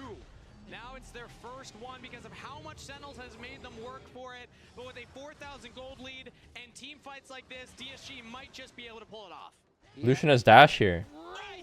Unexpected. And that's when everyone flies in. This time Lions combo, so there's no way of dodging. You can see Calmy took a bunch of damage from Impact right afterwards, but then everyone's able to get close enough to just burst down Impact's Gwen as well and finish off the fight. And that's Are we sure about the Yunara build, man? I'm a PD truther. So even around this I've always believed in PD. You won't have flash on your big engage, you won't have flash on your low mobility. Kraken PD, man. It took Pepper Baby to challenge her. Sentinel's job is only going to get harder here as DSG will use this Baron to push in Holy some shit, waves, that crust proc. damage there on the turret as Castle will push in this bottom side. Sentinels have 5 members grouped though. Maybe they look for a snap engage here. DSG will back off as they only have the cannon minion. I mean, Sajet is really not behind anymore at this stage in the game. You can see. Dude, this Yunara actually had 50 CS at 10 minutes. He's pretty strong now. You were highlighting it was like a 2K gold lead, but now Castle actually has the lead over Impact, but he is slightly isolated. In comes Impact, in comes Hambach. There's no way they kill this Mbessa. Oh resistance. man, he wasted his Gwen ult. Impact has to flash to safety as Nami ult will cover the retreat.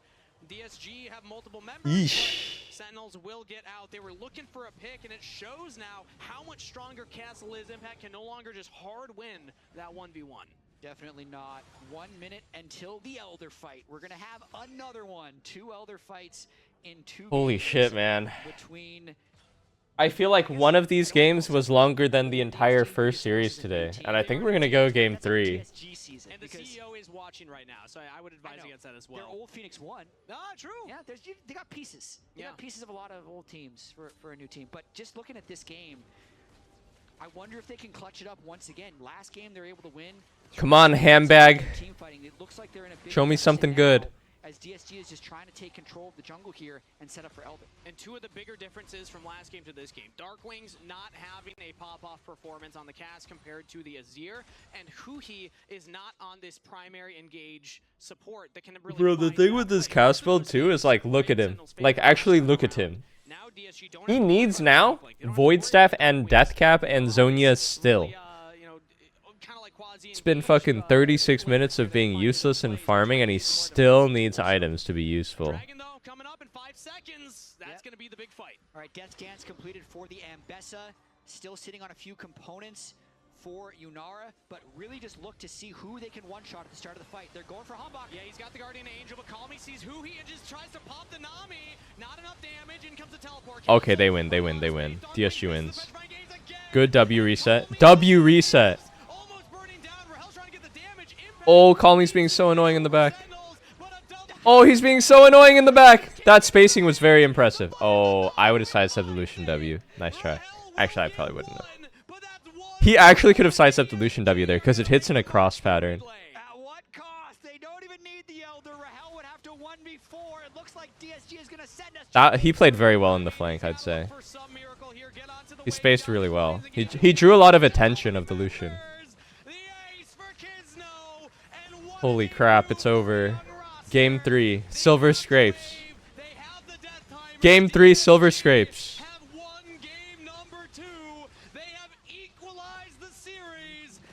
See what I mean about Cass, man? She don't do anything. She doesn't do anything. 5 kills in an absolute banger. The 10-kill Wukong as well, leading the way for Kizno. That's got to feel so satisfying for DSG, being such underdogs coming into this one, feeling like they had game 1. Dude, I'm gonna go heat up some food. It's been so long that I'm hungry now. Right back. Break this one down. How'd they do it? How did they do it? That is a fantastic question. In 3 words or less, Raz. Yeah. Go. Chaotic fights. I'll go for a 2. All right, I'll take the Wow. Wow. Look at that efficiency. He went for the under. I'm saving the word. I know. I'm saving the word. This game was very chaotic, but a lot of it is on DSG, and there's not a lot of faith coming around with DSG, but I think in the last 2 games we got to see some Speak great for yourself, performances. doubter. I said they would lose with 1 game win. Is the most DSG favored person? Let's just start the fights, because specifically I'm going to focus on towards Baron, because DSG has a lot of great positioning on Baron, but I think the first few plays we're going to talk about, I think, the lack of patience when it comes to playing around it. So this one around here, they're on the objective itself. Castle is going through mid and just pushing it hard, and then he's going to take positioning because they have a great control ward. A in the line bush, and then B, of course, if you want to even get that far. But so far, that is the take. But Castle says, actually, I think I found a fight here, guys. You guys come along with me. So they have to ditch the Baron altogether to then join the fight that Castle has going through mid lane, which makes it awkward for Sajid, who's here, trying to figure out how do I enter the fight at all. So I think here, even though DSG ends up coming away initially with a 1-for-1, no, the fight goes long enough, and it's a poor positioning from Kizno because he has to deal with Tarkspoons on the left side, so they end up losing like numbers for that. So it's like, okay, if we're a little bit more patient here, let them come into our Baron, then it's going to be a lot better. So you look at this situation here, and it's the same problem in a way when it comes to patience, because let me actually show Fog of War here. Lizen is a great position. Baron vision is hard for them to approach. Problem is, Castle just burns ulti immediately trying to get a pick on towards, I'm pretty sure it was Dark Wings. If you just wait a little bit longer for Lions to actually get the setup for you, then this fight becomes immediately much better. Because remember, it's a 4v5. Rahel is not here. The fight shouldn't be this close for how great of a setup that you had. And especially walking into a Cassiopeia, a Gwen that's just throwing ultis at you, it is going to be difficult to approach the fight in general. So in the end, yes, they win the fight, but they're so low HP, and Rahel is coming back from base that you're going to basically lose it in the next round. But thankfully, this time around, Sentinels is on Baron. They're the ones that are going to be basically setting it up for DSG. Great TP coming in from Rahel, and so now it's Call Me setting up with a great ulti. Immediately, because of the slow, you're able to get Castle going straight into the back line, and this is a much smoother fight for DSG with the lead that they currently had. So this is just like criticism overall about DSG and how they set up around Barons and the lessons that they can learn going in, especially in going to game 3, and being able to finally click it together in the last fight. Yeah, I mean, to me, it's like you can look at it through the negative lens, but you can also look at it through the positive lens that they're getting themselves both in game 1 and in 2 in winning positions. Yes. Where they just need a little bit more patience, right? It's not like, oh, you don't have the hands, you're just getting blown out in lanes. No, you're in these games with a really good shot. You just need to slow down, coordinate. It was the same thing we saw in the turret dive in game 1 up by the inhibitor tower in bot lane. It's the same thing we saw where Dark Wings came in with that Azir shuffle where they had picked off Rahel. True. Just stop skipping steps and communicate a little bit about what the engage is going to look like before it happens. And I feel like they would be crushing these 2 games. Yeah, and I feel like the even further like silver lining it, I also felt like Raz, you kind of demonstrated it in your like Baron setups where they learn a little bit each time, right? Like a little bit, yeah. There it is. They're scaling mentally. But I think it is really heartening to see how they kind of are learning in real time how to play together because, like we already covered, Kizno is substituting in, right? They don't have their starting jungler. Yeah. And I did think, to like single him out specifically, I thought he looked a lot more well coordinated with the team in this game too than he did in game 1. 100%. I think, especially just looking at the series as a whole, a player that I wanted to be able to call out is, I think, like in the bottom lane, Sajed in game 1, his Kaisa was very fluid, very smooth. I think his team fighting is mechanically very impressive. And in game 2, you can make some criticisms in terms of like, because you had like a note actually about before the team fight, he was What up? super greeting, and he was sitting on like 2k gold trying to get a full completed item before he based, and then the other team just forced a fight, and it was super close fight. It was over by the red side jungle. There was people with like 1 HP or 1 auto of HP, and he was sitting on 2k gold. That's one where it's like, to me, that's the inexperience. You know, it's getting a little bit greedy when the other team recognizes it and can punish. Exactly, but package all of that up, and at least from the mechanic standpoint, this man is ready to play in Tier 1. He is doing a very great job, I feel like, on stage today. So super interested to see who the standout player is going to be in the final game of the series. Well, the standout player in this game, call him player of the game. Call me. Okay. I didn't write that. What a mom joke is that? But he did have like a few early slip-ups, but his Aurora ended up being such a massive difference maker, especially in these fights. Yeah, absolutely. I mean, I think he was playing super aggressive. You know, wasn't afraid to just kind of throw himself in. Had a great pick on Rahel at a point where Rahel was like 2k ahead. Was able to basically solo out the Lucian. This was a pretty big moment. You know, being able to actually get that catch, get that kill in onto him. Describe taste. Feel like a bit of a game changer, and call me, I think, you know, My taste buds are fucked right now because I'm sick. I don't think he was looking as good in It's pretty good. So it's great Leftovers to see from some lunch. players that are at least playing with a lot of confidence. Clearly, there are some mistakes. Some Japanese food. But I Beef like and when I rice. see young players or new players to a league come out and just play with confidence, right? Play with aggression. Like, it's okay to make Alex Honnold live climb. You need to Yeah, are you guys tuning into that? He's climbing Taipei 101. have the confidence to be able to do that. 100%. Because it felt like even just progressing. Wait, when is it? Is it today? Plays were getting cleaner and cleaner. Yeah. And so, like, I think it's a really good sign, especially for the players coming in for DSG. For how It's well right now? they are cleaning it up from. I think I speak for everyone when I say we would rather watch Sentinels versus DSG Game 3. Select first pick. I'll catch the update on the news later. Select blue side. That's a shocker. The incredible global trend. Yeah. We are not breaking it here No. today. Maybe someday. Yeah. One day. Does anyone want to flip their predictions based on what they've seen? Because I've been really pleasantly surprised by how. DSG has been better. Yeah, DSG. Are you flipping? No, but I still think they've been better. Raz is thinking about it. To hell with it. Fine. I'm flipping. I don't have my flip flops, so I'm not gonna be throwing my shoes at the camera. I think we have some back there with your face on it. I might bring it over. I'm not gonna do it now. We will see if Raz's flip-flopping pays off as we see who closes out this second series right after the break. Nice guys, good job. Why we cannot win it? Netflix does live events, yeah. They did Jake Paul thing. Yeah. Well played though. Yeah.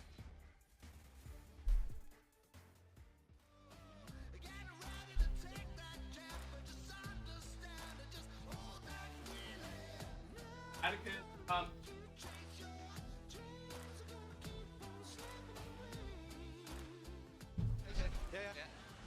Look at Lucian, look at Lucian. Lucian. Hit the play, hit the play. Look at shot. I'm okay. I'm just ahead and whistle. Great play. You don't think watching the climb would be exciting?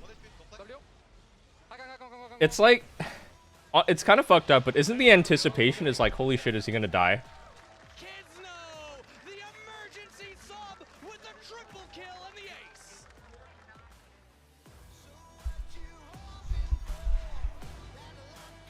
Is that why people watch NASCAR? I thought people watch NASCAR because cars go fast. Vroom vroom.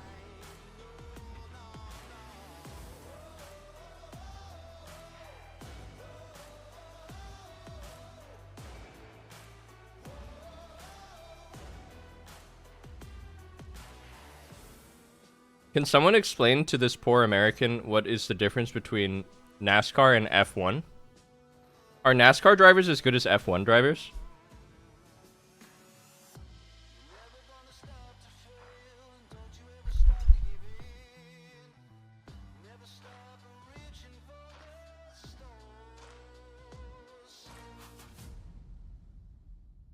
Why is everyone saying, uh-oh, rage bait?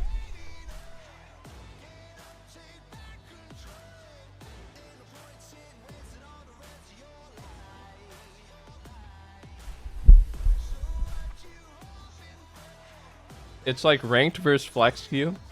He's making a left turn. I don't even know who you're mocking. Are you mocking NASCAR or F1?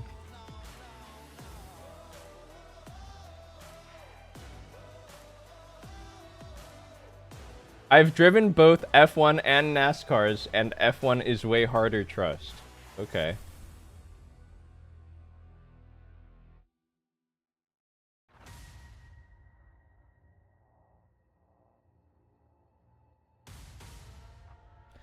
But riddle me this about F1. Is F1 not pay to win based on what team you're racing for? Like how good your car is? It's sort of like League of Legends, but if I started the game at level 5 and you started the game at level 1, is it not? Isn't that kind of troll? It's like a competitive sport.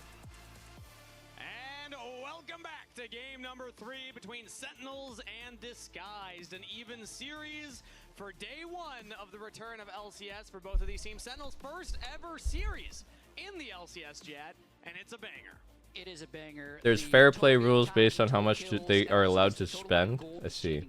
These first 2 games have been absolutely insane, and Sentinels has got to be reeling a little bit because a lot of times when you're the big favorite like that and you win a game 1 in such weird fashion of being down kind of the whole time and squeaking it out, a lot of times that game 2... Teams spend money on better players? Sure, that's true, but that's not really an apt comparison, right? Because those teams can hire better drivers, but it's the car itself, the game itself, that is fundamentally skewed. DSG, and it was a different way they did it better. So in game 1, it was Sajed that was the main character. He was the hero with all the gold. This time, Call Me had a break. Just build the same car, then it's so simple. True. And what that's able to do. Meanwhile, Darkwings, I mean, Just fucking copy their car. Yeah, they had a lot of mid lane bans. The Azir was already picked. What else does Darkwings have? And the Cassiopeia did not impress. So I think some more eyes will now be on Darkwings to see what else is he capable of and what other champions. Because we know he's good on the Azir. Now, what else is he able to play? I don't think Teemo, sorry to the Iron Man, but that is a great drawing, though. Incredible. Absolutely incredible drawing, especially if they did that today after they got here. I will say, I think... Is it true that F1 drivers have like insanely built necks because they need to withstand the G-forces? Didn't come through until the 4-5. So I think just making sure Do they do neck workouts? Even just Victor in this draft would give them a nice scaling option later in the game. And only Orianna's been banned. They banned the Rise on their side. Bro, if you guys ever been to Disney World, at Disney World they have this simulation that you're going to Mars. And it simulates some G-forces, and it says specifically, do not lift up your head and try and move it around when it's like spinning around really fast, simulating the G-forces. So in the name of science, I did actually try and spin my head around and like move it around. I have never been so queasy in my life. After I was on that ride, I like immediately ran to the bathroom. I had to puke so bad. Do you consider a Azir a bird? Yes. Okay. So that's already enough bird champions. There we go. We fixed it. Okay. They haven't logged in a mid laner for him yet, though. It was J4 first pick. Sion and Xinjia were the answers for DSG. Wow, taking the Sion away from... Hello? Wait, did my stream crash? That Jarvan is up this late in the series. Dude, I thought you guys were saying F about my story. I was like, yeah, you know, that was really rough. Thank you. That's very validating. Really underwhelmed expectations. Okay, so anyway, in the name of science, I lifted my head up while it was simulating the G-forces. I got so queasy, got off the thing, had to puke, went to the bathroom, couldn't puke. It was like I had to puke, but I couldn't. I've never felt that way before. And I was just so queasy and nauseous and dizzy and headache for like over an hour. Maybe top 3, I don't remember, in the world. He's saying number 1. He's saying number 1. One day we'll interview him. And that was my time at Disney World. But for now, I'm just going to tell people that we got a really cool fan that always comes. So respect to those guys who endure the G-forces. Yo, this draft is fucked. They have a Kali versus Jarvan, Aphelios, Victor. If I'm Calmy's dropping a 20 bomb this game, bro. Calmy's going Goonblade to Kali and literally dropping a 20 bomb on this game. This is literally the dream Akali game. Sentinels is going late game here with those first 3 picks. Meanwhile, Call Me, we saw what the Aurora could do. Akali, similar kind of high execution threshold mid laner. You can find really, really big highlight plays. And potentially was just warming up to get to this point here into the Victor low mobility mage that, yes, can get some shielding, can slow you down a little bit, but Akali, if you're able to 20 bump like he's gonna get 20 kills. a lot of problems. Now it's about the bot lane, DSG banning away things like the Lulu, the Thresh. Interesting to see the Thresh pop up here. Yeah, it's because it's a great pair with Aphelios. So gives him a little bit of extra mobility, and then Aphelios Thresh is a very strong 2v2 lane.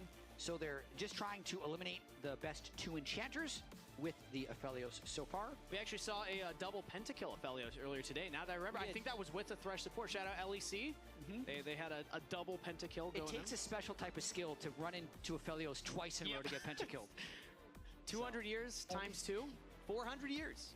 400 years more experience in that moment. Bard, though, has been left up, and that is locked in for Lions.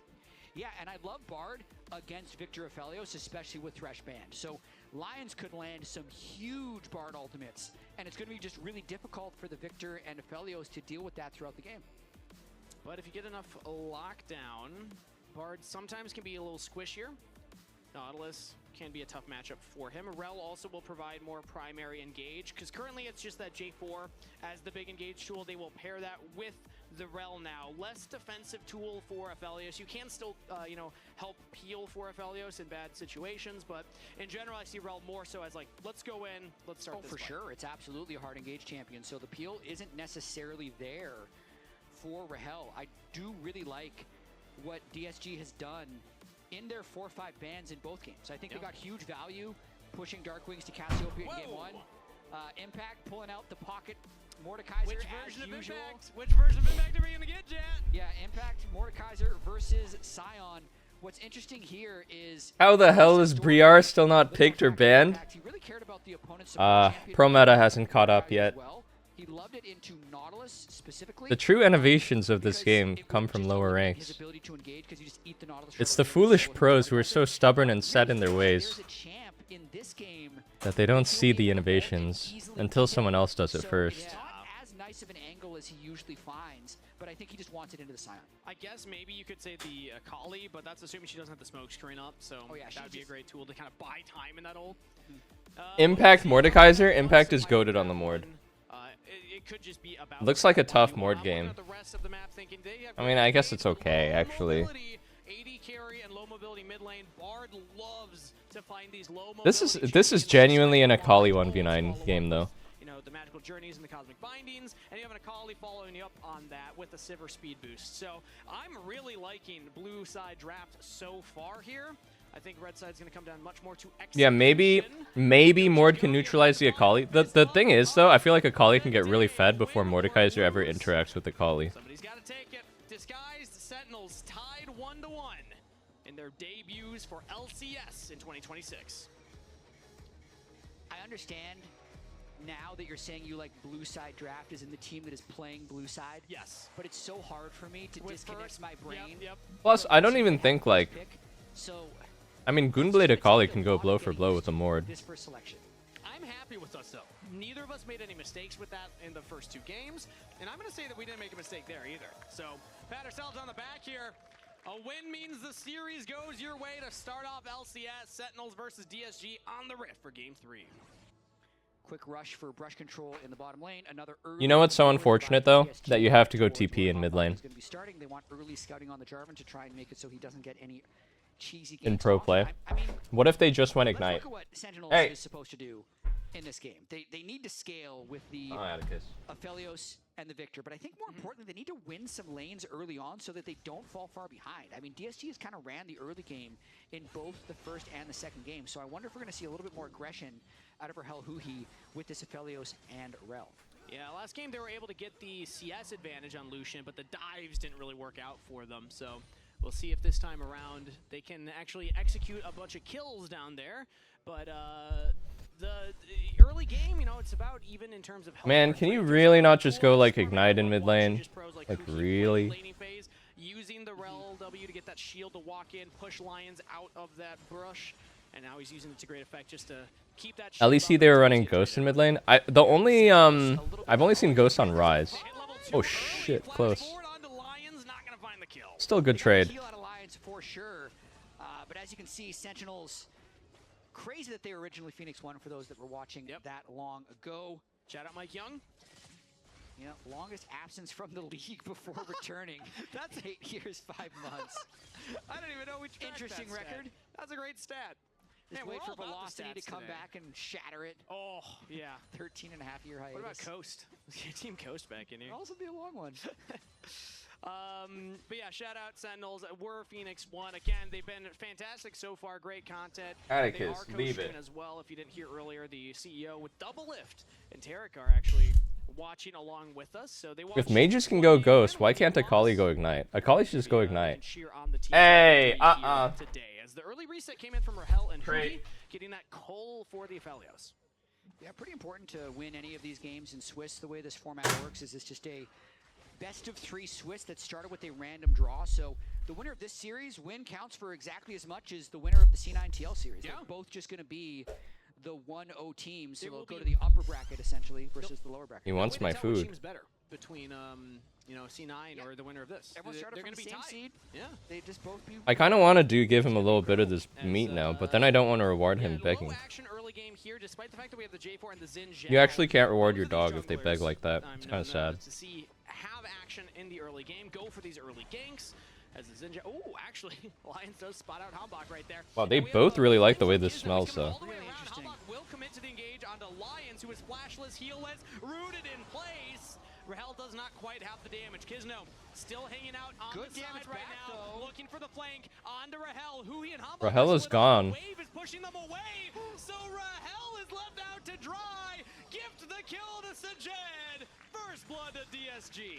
And that could not have gone any better for DSG. The struggle continues for Hambach in these early games. I feel like similar to game 2, highly telegraphed ganks. He's just sitting around, he's warded, he gets spotted out by the Bard, and then they still go for it. So it just gives so much time for Kizno to move around, and then when the gank doesn't work, it just means that Sentinels is so overextended, and then great. I'm surprised he just gave that crab up. Yep, I understand the idea. They got Lion so low, he's out of summoner spells, but execution just wasn't there, and Kizno was prepared for. I guess he does lose 1v1. I guess that's not surprising. Now Sajed with a BF sword first back. I thought he might try and flip it at least, and then play the run after. I'd say there's a slight stats differential in the AD carry department right now. Yeah, they might be able to get some push now with the Sivir, but it's an interesting juxtaposition because Frost? Rahel hadn't really been going call. Sajed has been going call in the first 2 games. Sivir, a great call champion. That's a plate. At the same time, he's probably gonna get like 4 Impact is kind of different on the Mord.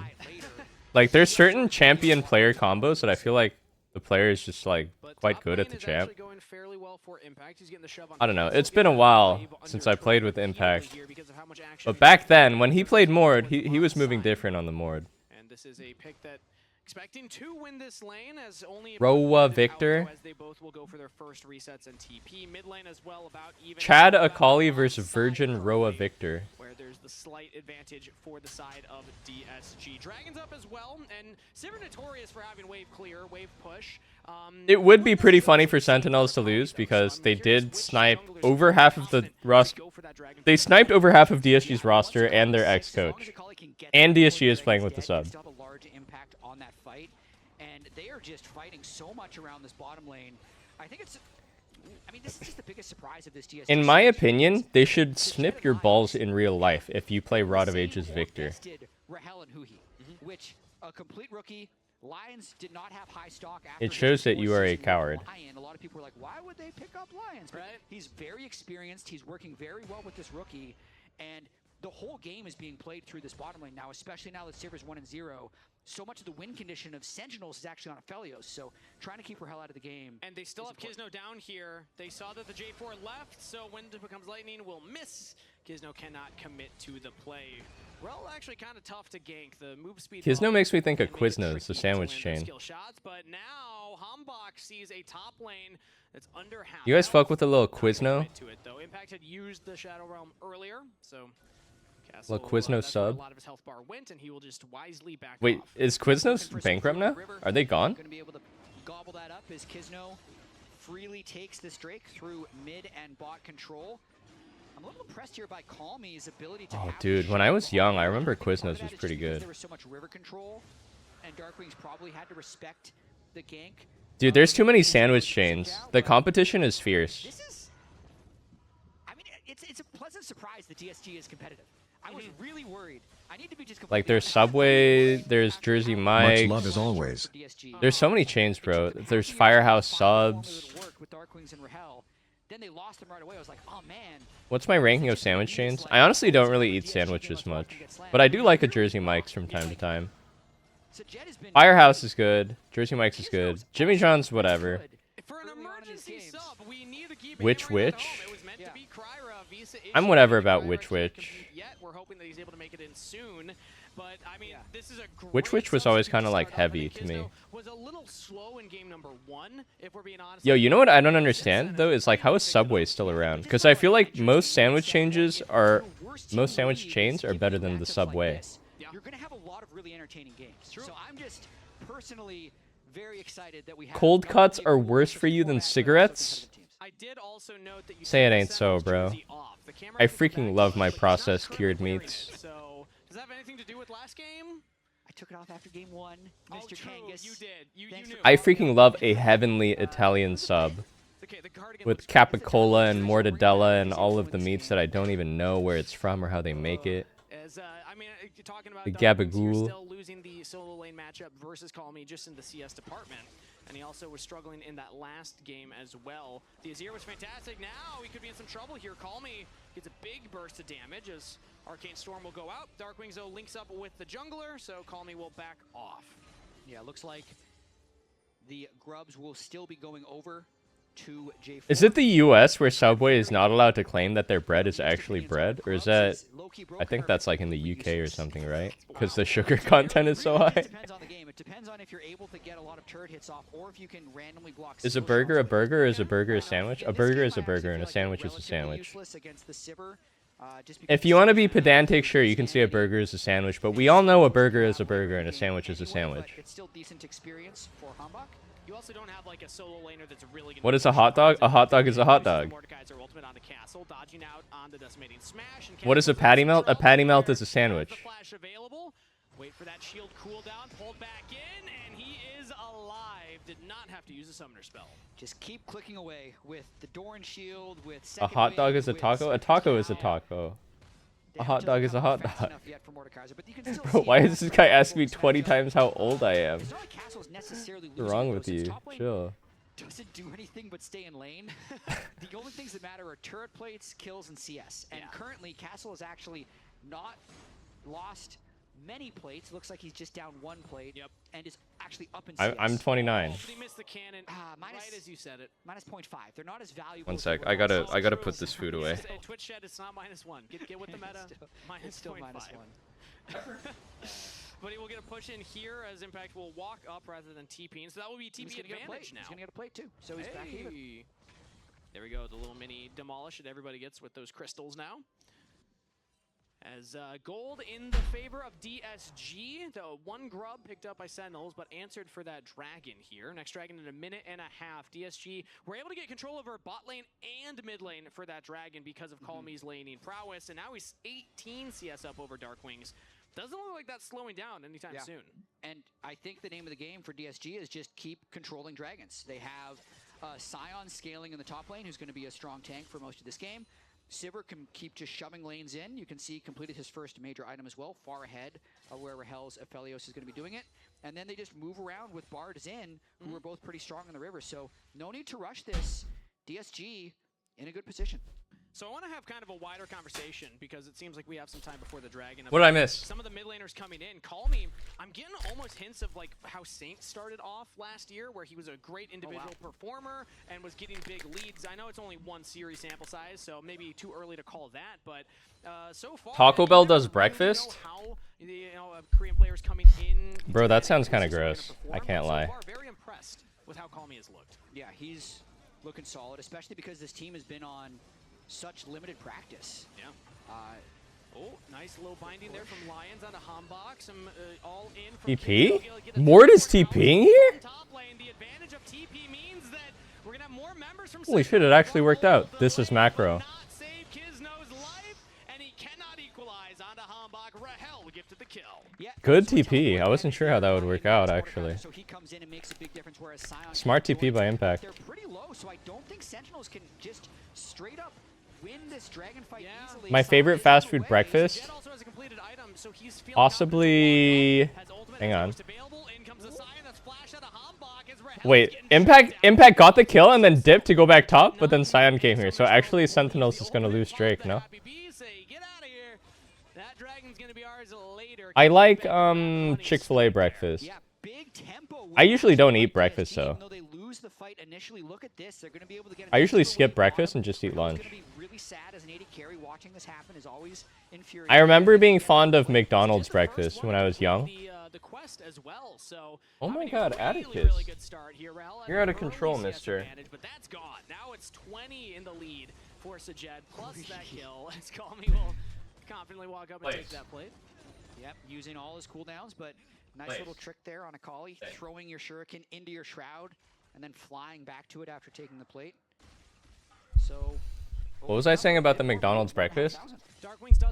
Yeah, I want to say growing up, my mom and dad would get the McDonald's breakfast, the deluxe breakfast that comes with a little sausage patty and the pancakes and then the powdered eggs. I actually really like the taste of those shitty powdered eggs. And like the flimsy strips of bacon. Yeah, we would do that and then get like some hash browns and share the whole thing. I really like the taste of the sausage patty. Or, I don't know, are they not powdered eggs? They're like, they kind of taste like fake eggs. Are they real eggs? They're like not fake, but like, you know, it's not like a fresh egg. Should be able to finish his Leandries shortly.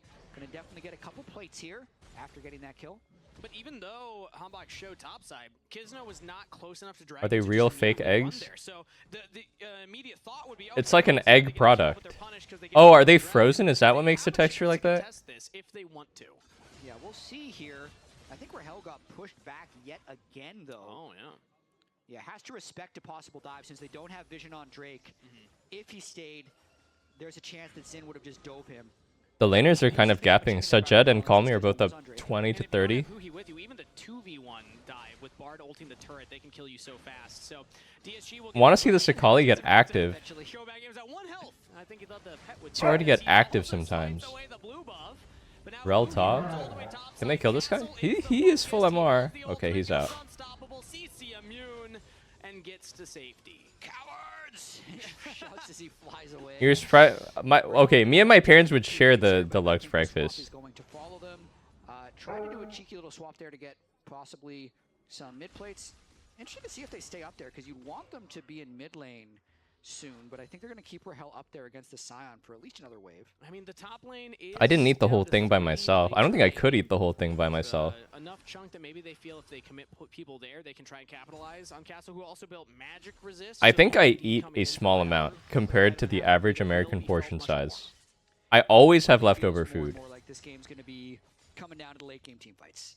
And how well can Sajed position on this Sivir versus how safe can Rahel and Darkwings be on their like double hyper carries. So it's a lot of it's on like Calmy and Lions for like flanking and threatening the Victor Aphelios and how well. Okay, but like really what has Akali gotten this game from having TP? What if we went Ignite, bro? Such high mobility for a champion that otherwise doesn't have like a dash or anything. Can be pretty hard to get on top of. Let alone the spell shield. As DSG now start up this Herald, they have Sajed walking up from the mid lane. So Sentinels have a couple members here, but they're not immediately pulling the trigger. Now Rahel's coming down red and white on the Aphelios. They're TPing in. There's a fight. Who's more gonna ult? Xin got the Herald. Even if Xin dies, it's fine. Wait, Akali's getting kills here. Akali's getting kills here. Hey! Oh my god.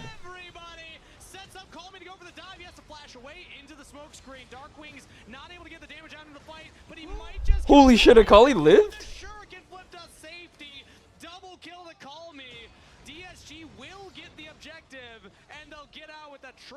That was, I think, slightly better for DSG. They got the Herald. They got the Herald. Importantly, they got 2 kills on Akali, so she can start going crazy mode.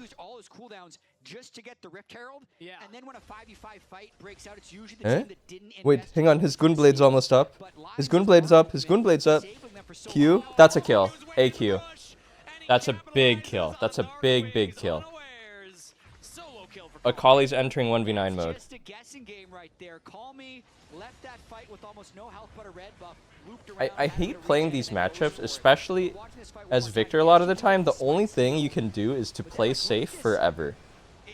Like, there's never a moment in the game where it would be like, yeah, I'm like strong now and I can do stuff to Akali. It's just like, you have to play safe forever versus Akali. I hate playing matchups like that. Look at that. They think Call Me's out. They think he's completely out of fight. He's at 50 health. Super smart of him to stick around, use the red buff regen, and get that next kill. Darkwings did not expect that one coming here. As it seems like also Impact tracking that fight, the reason that he wasn't hit by the Bard ult is he pulled Castle into the Death Realm. So that seems to be the name of the game of the team fights. Just get the front Was the Bard ult actually helpful? I don't know. I thought Akali might just go in faster if there was no Bard ult. It's chill though. Position for Sentinels in that moment. Great execution from DSG. And now Call Me 3-0-0 plus a 22 CS lead over Darkwings. He's off to the races. And waves pushed galore, but Call Me, after winning player of the game on Aurora, now has the gold to kind of carry this game because the front line is there for Sentinels, but they're two low mobility carries, two flashless low mobility carries. So if Akali gets the right flank, he can eliminate them from fights. It wouldn't matter how much. I feel like Mord needs to somehow mark Akali, but it's really not easy to just do that as Mord. I mean, as Akali, you just don't go in if Mord can just ult you easily. It seems like DSG will be able to use this gold lead to just keep pushing for these objective stacks. Sentinels will have to find a really creative avenue in. They have the kind of front-to-back engage tools with the Rel. Akali is just so effective versus J4, Victor, Aphelios, Rel. It's two immobile carries, and Akali can just dodge everything. I'm really favoring DSG's position right now. It's going to be very hard. I think TSM exists. They have like Rainbow Six, right? You're getting kind of close to when objective bounties are going to turn on. Like they do have a legitimate lead in this game, but game one they had a very large lead as well. Were unable to convert. Game two they did a lot better. So I still feel like this is winnable for both sides.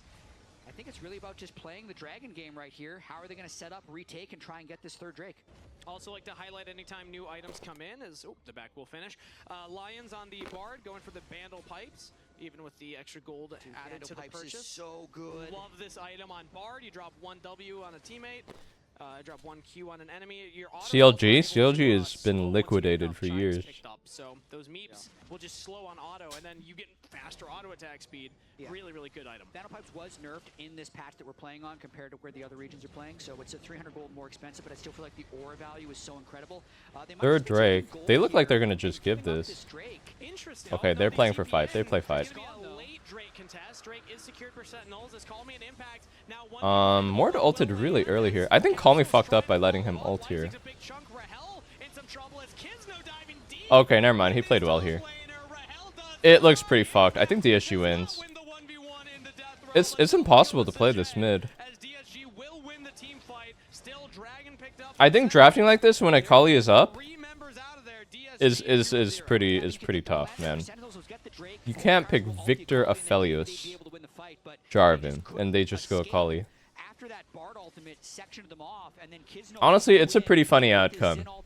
The Sentinels sniped all of DSG's roster and their former coach. After a sweeping team fight win, they push all the waves afterwards. They have total vision, and they didn't get the Drake, but I think they get a bigger lead after that one. It does slow the Dragon stacking for DSG, but they got a lot of gold for that one. I thought maybe Call Me would die here in Shroud, or like get way too chunked here, but he had a nice dodge here. And then he played the fight really well here after you can finally see the fight. Good retreat path, so they just completely annihilate him.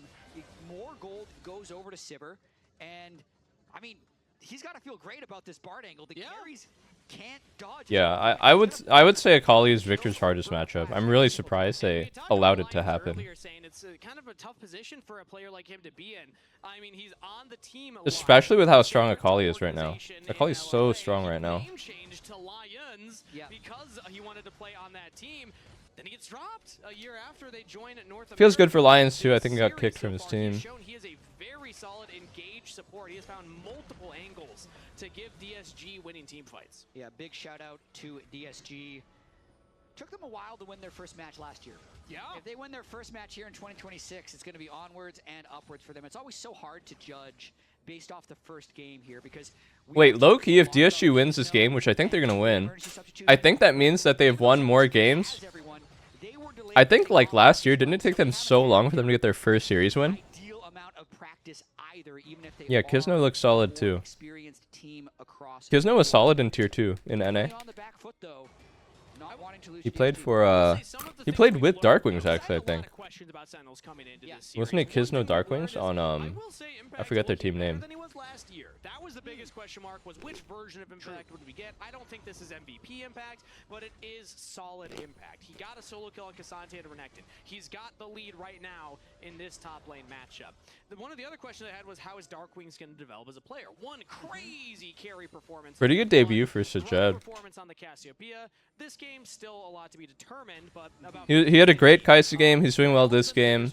The Yunari game, he was 50 CS at 10 minutes, but honestly, he caught back up and he was still useful in that game. My expectation too was that Rahel was going to be this like hyper carry for this team that's able to get a bunch of gold and then carry team fights, but he just hasn't been able to get leads.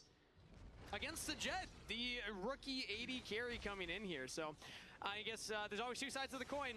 Tough for Rahel not being able to find these leads so far, but great for Sajed on a debut performance as a rookie here in the LCS. Is who he gets chunked over the wall right there. DSG are fighting for buffs at this point. The next Dragon's in a minute and a half. Baron is still on the table right now.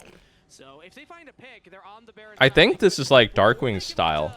Find Darkwings, swing and a miss from the Tempered Fate. Flash out of Darkwings, that summoner spell down for the mid laner as Castle now slowed. The rest of Sentinels. I feel like his style is to lock in a mage and play very conservatively. Which was kind of weird, because I thought he was a Z1 trick.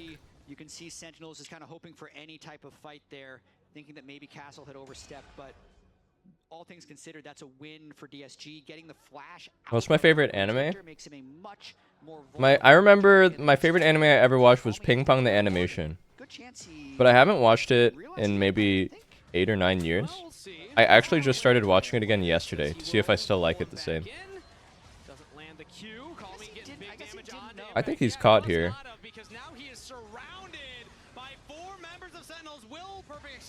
Uh-oh. That's not good. Right before Drake, bro? He hinted. So Calmy will only be able to teleport in about 10 seconds after it spawns. Decent chance Sentinels can control this, but gotta be a little careful. Sivir's still 3. Can they do Baron? Definitely not. They will get Drake here, though, I believe. DSG could try to stall out here. They have Bard ult coming and stall for Akali's TP. I think they really want to stall and play for Akali TP and fight here, even if they give the Drake. Because Victor is no flash. They have Bard ult to stall. Mord is no ult is pretty big too. If they can stall this dragon, maybe they find a pick, but it looks like engaged now from who? He has Sentinels want to be the ones to pull the trigger. Kisno force back to Jet. Sentinel is cooked, bro. Akali TP, look at the flank ward up there. Look at the flank ward. Oh, he didn't even flank. Wait, they won the fight without Akali even doing anything. 4v5.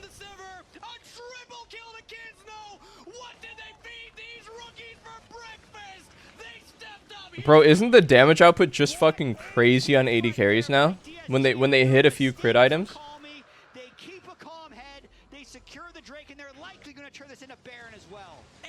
Look at Sivir's output. Okay, nice. Sidesteps the Q, spell shields the E, free hitting Mord, fully stacked lethal tempo. Sidesteps Jarvan EQ, flashes Jarvan ulti. Wow, one tap the Aphelios. Wow, he played the fight quite well. I actually don't think he flashed the Jarvan ult damage, but that was close to perfect.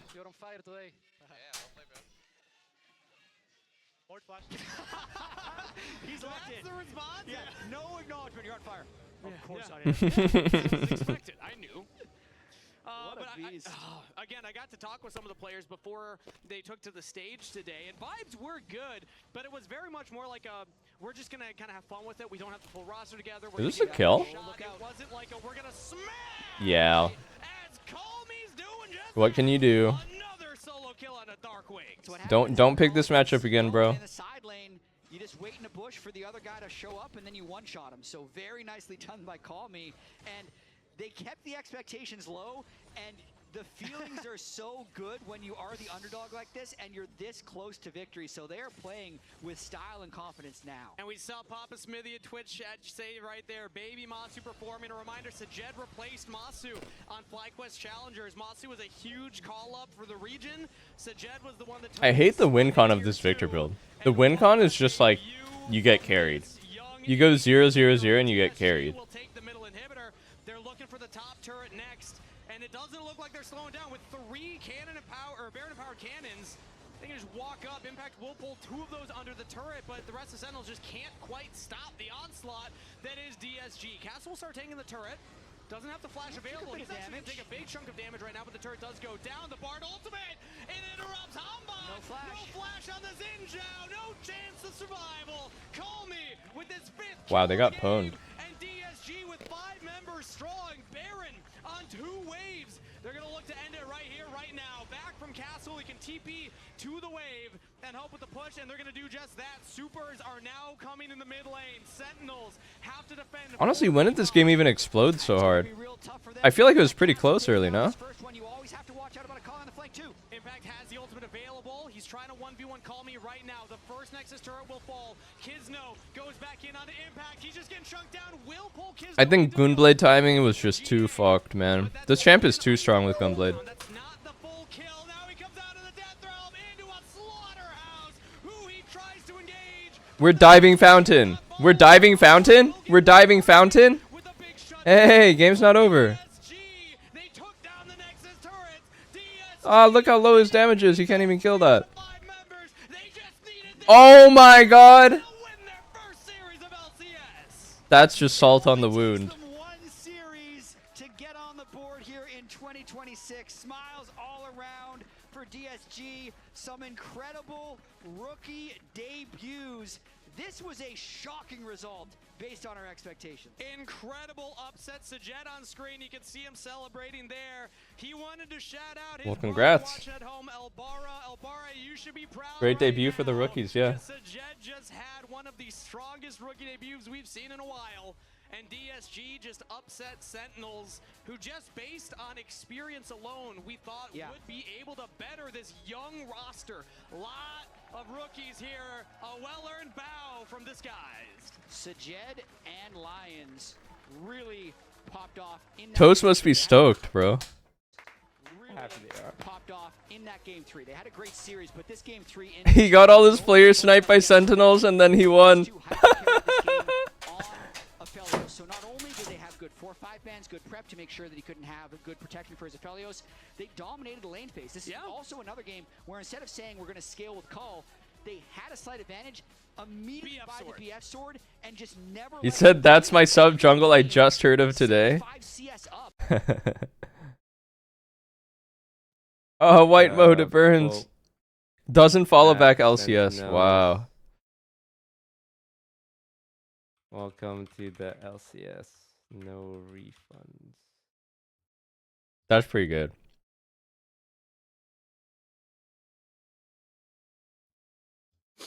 That the team with the substitute and a bunch of rookies wasn't going to stand a chance. I was completely wrong. And I would have been with you there. Just based on expectations alone, Sentinels were the favorites to win this. Now, how big of an upset it is, we'll have to kind of wait to see how the rest of the power rankings shape out, how Sentinels look against other teams, how DSG looks against other teams. Korean barbecue tonight. On me. It's an upset, and I still would say Korean barbecue tonight. for DSG, especially with a very young I approve the expense. I did not see a power ranking that had this team higher Daniel, than let me... 7th. It was 7th or 8th for absolutely everyone. And Let me, they just Dude, I swear I've seen this guy with the Jarvan 4 license plate in like Texas before. In Allen, Texas. KBBQ tonight, boys. yeah. How do you thumbs up, thumbs down to the Jarvan? Humbug had a rough series. He did. So Sentinels is going to have to... Dude, why is he just chilling here with his license plate? Hello? Format here for lock-in as it is Swiss. So they're going to be able to get another chance down at the 0-1 against another 0-1 team. But it's time to celebrate the winner. So we're joining Emily at the fan zone for an interview. Actual stream sniper. You guys can chime in and make fun of him the entire time if you want. Hello, I am here with victorious AD carry, Sajed. Congratulations. Welcome to the LCS. Thank you, thank you. Damn, he's tall too? He's tall, handsome, and good at League of Legends? What do you mean he's tall? Yeah, you haven't seen him? He's your own player. How do you feel to play on stage? It's just unfair, man. I like playing on stage. You know, I like having the eyes watching me. So honestly, it feels great, and I'm happy we got the win. How much can you hear the crowd when you're up there? Like, does it help pump you up, or can you hear it at all? Yeah, I can hear the crowd. I mean, for some reason, you know, when Hey, who plays tomorrow? FlyQuest, Shopify, and then Lion Dig. Yes, yes, DSG on top. And then obviously you guys Fly, Shopify. I'm curious to see how good this guy's Genie is. but you looked really strong. People say this is like the Korean talent. And practice like going into this week. The way I hear people talk about this guy is that he is the guy. He was like MVP, back-to-back, stomping Korean Tier 2. Other teams wanted him. KT says, you can't talk to him. We're keeping him in contract jail. You know, he doesn't have a chance to get promoted because BDD does really well. But the way people talk about him is that he's insane. I haven't seen any of his games. But we'll see. Because it's like, guys like Quid come over and then they run the league. But then Quid was just a guy in NA Tier 2, you know? He wasn't like some hyped prospect. This is like the hyped prospect guy.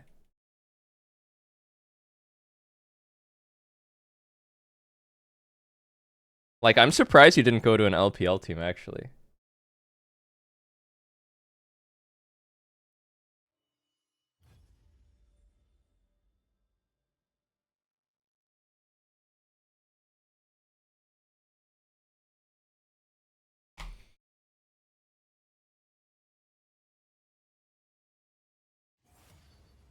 Alright. If the games are feeling rough, I'm not going to play. I'm kind of sick right now. I don't know if I can play my best.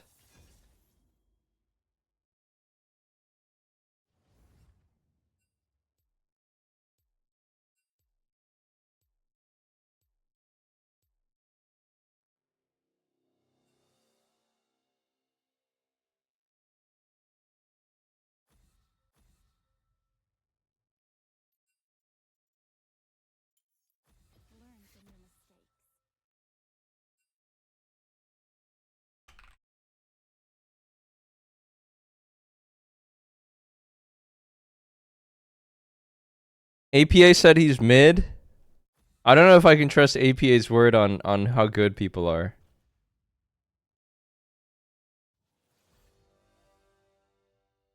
I'm sure there's a reason people were saying he was like goated.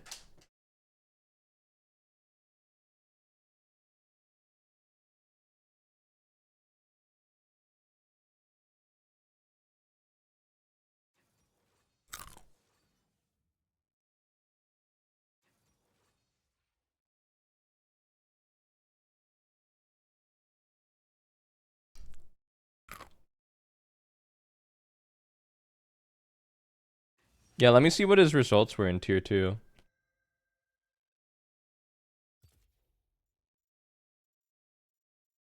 Oriana Udir.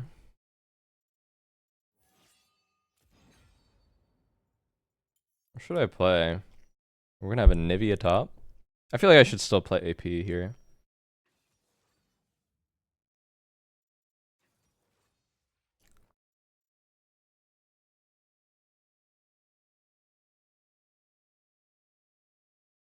Okay, these are his recent results. First place in Korea vs China. Second in LCKCL playoffs. 24-6 in the round robin.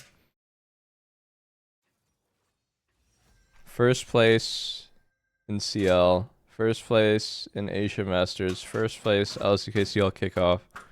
Okay, so that's pretty dominant, I'd say.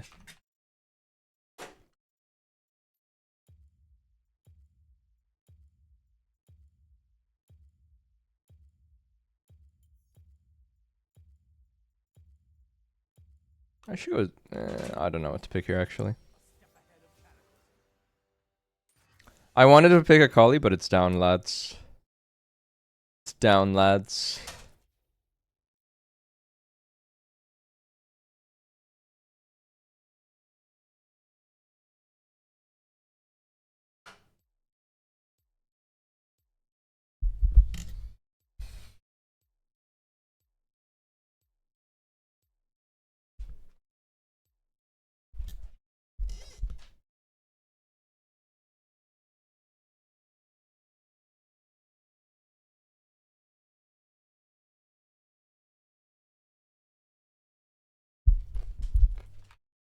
Chuck 2024 results? Was he even better in 2024?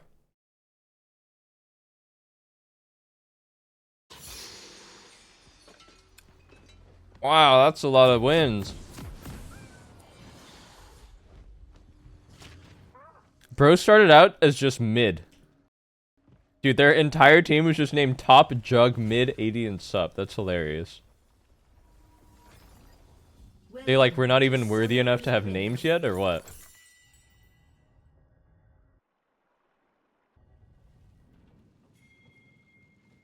Minions have spawned. Yo? The fuck? That's kind of weird.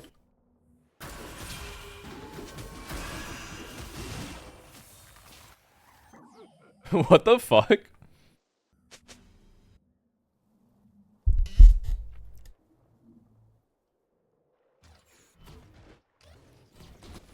Damn, I'm late.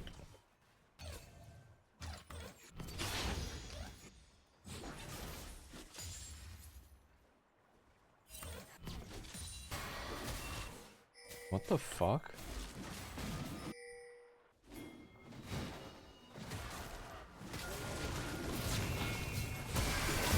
I got it!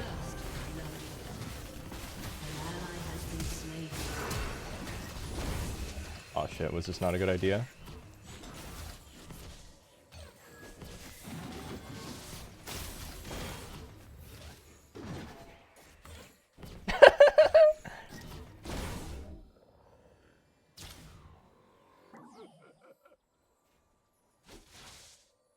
Damn, I shouldn't have flashed over to chase. It felt so good in the moment. But it was not a good idea. Everyone kind of fucking choked there. I can't believe I got the red.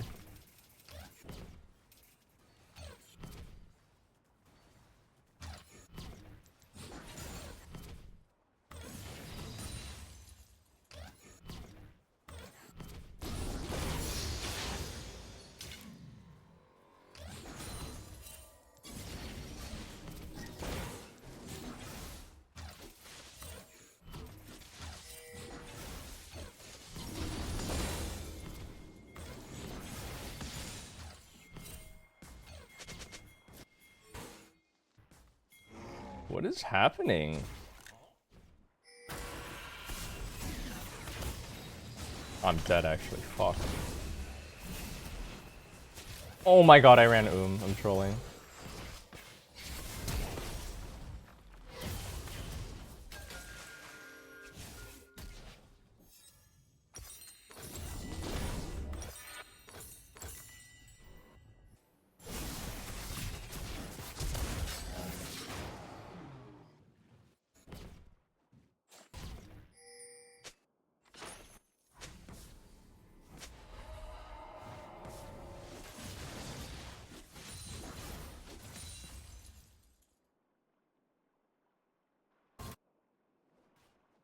An enemy has been slain. What a start to the game.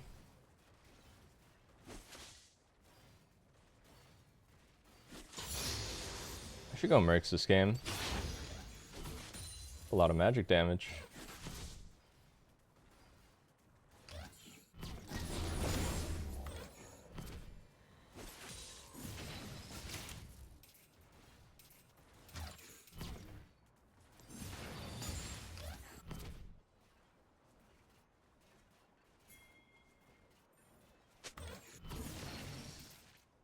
Oh, he doesn't have E, he's level 2, right.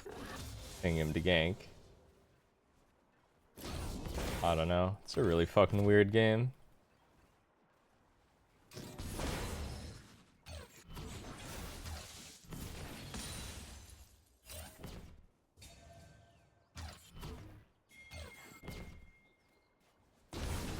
An enemy has been slain.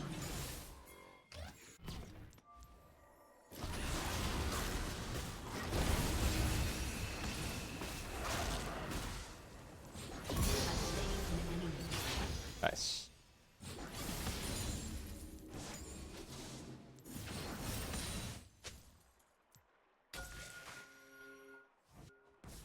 Nice, nice, nice.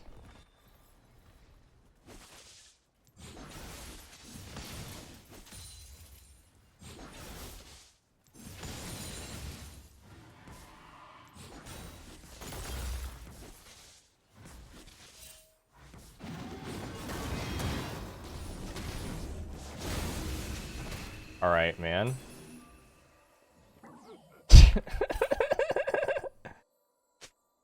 Level 3 Jax.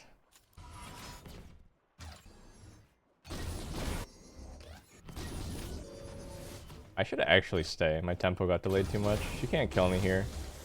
Oh, she's 6. Maybe she can.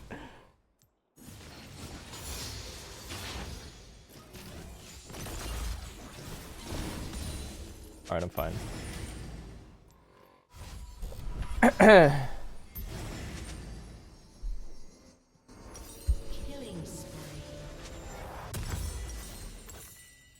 gonna pick up a MR item here. It's pretty high value. I got a sprint here in R.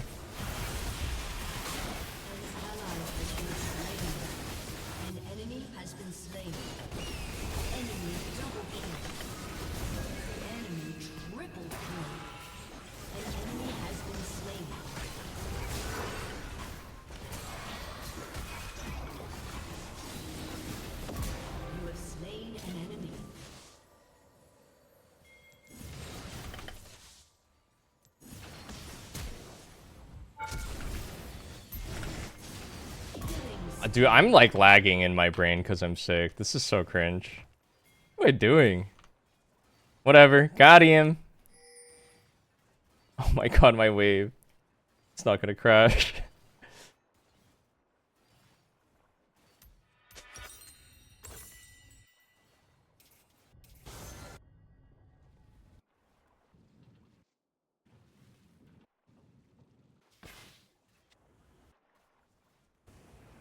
Do you guys play worse when you're sick too? I just like, I don't know, it's hot.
I think Anivia might die here.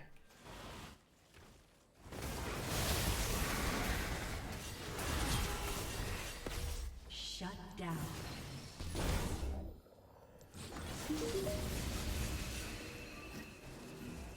Or he should have been able to cut us off with R, strolling. Oh, 5 mid, wow.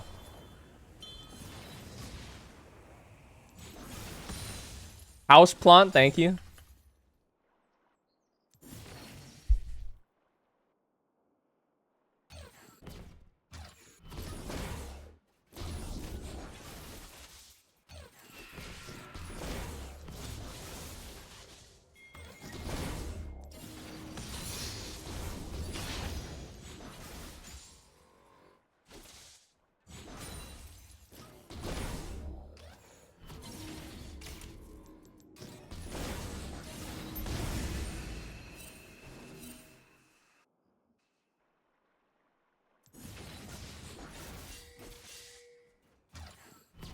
Rex is ganking me? What? That's pretty lame. I want to not let him do this.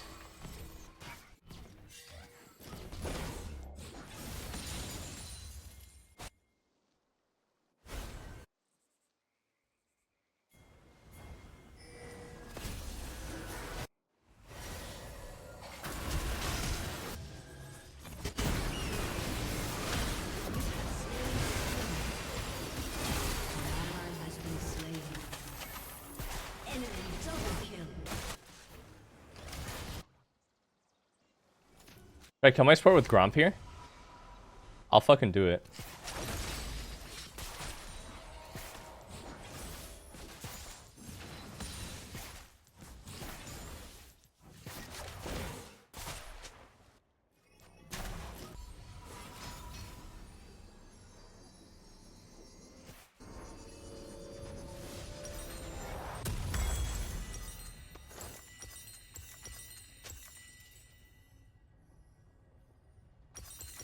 Is this ping normal? Yes, this is my life. As a former professional who lives in the very same city that Professional League is played in, this is my life. Playing ranked. Enemy rampage.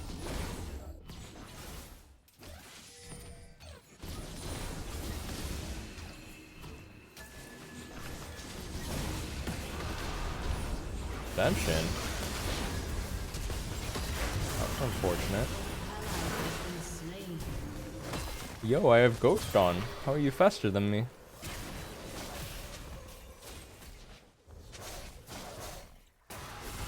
An enemy has been slain. Hey, hey, hey, I have Ghost Mercs on. Why are you faster than me? That doesn't seem cool. I have move speed, Mercs, Ghost, and you caught up to me. Your team has destroyed a turret. Your team has destroyed a turret. Enemy killing spree.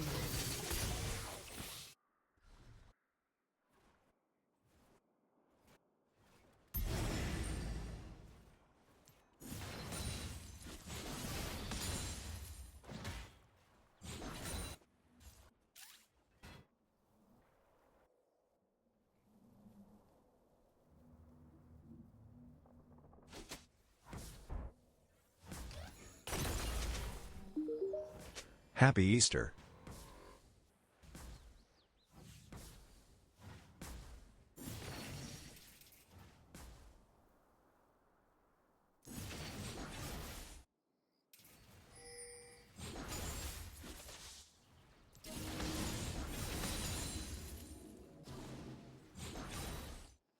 Cara Dallas, thank you for 14 months.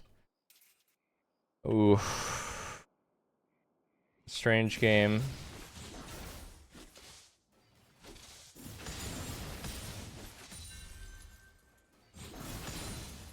Feel like I'm pretty weak.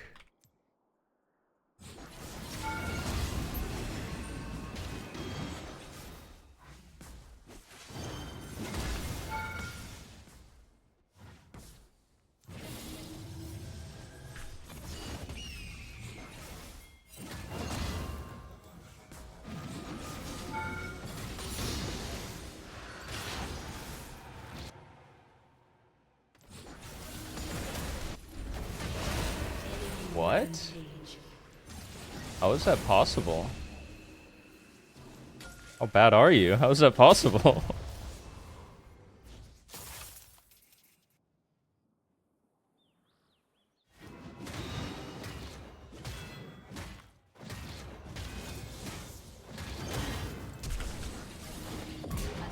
Scorch.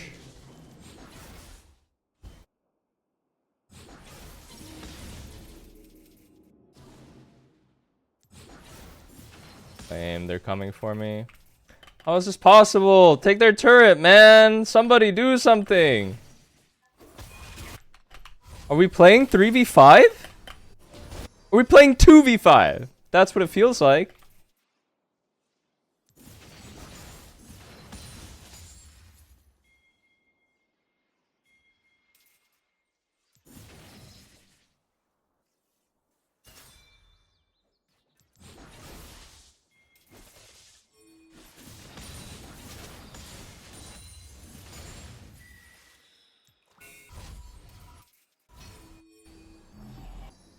No one's here still.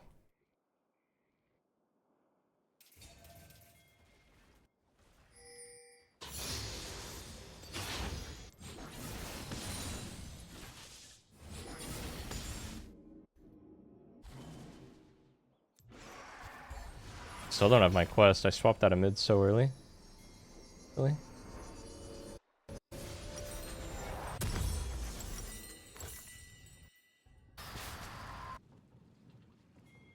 Wow, this is a very late quest finish.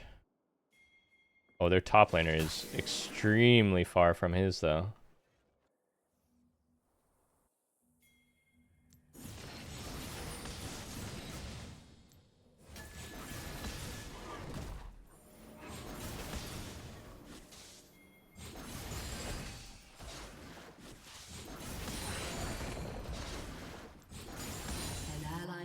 slain. That Jax 1v2'd our bot lane. You know, the Jax who is 3 CS at 8 minutes jumping on me mid.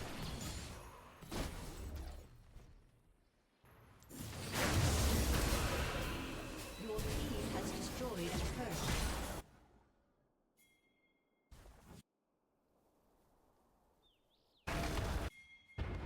Your turret has been destroyed.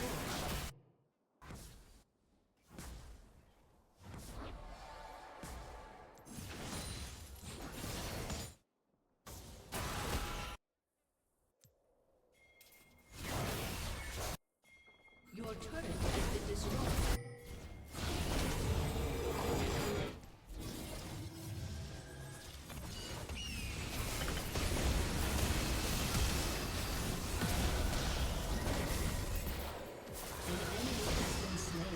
Hey, you really couldn't stun off my root? Enemy is unstoppable. Damn, bro. If only I had my boot upgrade, I think I could tank it out. Well, I really hope we kill them. Alright, it's worth. Your turret has been destroyed. Double kill.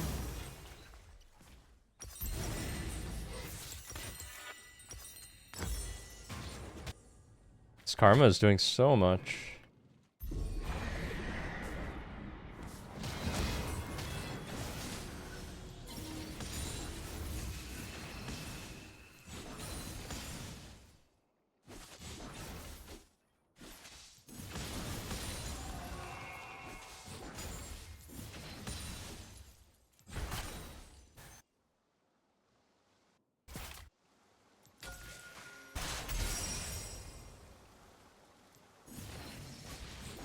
Quest complete. Not a second too late.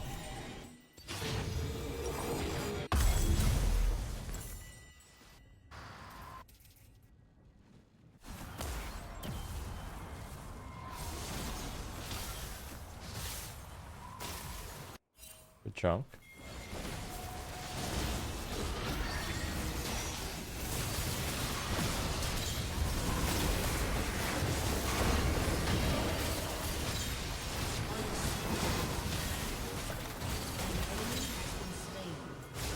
An enemy has been slain.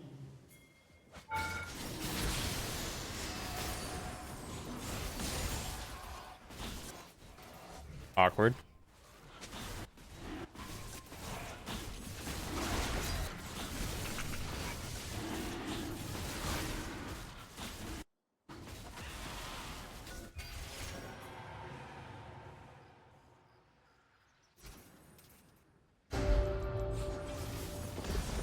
Your team has destroyed a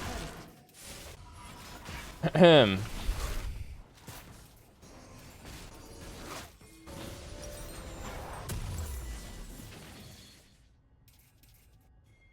All right, let's go actualizer.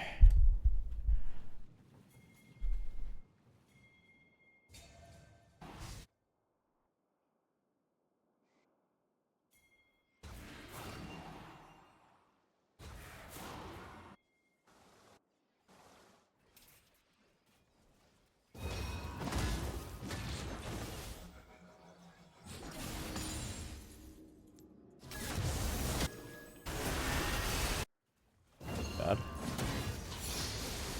ally has been slain.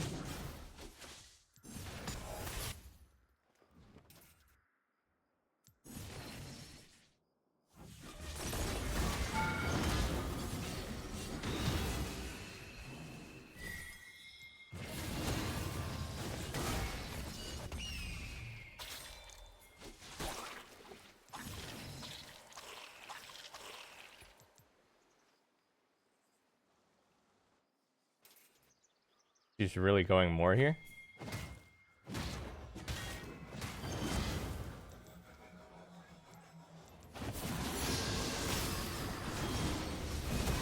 Slain an enemy.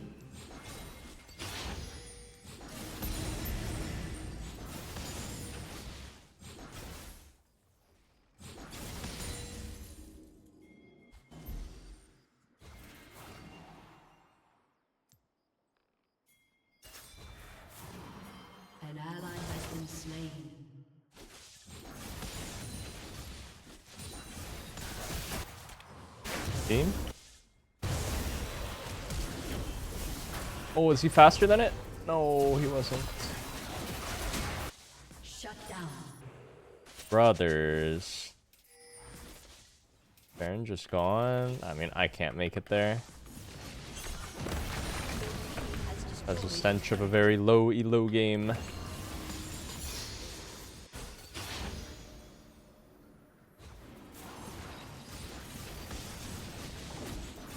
Oh, they can carry this still. Need to not get baited into the int.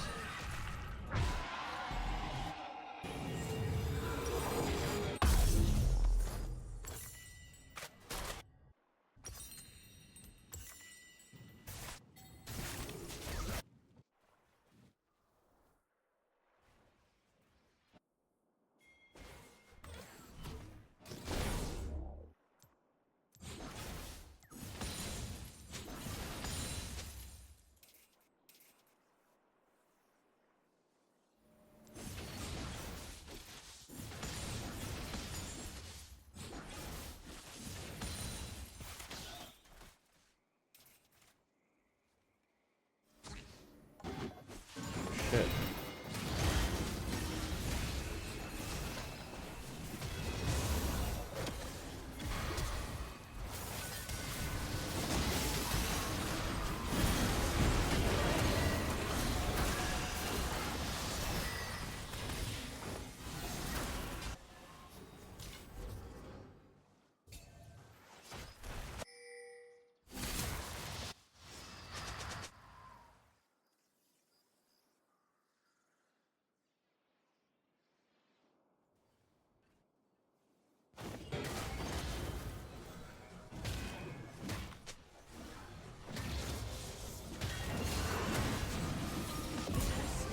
Okay. This guy like didn't even react to me.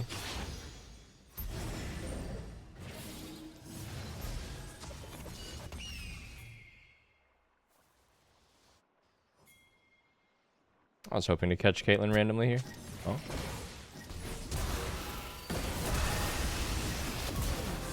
I found someone.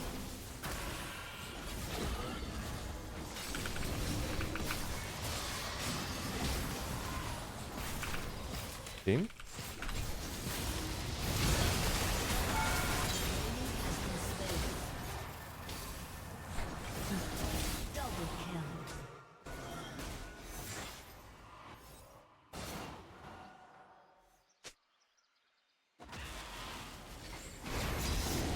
Oh, that guy has like 5 billion MR. No wonder he's so tanky.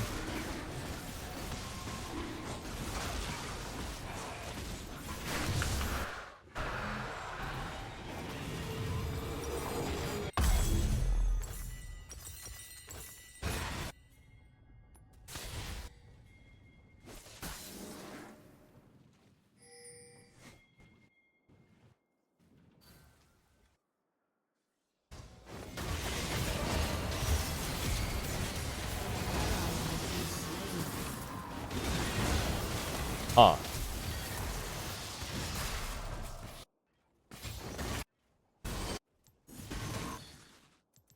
Four 9 Jacks is Thanos?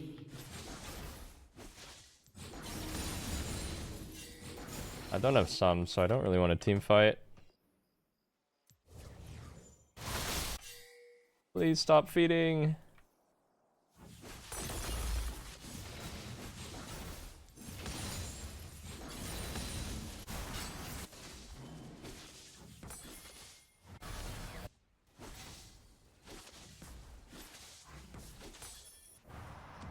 Oh shit.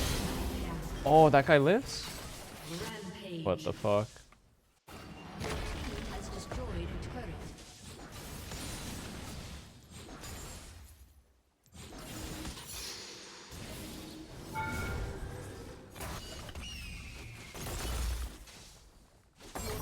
Has destroyed a turret. An ally has been slain. Shut down. Unstoppable. Rampage.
Actually, I don't think Udyr should be splitting bot when Baron's up.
Oh.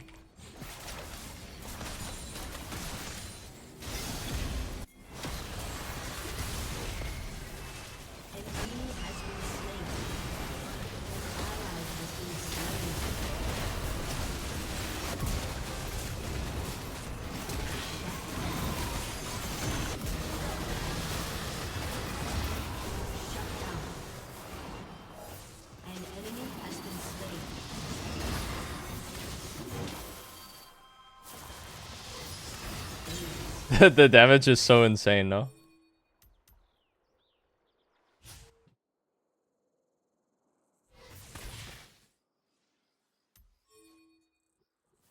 Actually, I don't think it's the item, it's the player.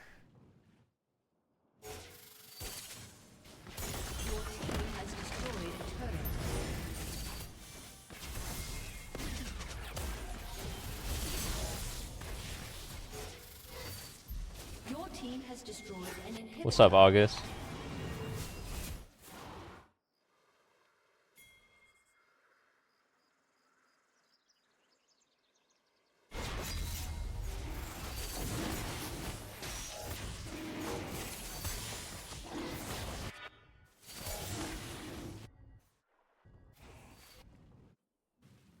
What do I do, bro? I want to start clearing Trundle's camps. I have nothing to do.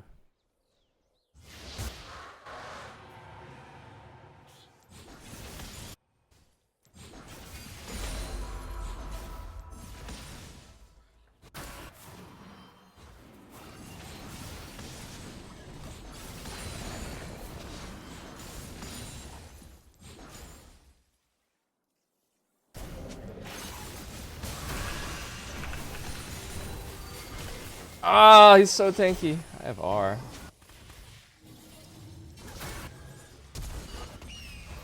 He flashed out of my ult to keep chasing forward. Respect.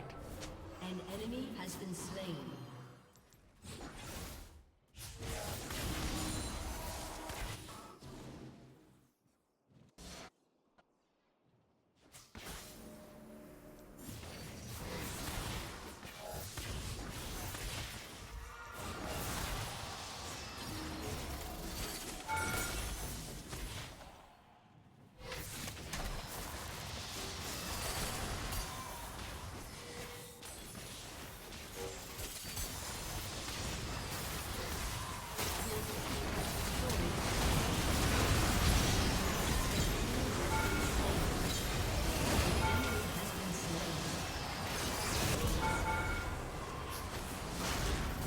Final actualizer for my W. W actualizer.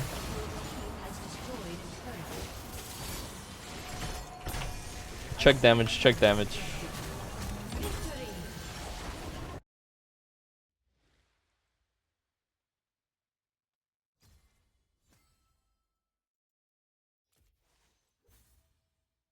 Yeah, that's what I thought, buddy.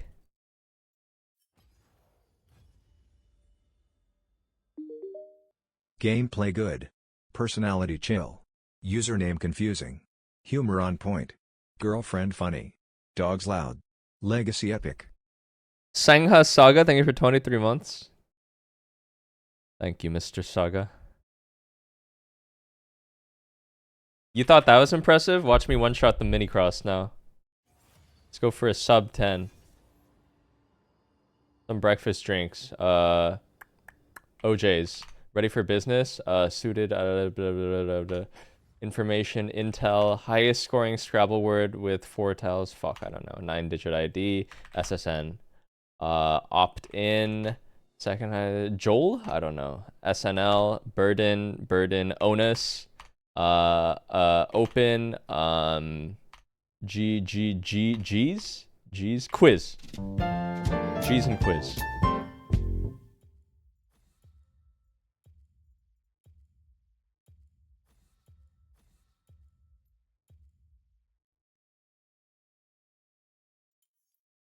I thought it might be Queez and Jizz, but it was the other way around. Fuck.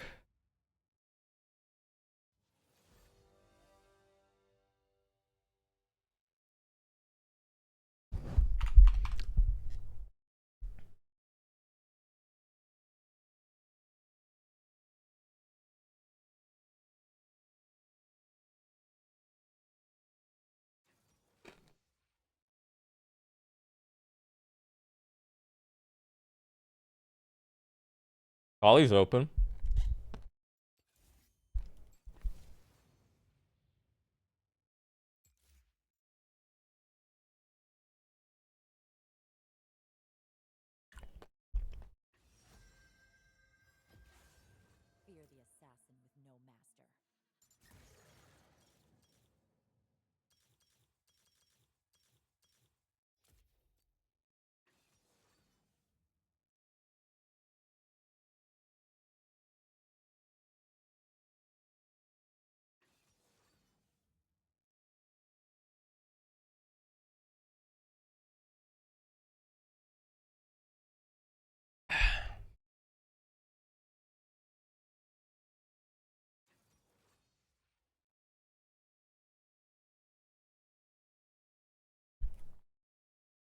Anyone got a 5-letter word?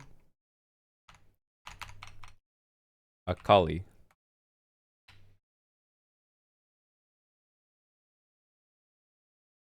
Banus?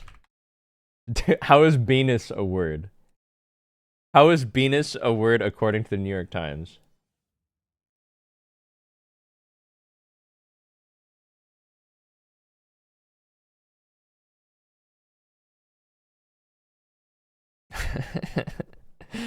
Chirp. Wait, this is 3-shotable. Click?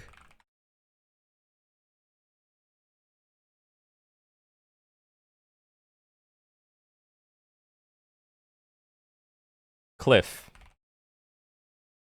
Always double letter.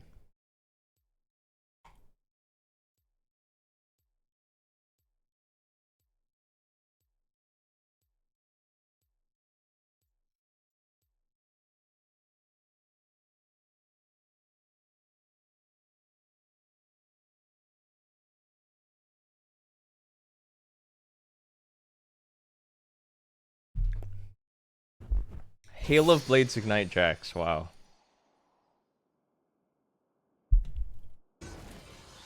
Will I regret not starting D-Shield? I think I may regret.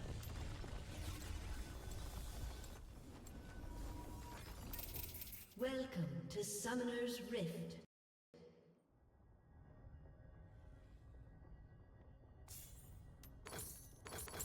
Anivia's pokes too hard.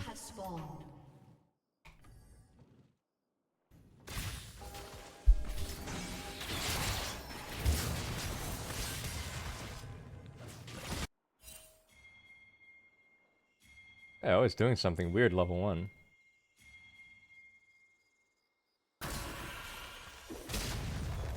First blood. An ally has been slain.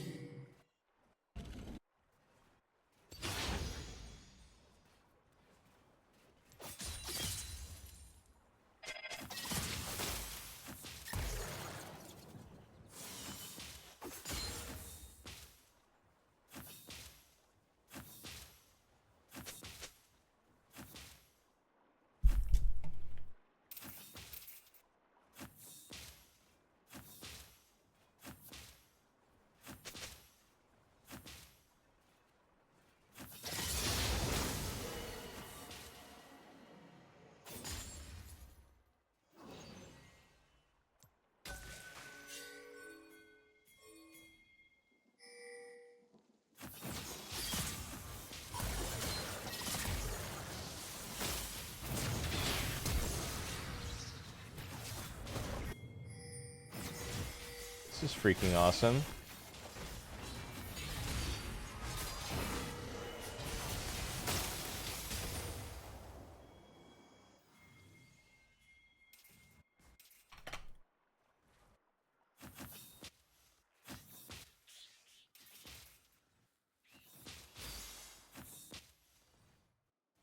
An ally has been slain.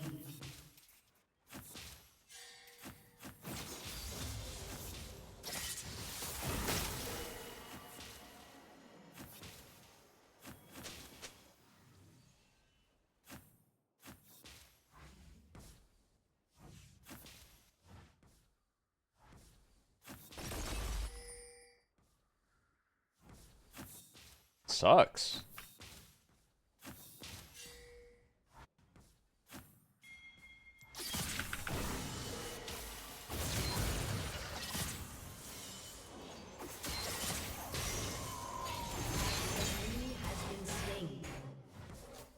The fuck, man.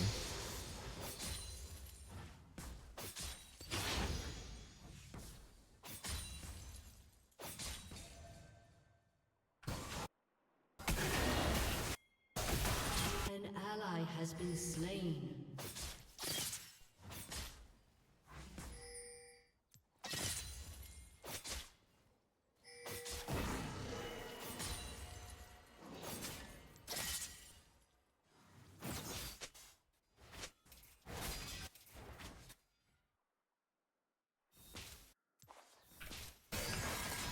Fiesta game. Oh, Fiesta. Behind a bit. That early game was not how I wanted things to go. But at least we killed Anivia.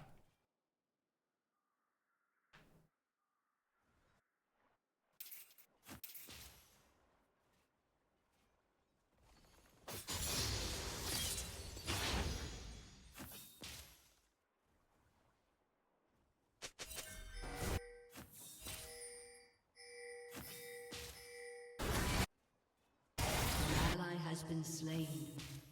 An enemy has been slain. Double kill.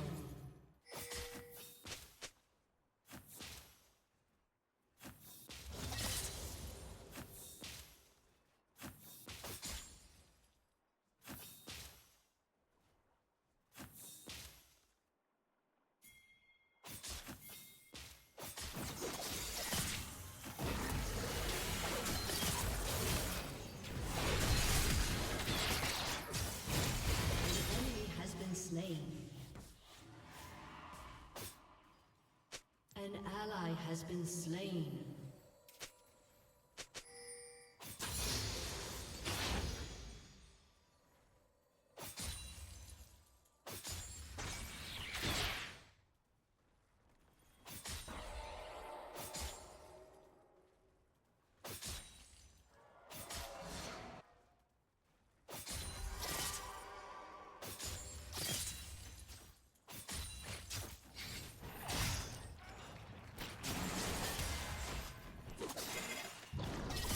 Oh, lantern? You don't have lantern? I thought we were going, bro. Thought you were gonna take it, lantern me, flame.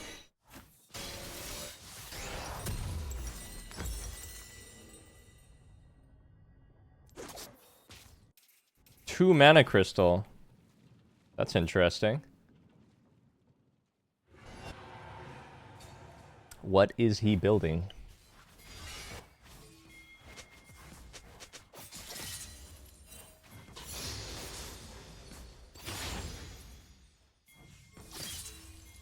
Is he actually in there? What a psycho. It's a free kill. Fuck, I missed.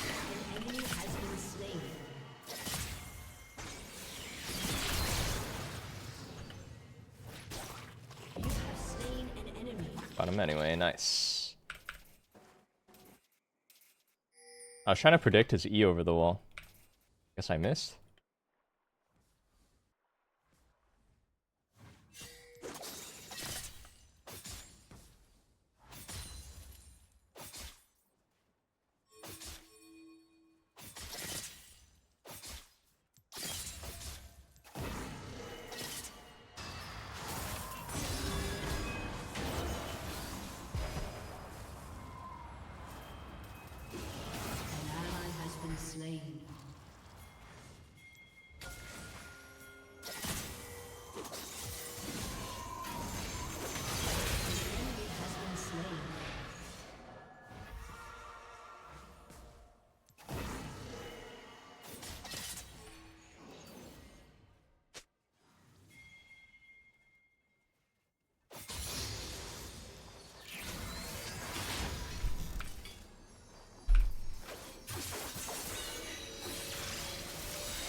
Well, that is a big ribbon.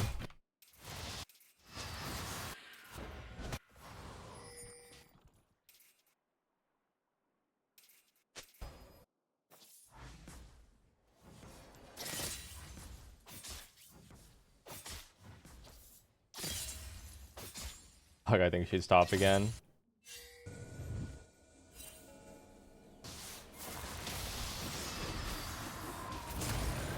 An ally has been slain.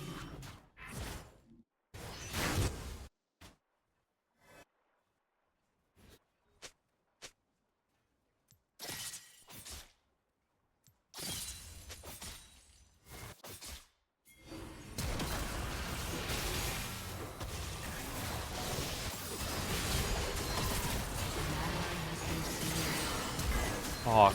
What? How did he heal so much? What? Huh?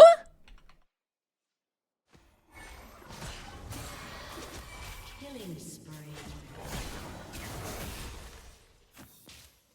I actually don't know how I didn't kill him there. An ally has been slain.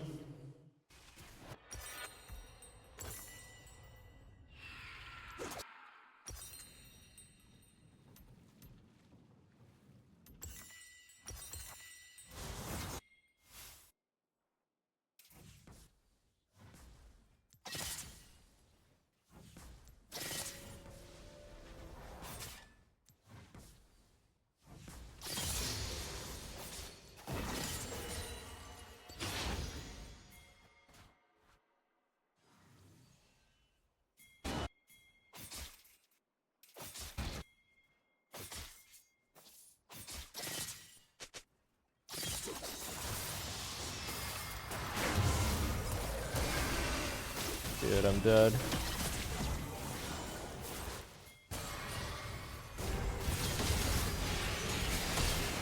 Huh?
You have slain an enemy.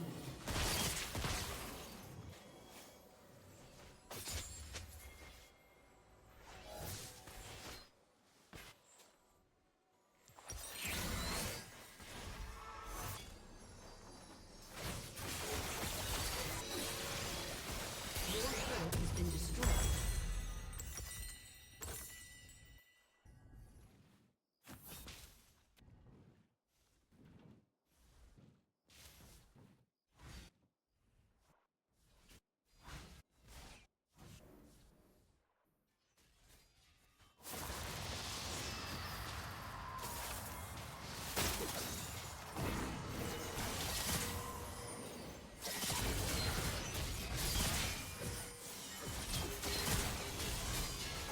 How come this guy's passive is always up?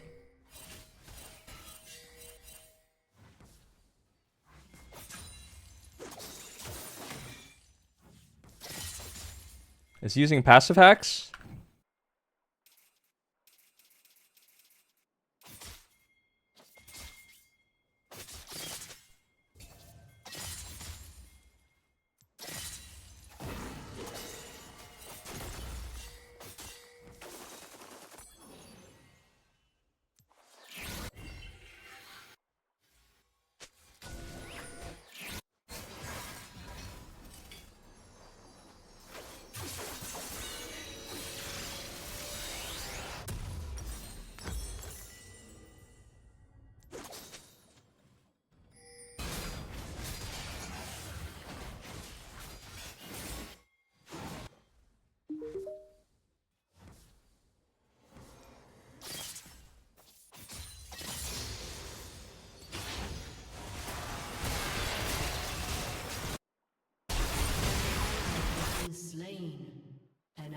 has been slain.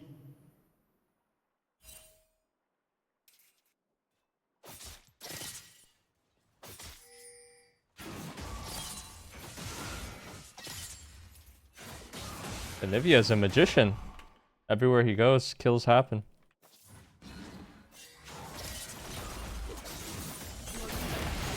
Oh my god, I can't move. Holy shit, I got 100 to 0'd.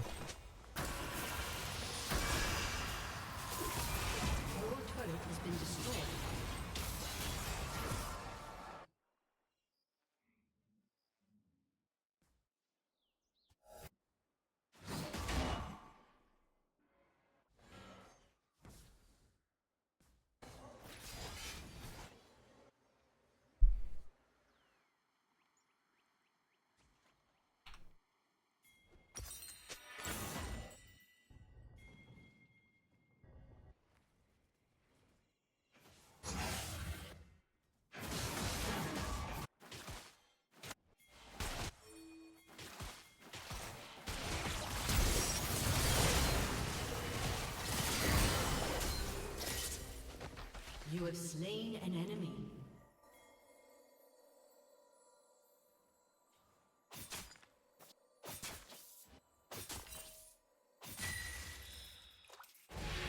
Six Sven.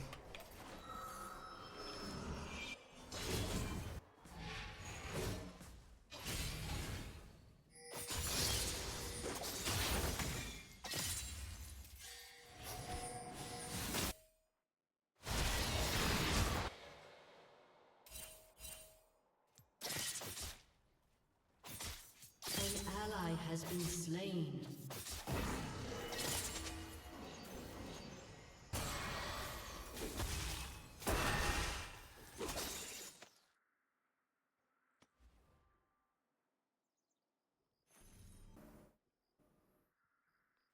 Wow, tough game.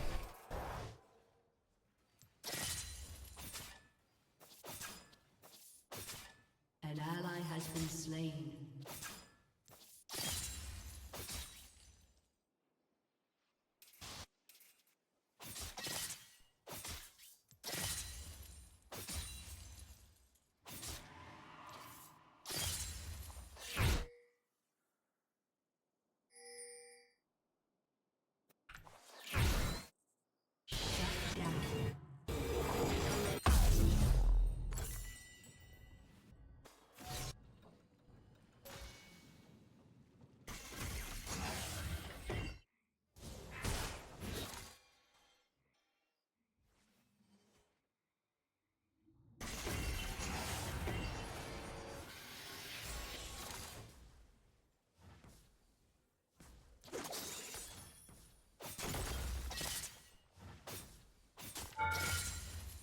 Oh, ow.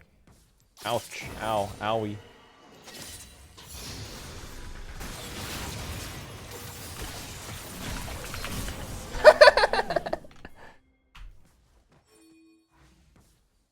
Enemy double kill.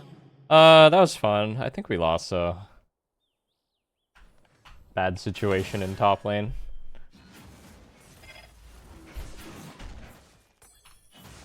Very bad situation in the top lane.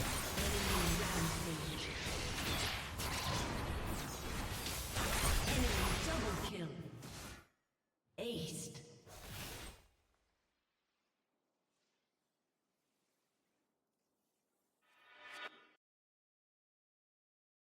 It's what it's.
Is it like neck? Crew neck?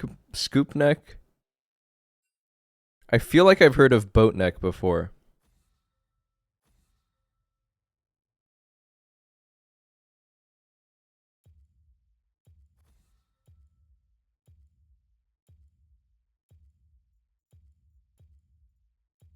Ban Jax? I agree. Last game that Jax was too scary.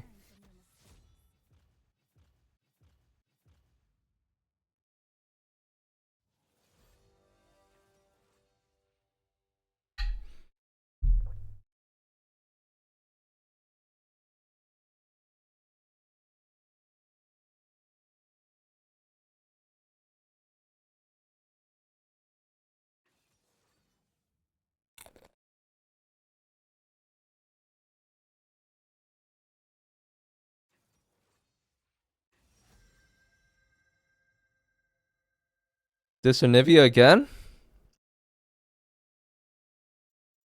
I don't know how to deal with such a formidable opponent. He rushed the empowered Swifties and just right-click somewhere on the map and get a triple kill each time.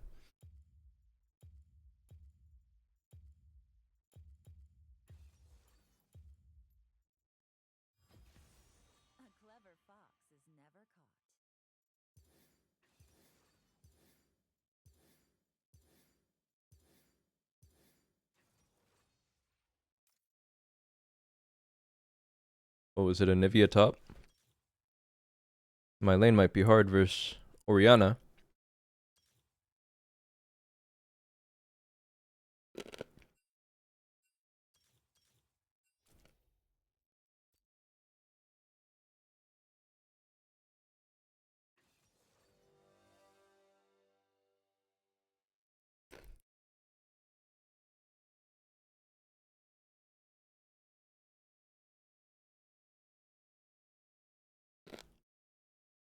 Oh, ice cream scoop, ice cream cone, ice cream boat. It's gotta be ice cream, right?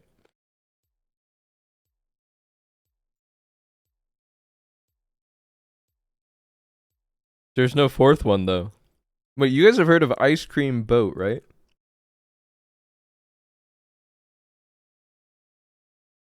Ice cream... A globe of ice cream? Oh, nope.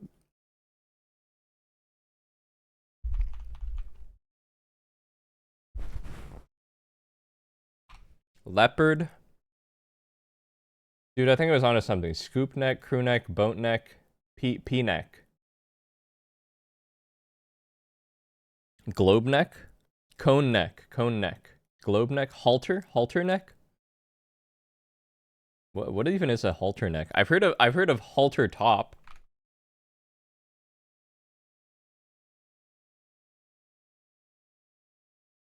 Oh, stuff for fighting.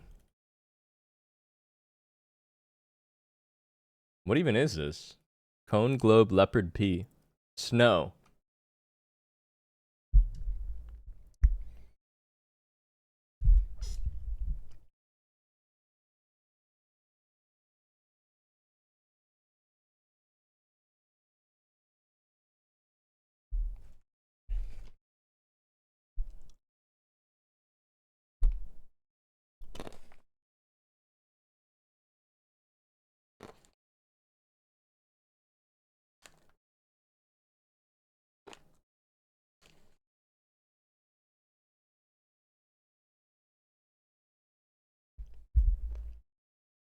Jungle is Sheldon?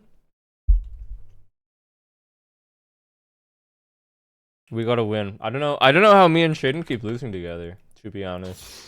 We're getting bad teammate luck. Hello, my streamer.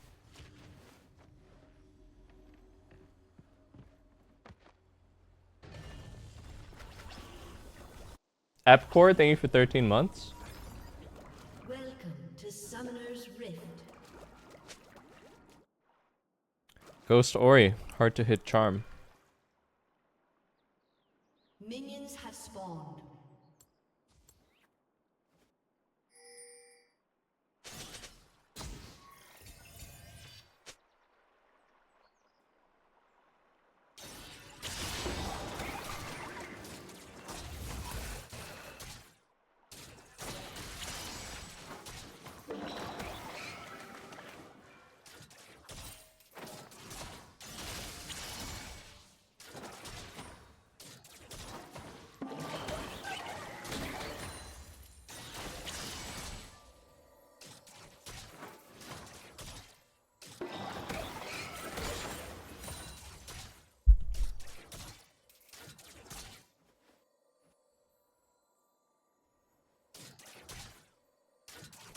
This matchup can be quite hard.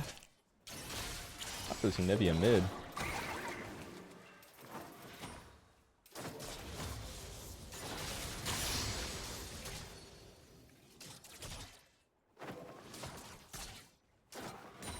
Don't have TP either.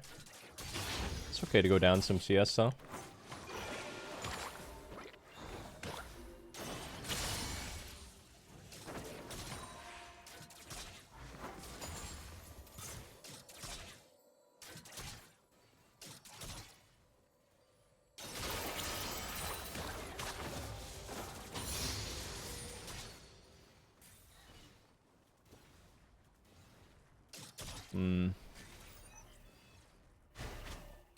Yeah, hard to play.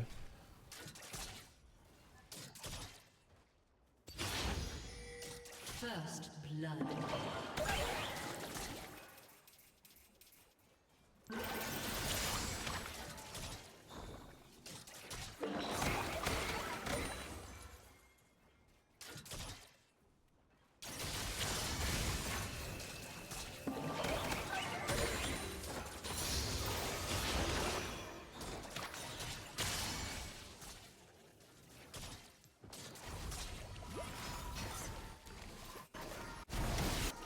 An enemy has been slain.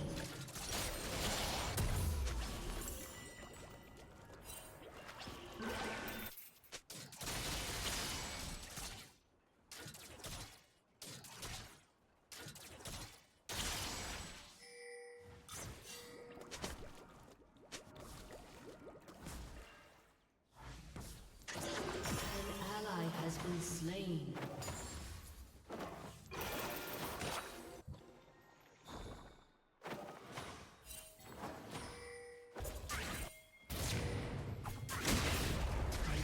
Has been slain.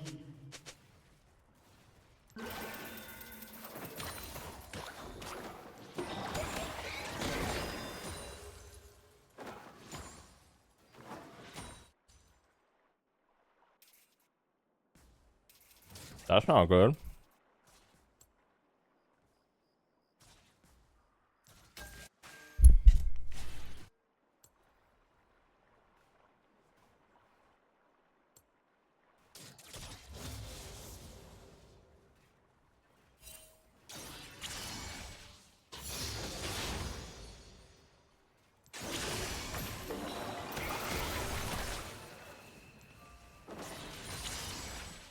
Ow.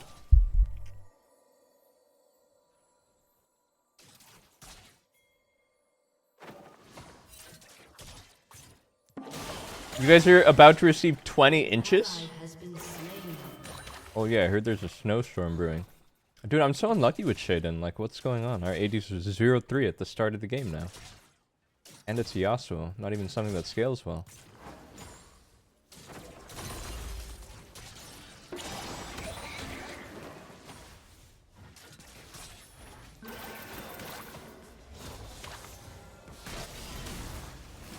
Need my 6.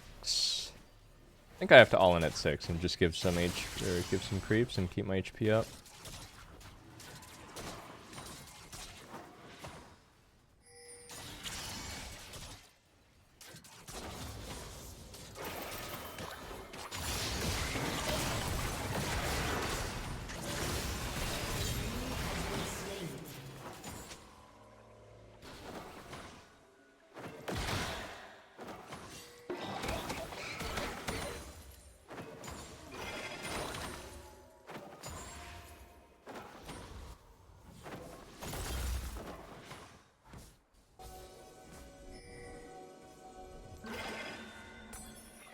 Freaky, bro. Why you keep running at me? I see you. I see you and you're still advancing on me.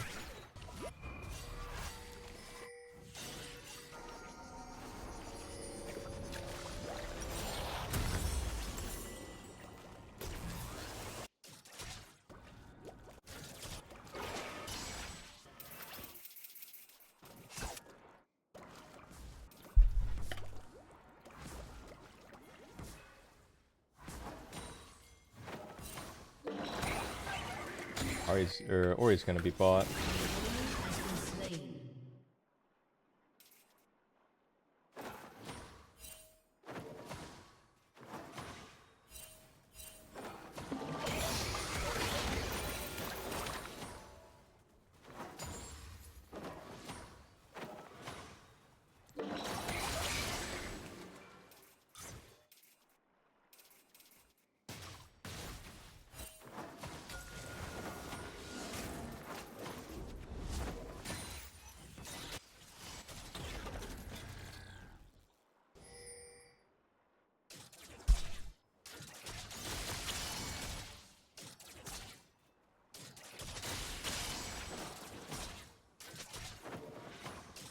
Oh, my ping. What's going on?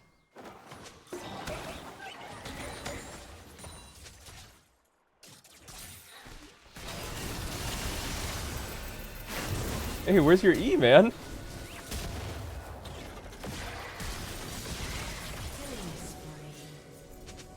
Oh, he had that without me. Wasted my R.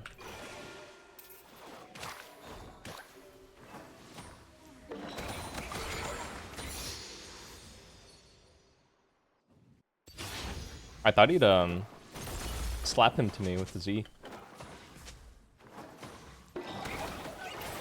But maybe he had used it on Crab when it was down.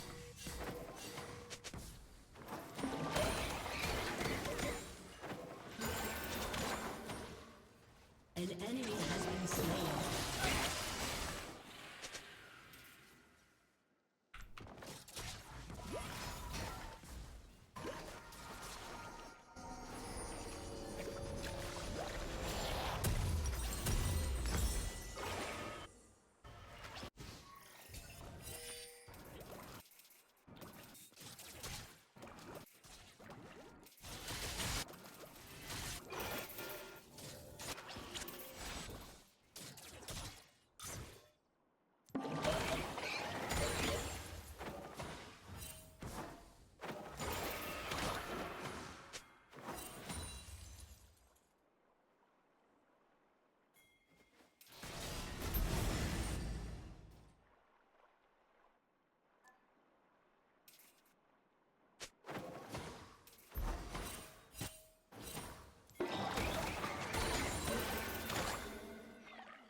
What is going on? An enemy has been slain. Wow, I can't kill that? Rampage.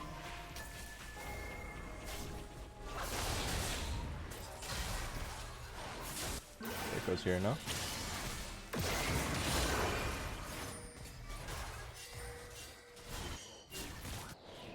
Bro, I can't believe I didn't kill that Triss there. An enemy has been slain. That was pretty unfortunate, actually. I should have ignited to guarantee it, I guess.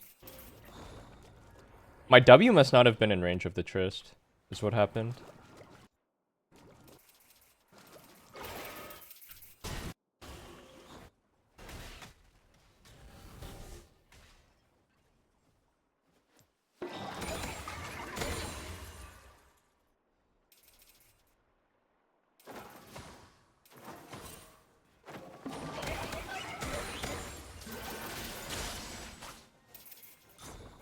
So, dude, look at my mana flow band. It's halfway stacked. 11 minutes, bro. What is this game?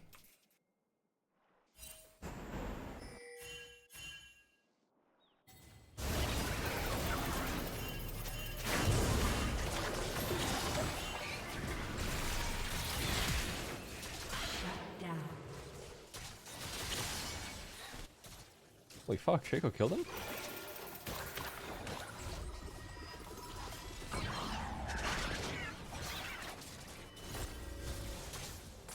He died through steel caps? Damn, Shaco's OP.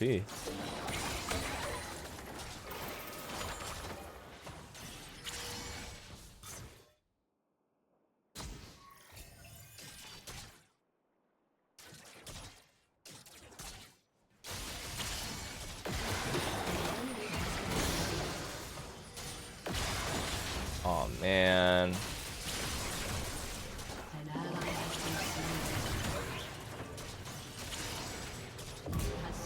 Worth.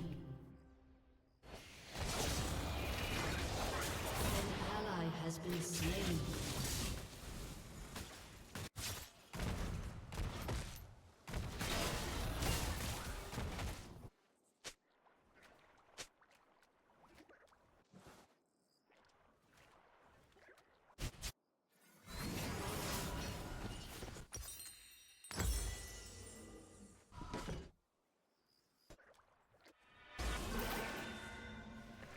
Missed everything and still killed? Guys, I didn't miss my ult and I didn't miss my ignite. That's literally half my abilities. What? I didn't miss W either.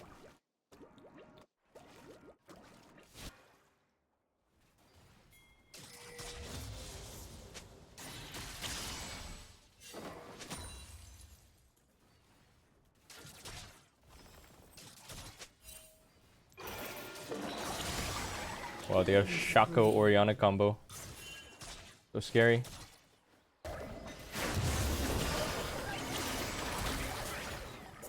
Oh shit, I'm dead? I'm dead anyway, even though they don't have ults. Damn, that champ's OP.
What the fuck?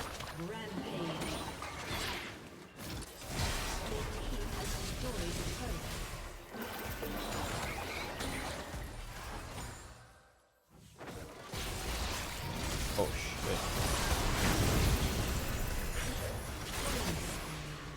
Alright, not bad. Dude, Chucky's going crazy. Relax, Chucky.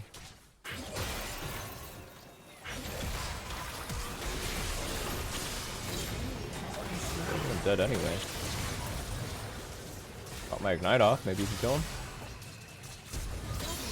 Nice, I'm really happy I ignited.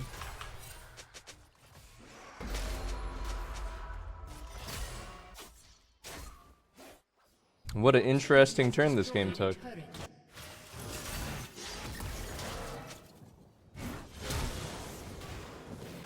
Unstoppable.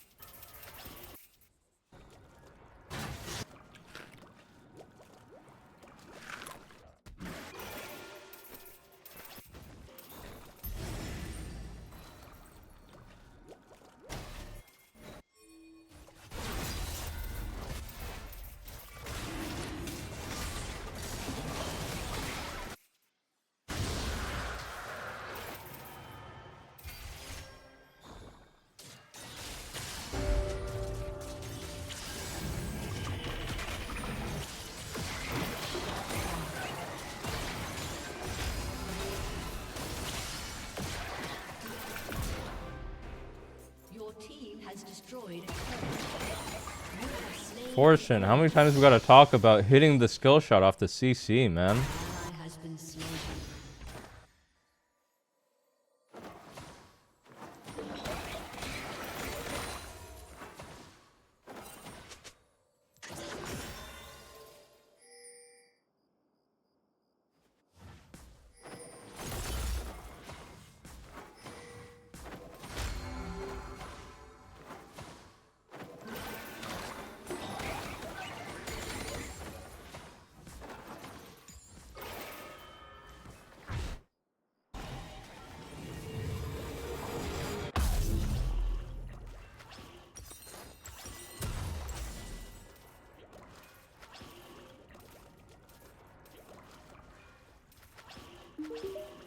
"14 months of learning everything Eugene knows about League.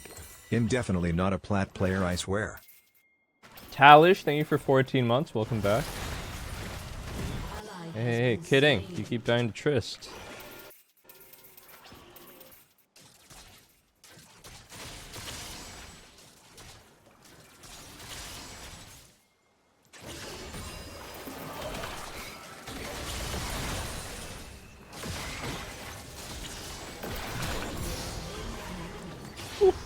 Shut down. Close.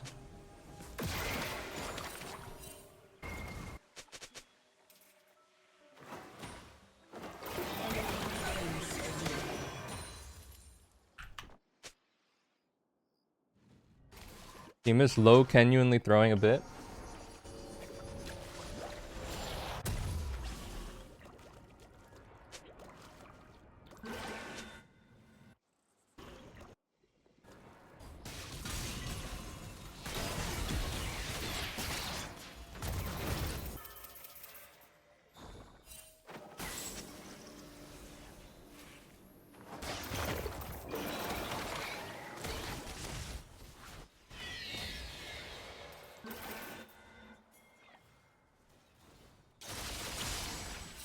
Your turret has been destroyed.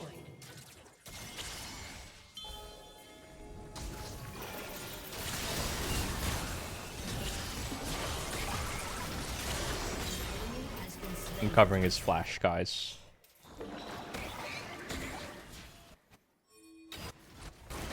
An enemy has been slain.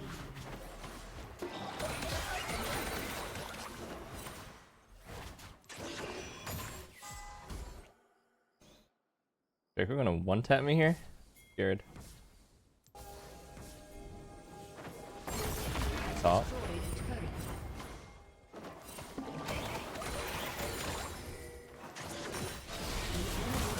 Slain.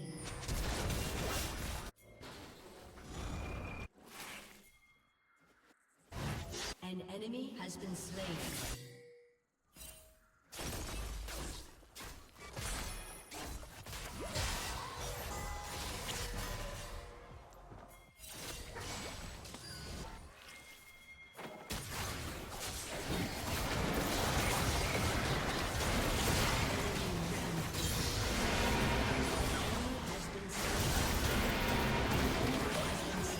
Oh.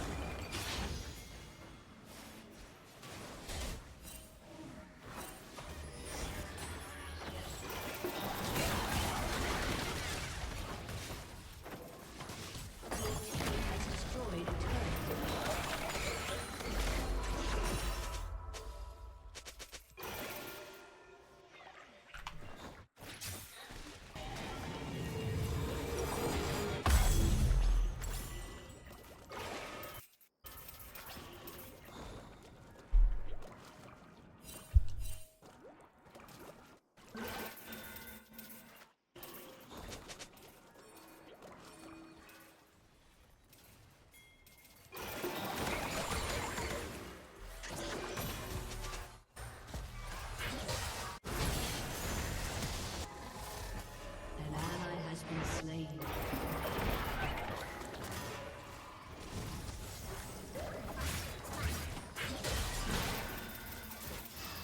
An enemy has been slain.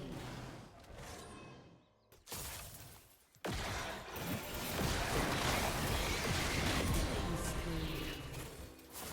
Killing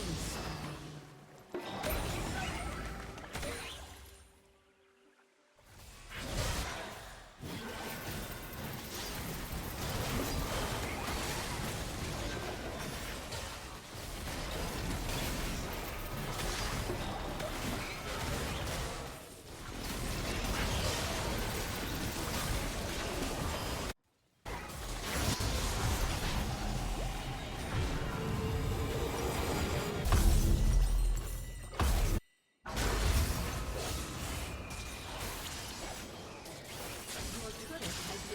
Whoa. An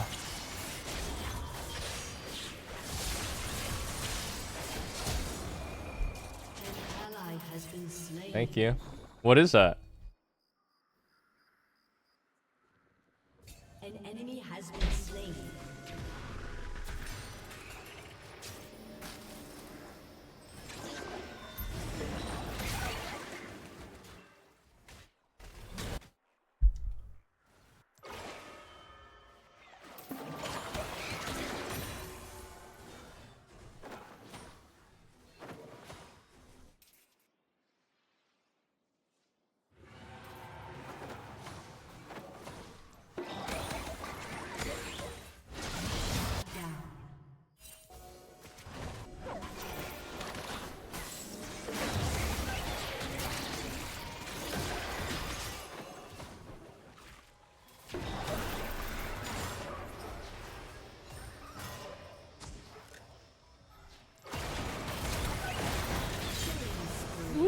okay. I died before I could Zonya.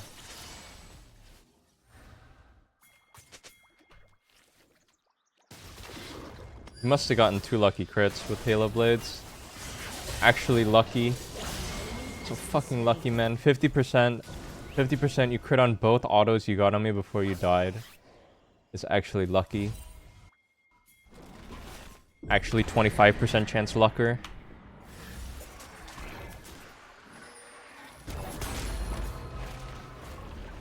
Your turret has been destroyed.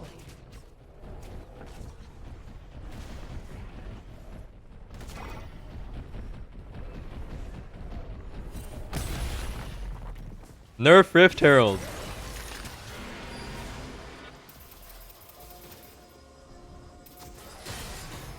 Nerf move speed.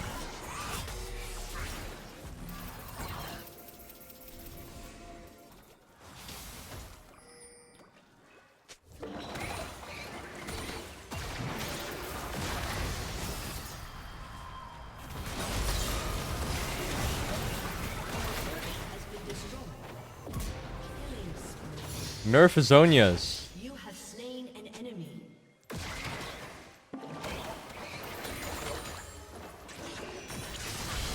Nerf Shaco.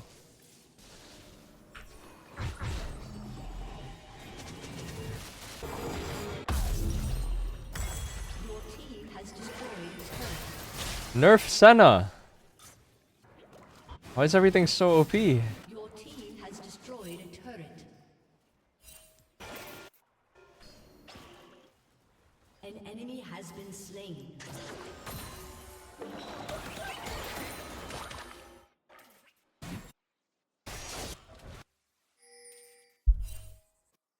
Holy fuck, Shaco's 100 crit with IE. He's actually gonna one tap. Rampage.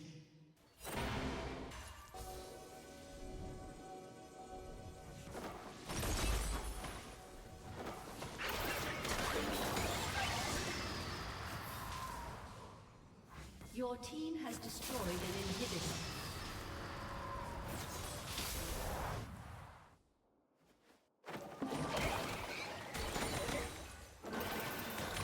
An ally has been slain.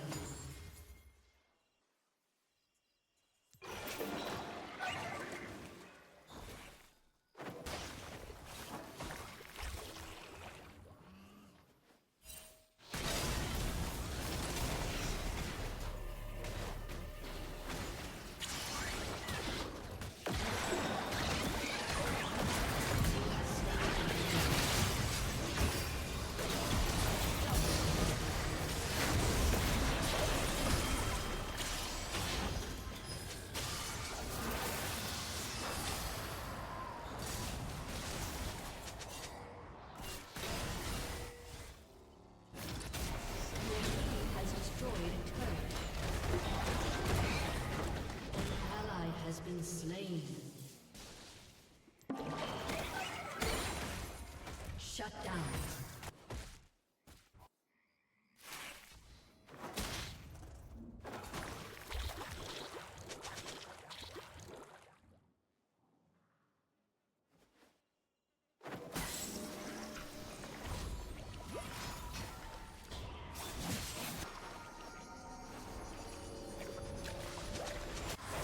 Please, why are you guys fighting here? Do you actually want to lose? Ally has been slain. Am I the only one who wants to win?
has destroyed a turret.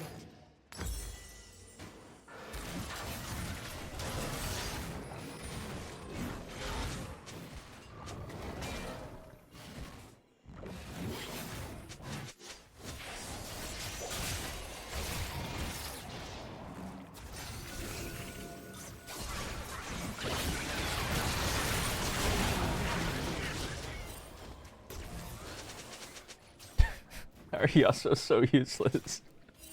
Dude, he built these items and he's still useless and just getting one shot by Shaco. What the fuck?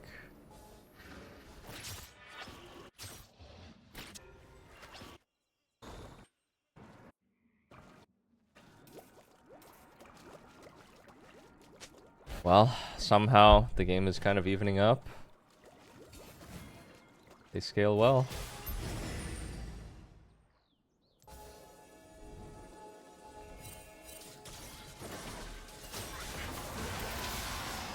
Okay.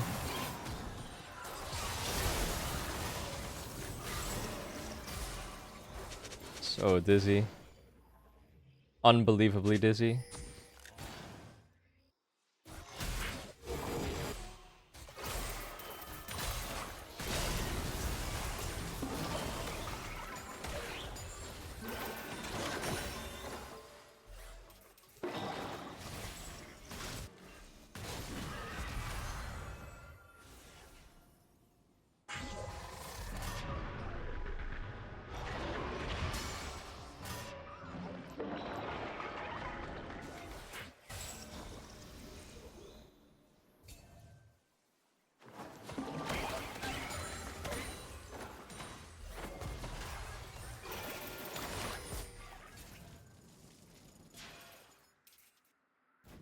The enemy's inhibitor has responded.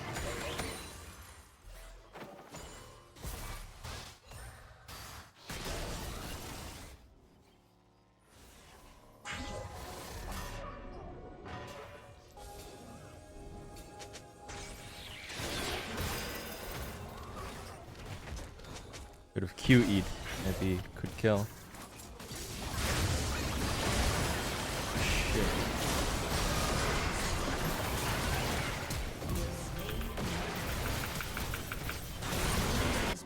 Get the combo.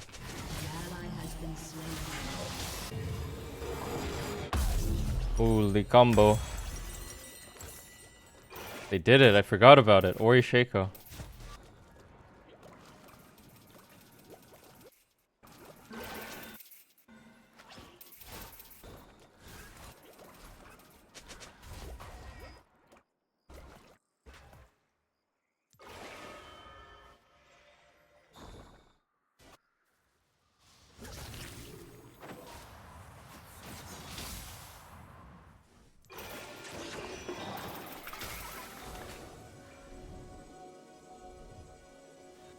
Oh, okay. I shouldn't look for picks like that. I was revealed on the Phaelite.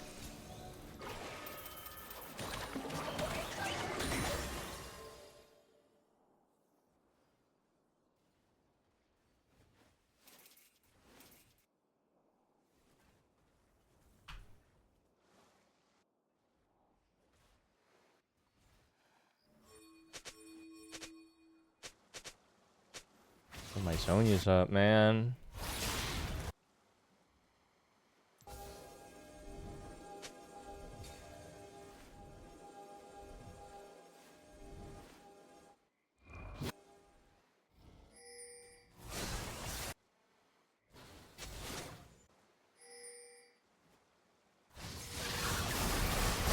An enemy has been slain. An ally has been slain. Double kill. Is it over?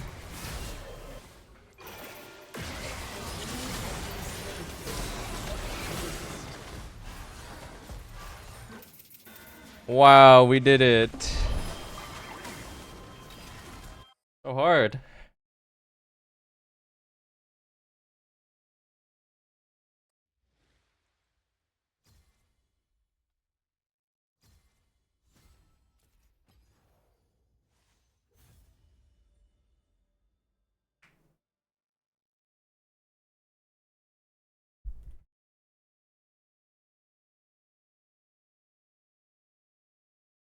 Any food guessers?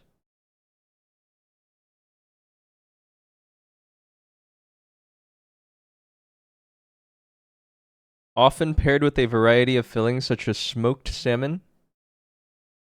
Sounds Nordic. Smoked salmon? Tunbrud.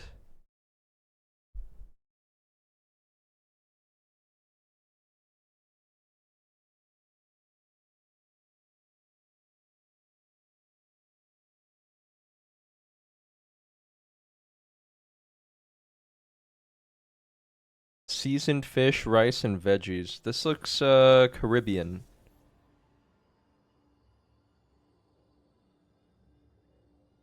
I think we're in the Caribbean. Jamaica?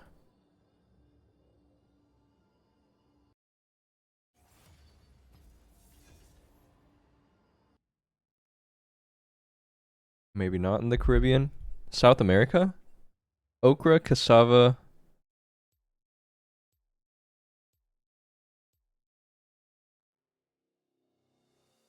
Haiti? Somewhere colonized by the French.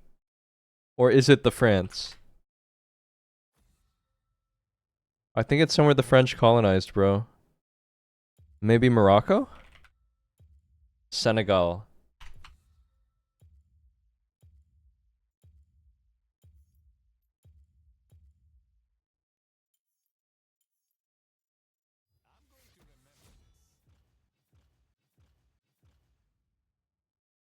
This looks tasty. Some sort of dessert? Some poofy dessert? If it's dessert, it's French.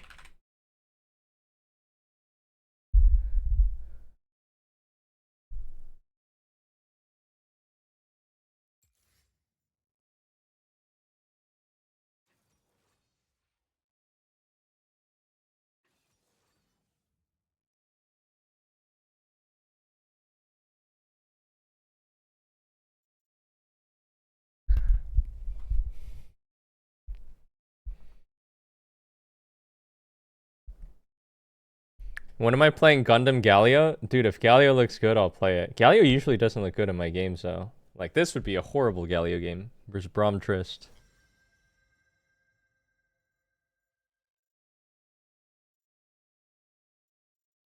Actually, I think I should pick Rise here, but Akali is just so fun.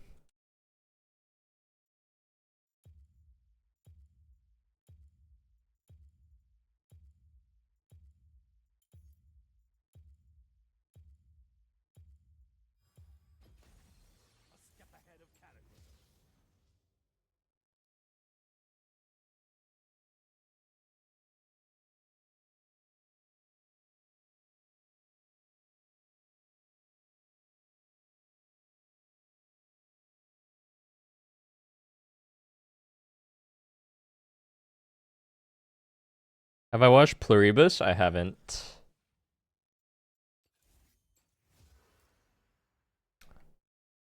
I've heard mixed things. Some people say it's good, some people say it's mid. No Fallout, haven't watched Fallout. The only show, what am I watching right now? Cyan likes dating shows, so we've been watching Singles Inferno. I haven't really been paying attention to it, but you know, it's been on in the house. I started watching the Game of Thrones one, the Knight and the, I don't know what it's called.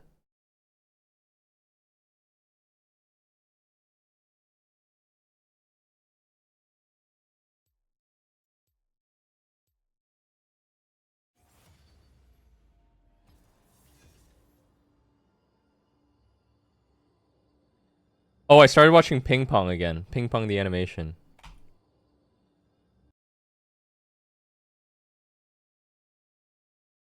Have I watched Freerun? I watched a few episodes. I liked Freerun, I just didn't really finish it. Knight of the 6-7 Kingdoms, yeah. I did watch 100 meters. It was good.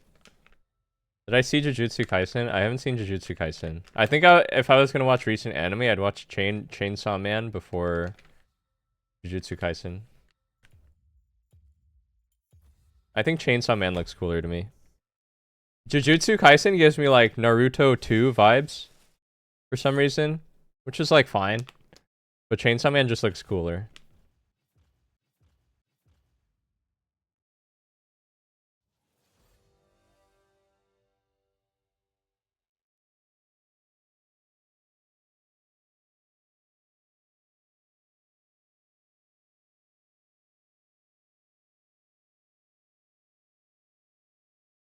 Dude, Demon Slayer would be so peak if the characters were not so annoying. If there was a single likable character among the main 3 guys, that would be awesome.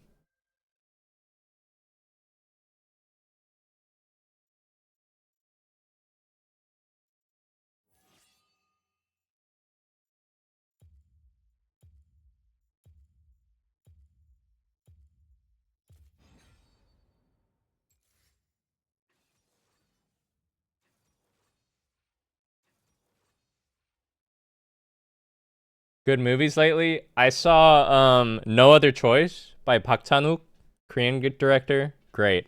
My favorite film of last year. I recommend that. Marty Supreme, of course, was good.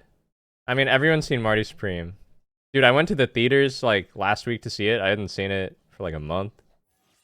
Or it's been like a month since it came out, I mean, and I haven't gotten the chance to see it yet. And the theater was still packed. Marty Supreme was like, it was good. It was a fun watch. I gotta watch, oh, you know, I also watched Blade Runner recently, 2048.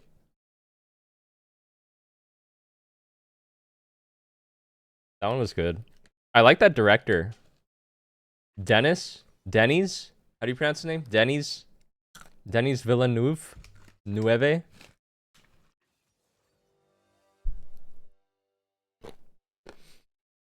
How do you say his name? Denis C7?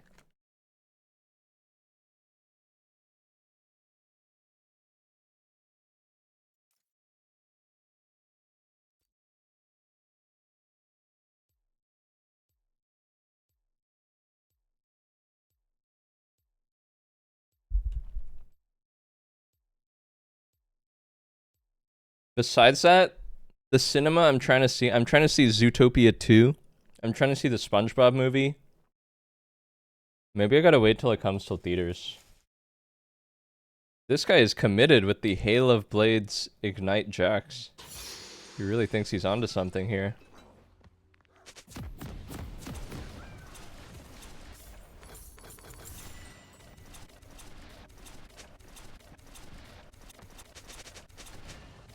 What did Cyan say about those movies? I saw No Other Choice without her. About Marty Supreme, she said it was like really, really stressful.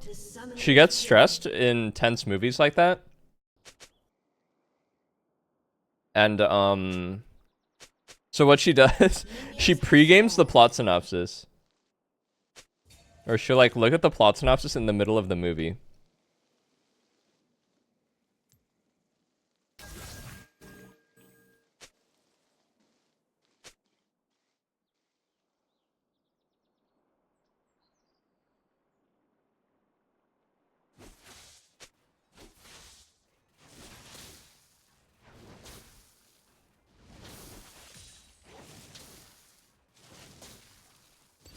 We're playing against T1 on brand. Tianos. Oh shit.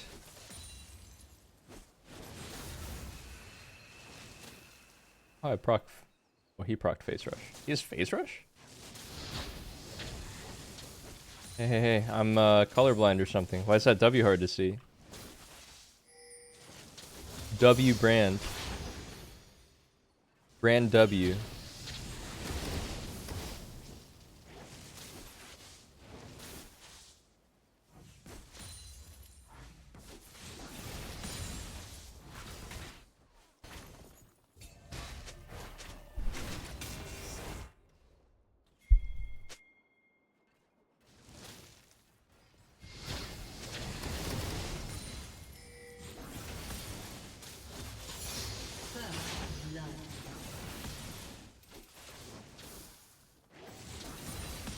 Seems like a fiesta already. Hey, ready to ghost over, man.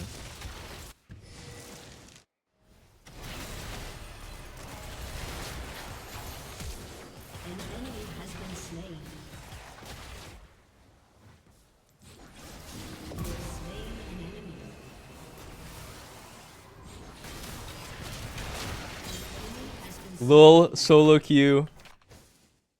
Just ghost out of my lane and decide the entire game.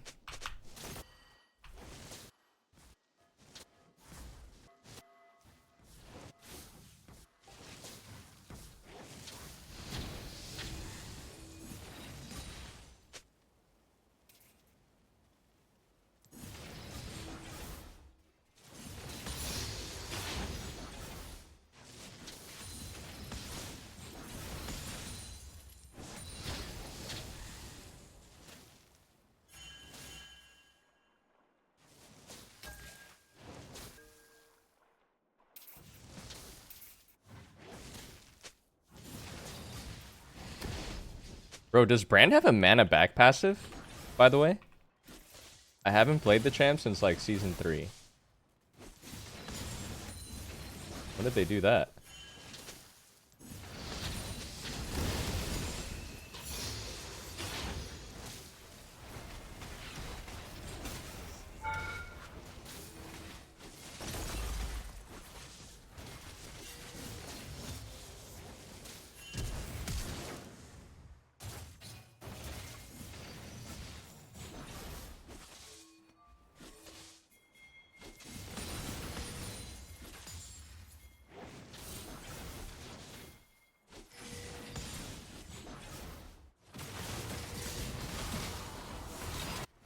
An enemy has been slain.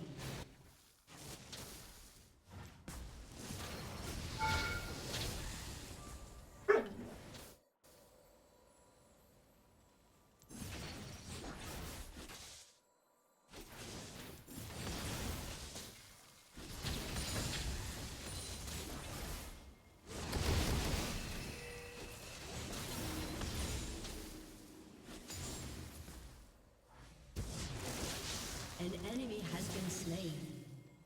Dude, I really just want that plate. Really doesn't want to fork it over.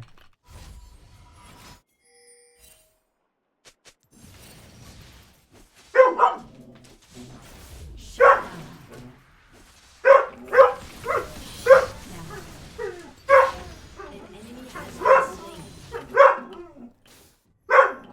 my goodness, Pepper, you're making me miss all the CS.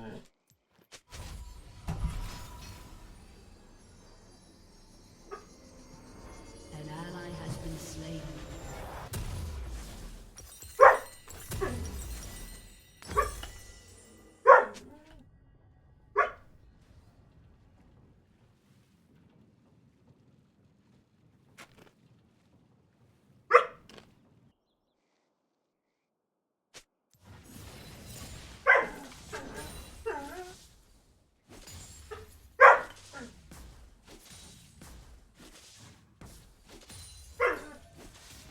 My dogs are making your dogs bark? Oh yeah, way to blame it on the dog, man.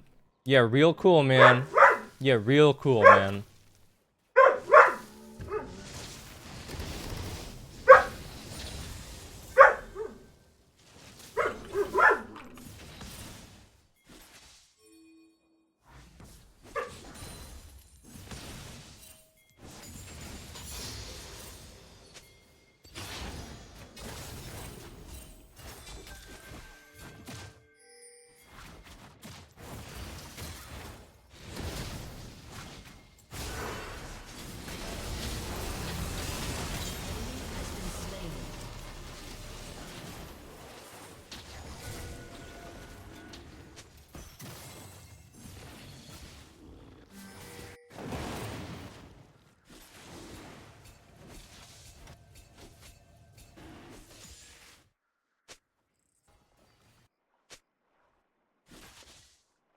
An enemy has been slain.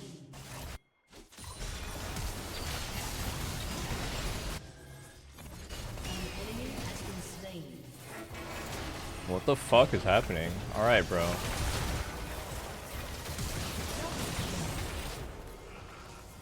ally has been slain. Oh, I didn't get the Jhin speed. Or the what's his name? Jace.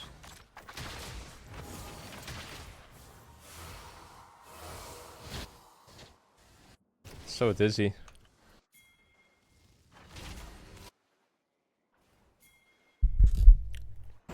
Another pink ward? Dude, what the fuck? They're buying so many pinks. I just cleared 2 pinks. There's another one in the pit? Who's buying all these pink wards?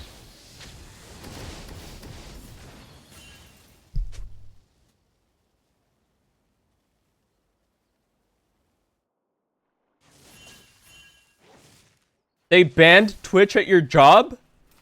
So you can't browse Twitch at work?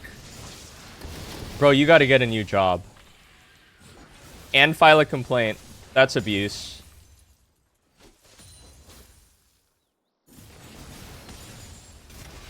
File a complaint to OSHA. That's not fair.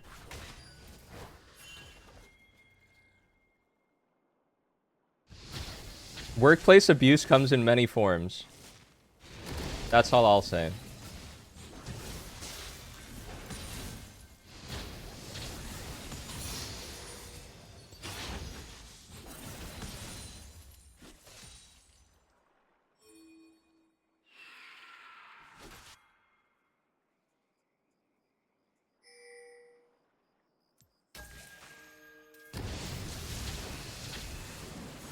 Ow. An enemy has been slain. Shut down.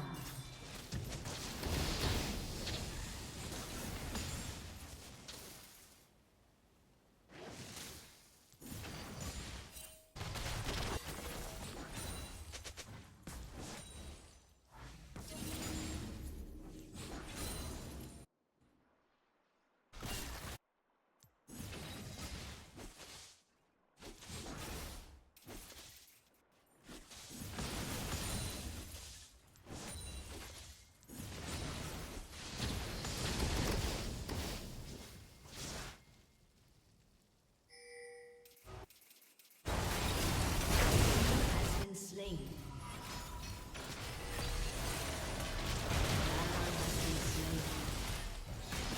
An enemy has been slain.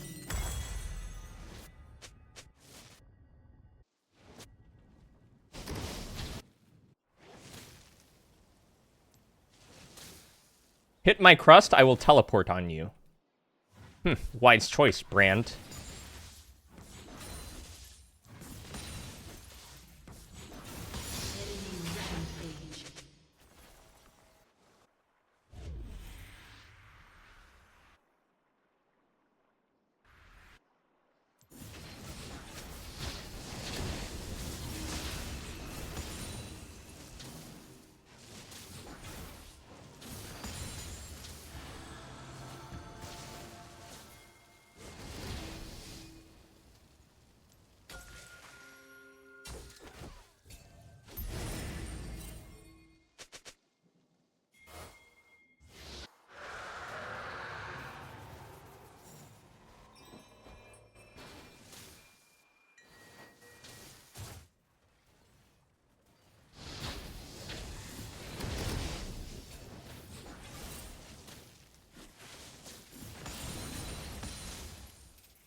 Fuck, I'm dead.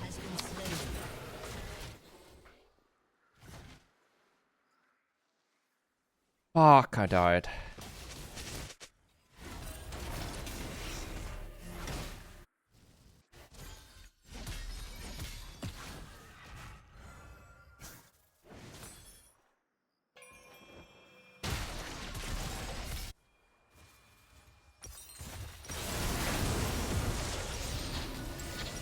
What the fuck? How did I just buy 2 daggers?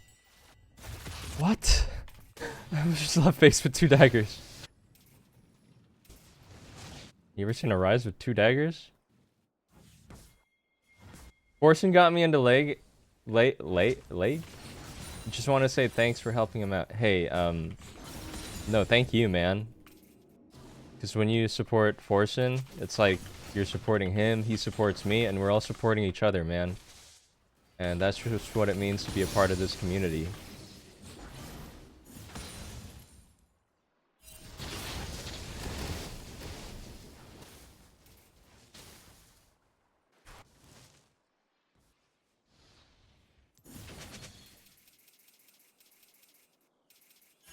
Oh, we're definitely going Mercs. Yax is going Dad.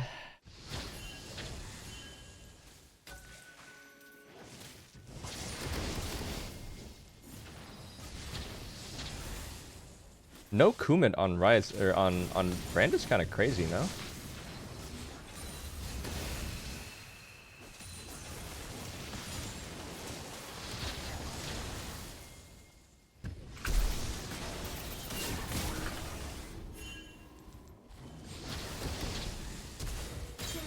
What is that side auto? What the fuck? He hit that shit from the side, legit. Like a fucking gangster holding his pistol sideways.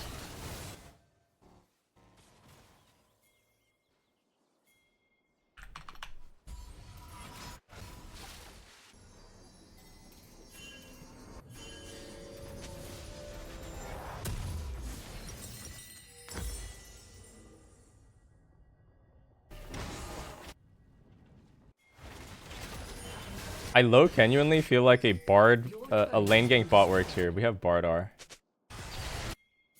I'm coming, I'm coming, I'm coming.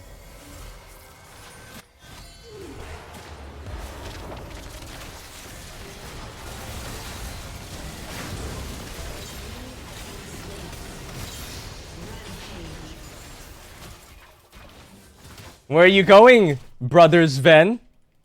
Do you think you're safe? Maybe you are safe, actually.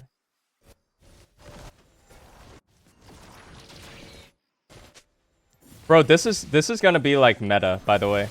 I'm ahead of the curve here. This play where you have tempo and you lane gank bot, if your bot has tools to set up, is gonna become meta. I'm just saying this right now. When this becomes like a set play in pro against heavy prio lanes, just know it started here.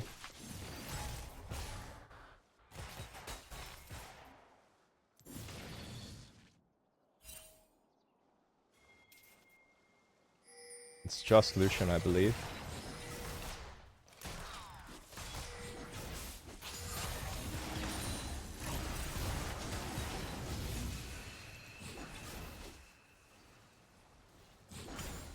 An enemy has been slain.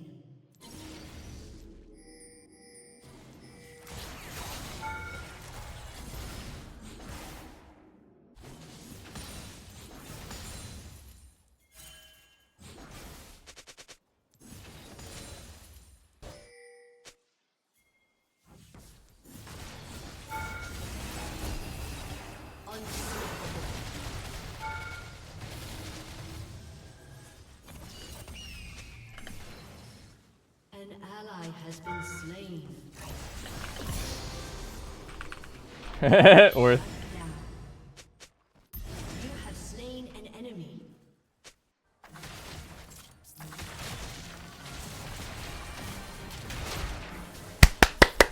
So worth, so worth, so worth. I'm so happy right now. Oh shit.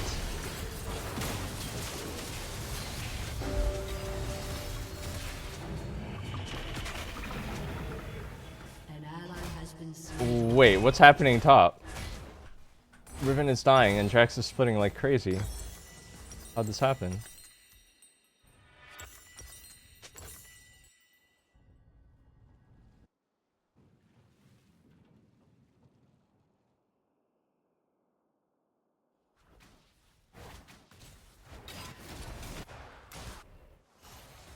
Your turret has been destroyed. This Loki looks like Tickle Monster brand build. You just annoy everyone with Rylai slow, but you deal 0 damage. And you have phase rush even.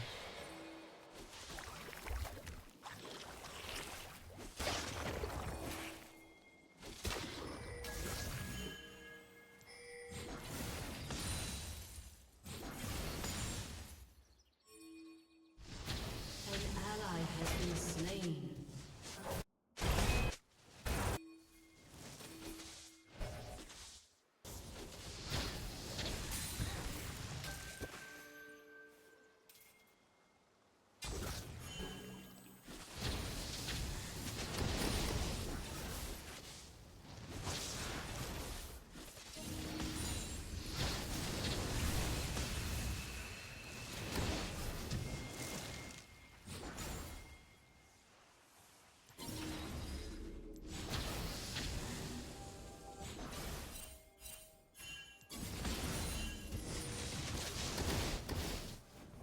coming.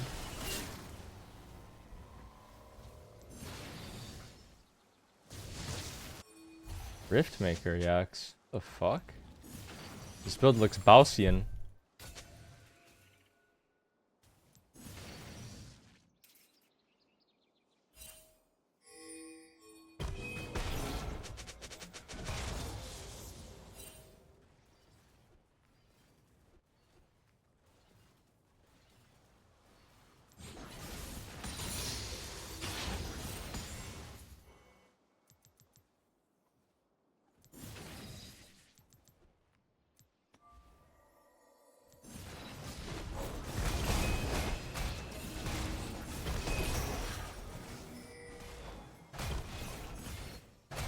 Ow, that hurts. My Seraphs.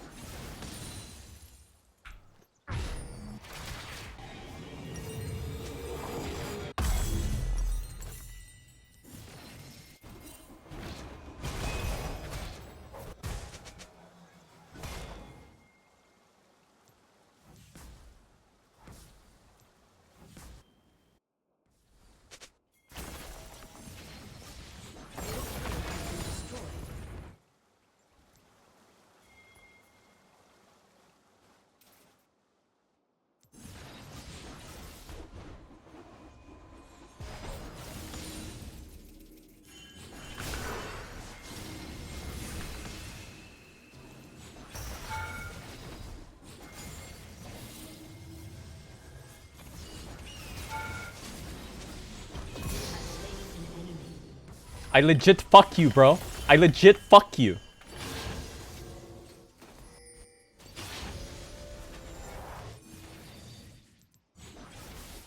Enemy killing spree.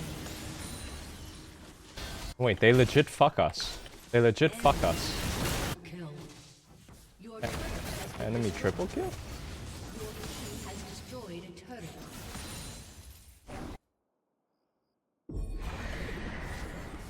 What's going on? Holy fuck. How is our entire game collapsing?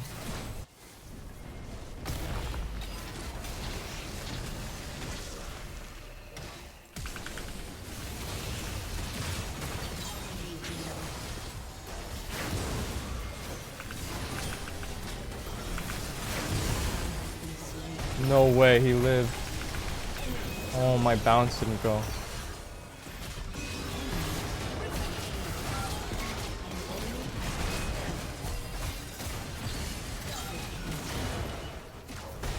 My god, the ribbon is in his blood. Your inhibitor has been destroyed. I feel the ribbon in his blood. Oh fuck, I built the wrong item.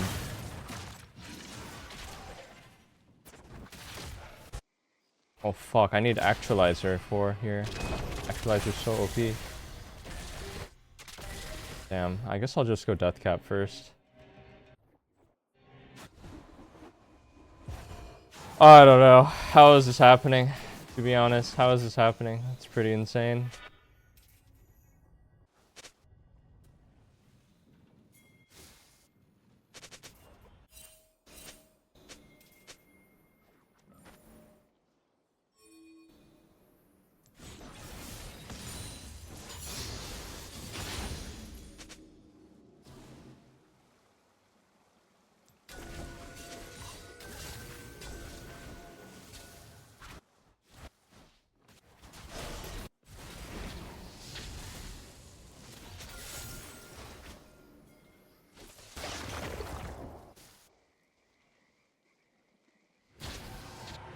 You got a whole ass DD.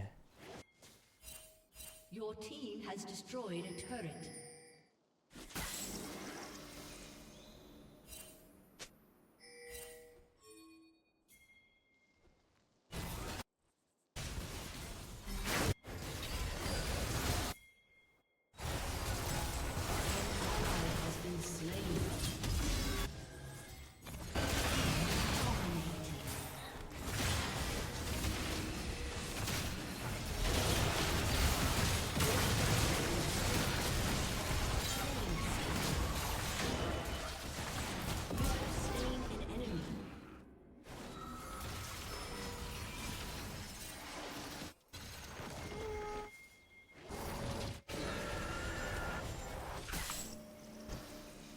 We're trading evenly in a 5v3, man.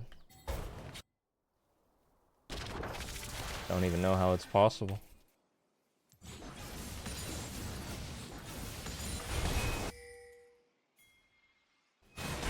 Enemy is godlike.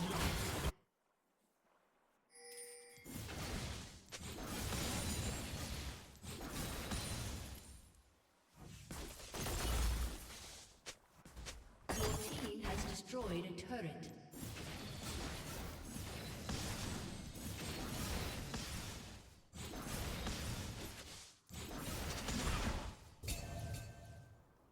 Holy wards.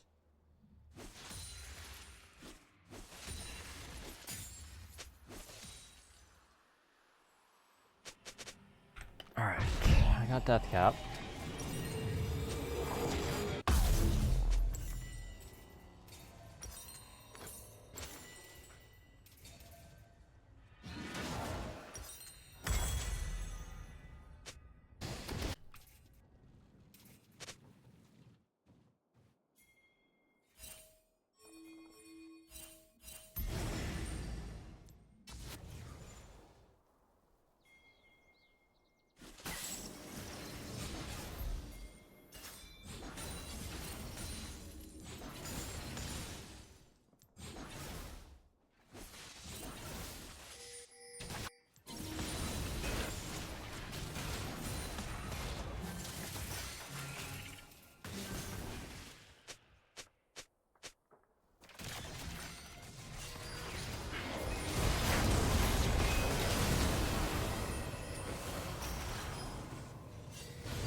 Unplayable. Damn, I used my ghost. Feels bad.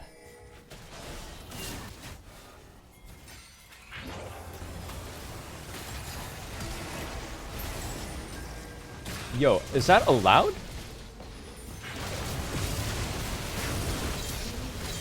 Oh, they really threw. What?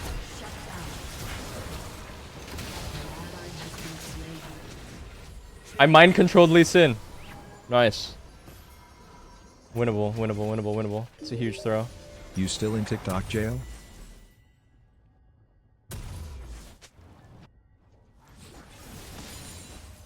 Asun, thank you for 31 months. Bro, I don't know. I think maybe I'm getting released from jail through begging. Through the power of begging.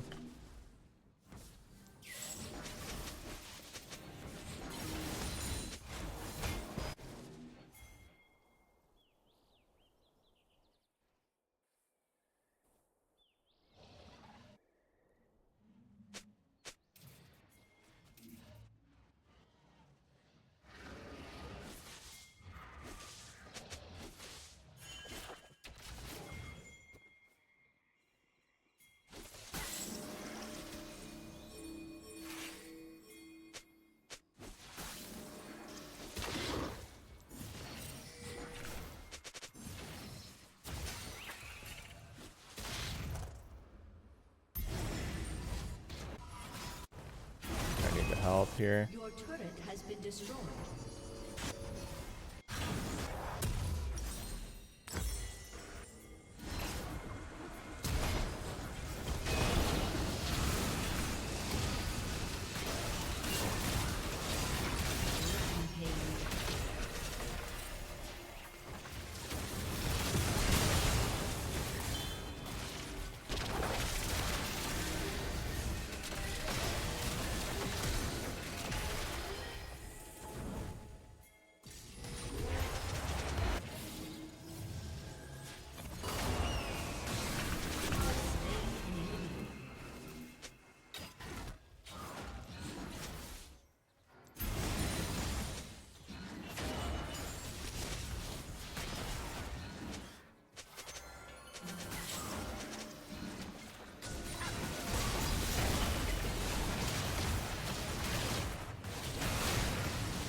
Knobs. I think Lee is doing Drake here and it's dead.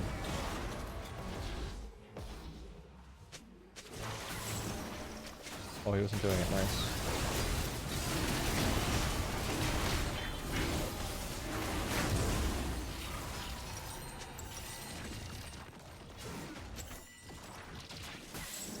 Actually, I want to farm my next item if that's okay.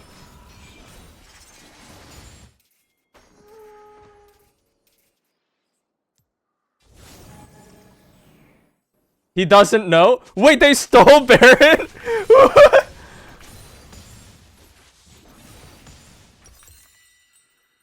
Dude, I legit didn't realize. What? Oh, fuck, I'm dead. Fuck, I'm dead. I'll just die.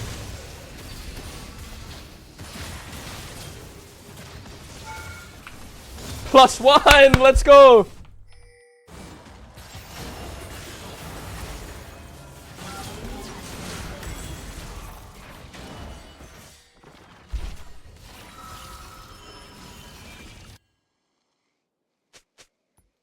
Actually, I got my next item, so I say worth. Really need Void now.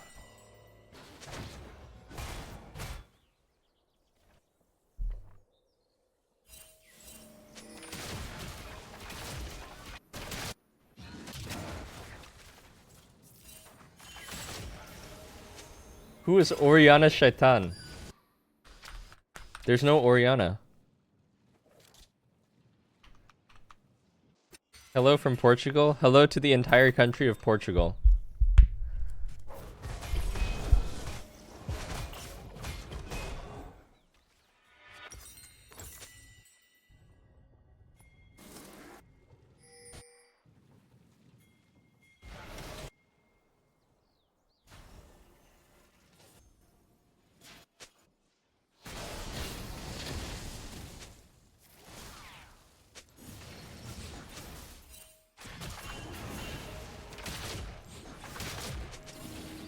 Dawn is very strong. I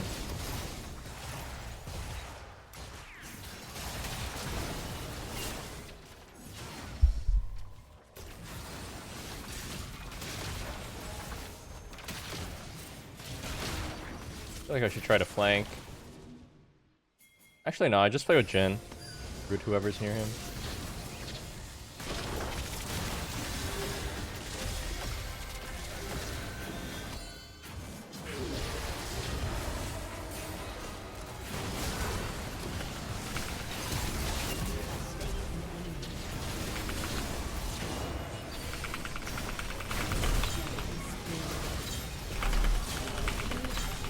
Actually, I think your game might be over.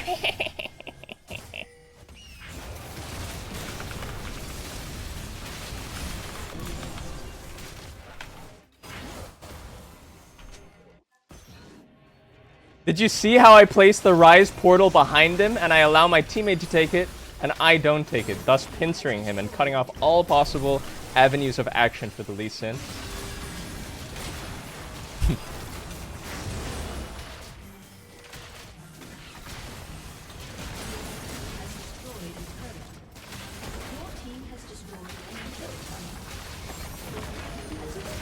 How was your support games?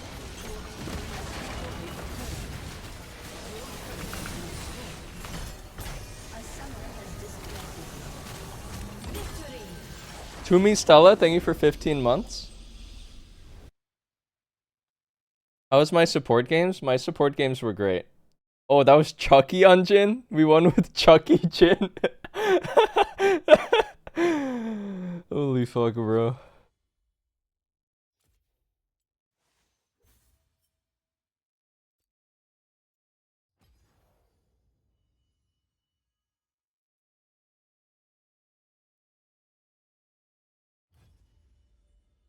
How's my support games? Like in general? Like in NLC? My NLC support games were great. Me and Jack won lane super hard 2v2, took 5 plates, secured every dragon, got Drakesol, got Baron, and we both ended the game with a perfect KDA. We're now being scouted by LEC teams like K-Corp and G2 to play in the LEC.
What are the advantages of red versus blue side? It doesn't matter.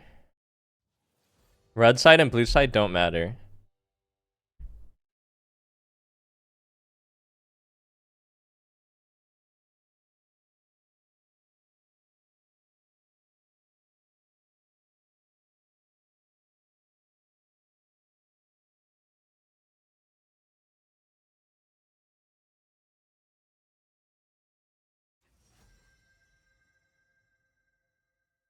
The Rise is feeling good.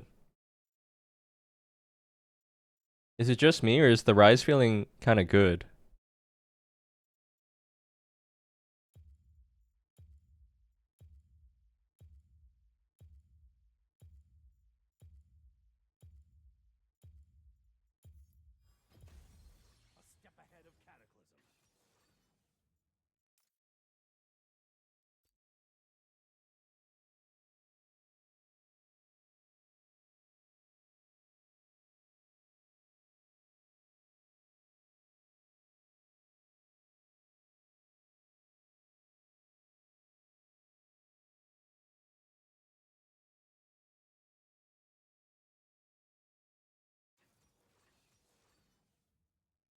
Akashan?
Okay.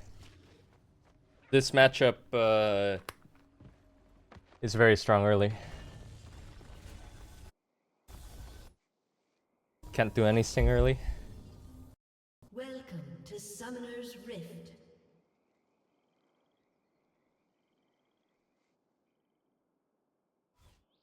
Minions have spawned.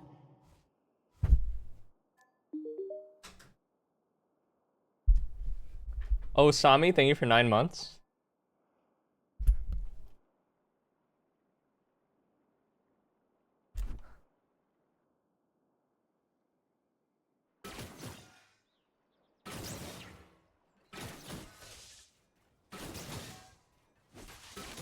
I gotta play slow early. Can't fight him early.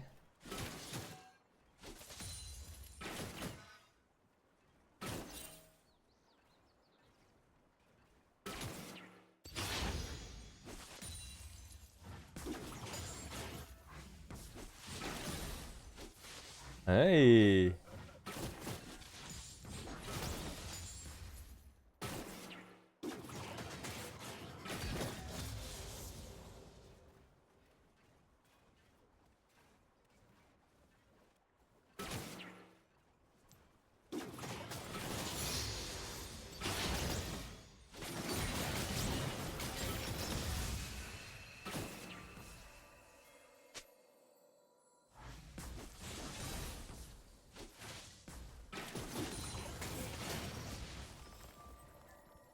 Getting a lot of hits here.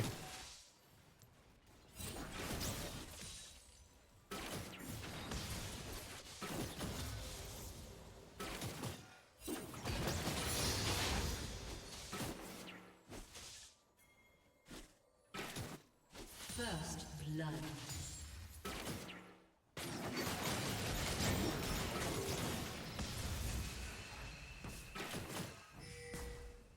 Damn, I wish my jungler had came here. It's just free kill. Can't kill him alone though.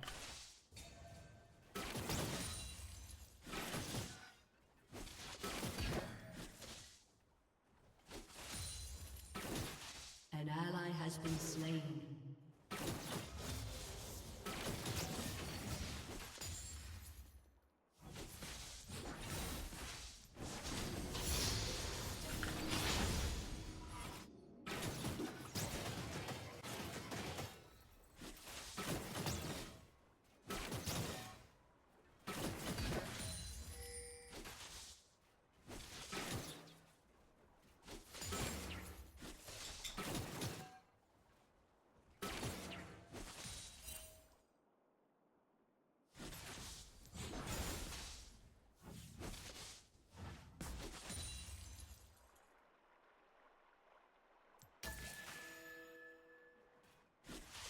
You based, yeah?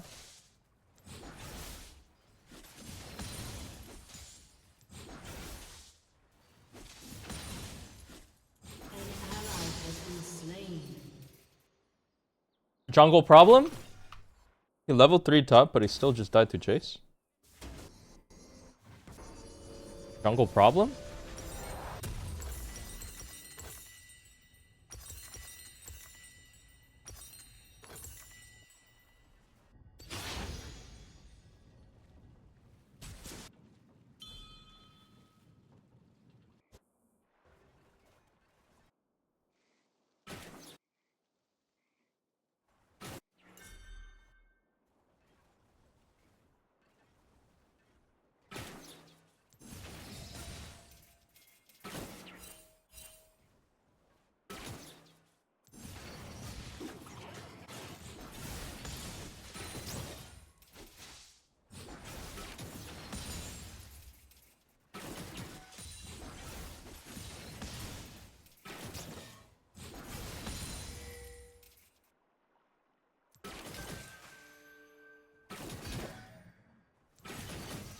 An enemy has been slain.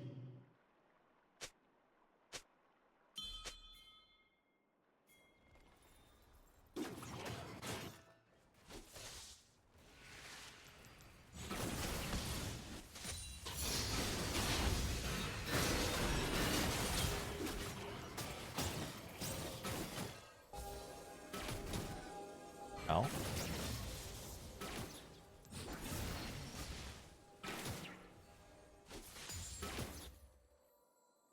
An enemy has been slain.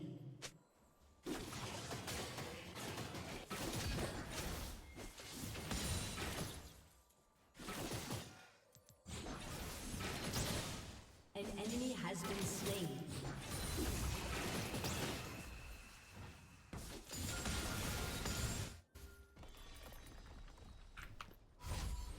Alright, I'm B.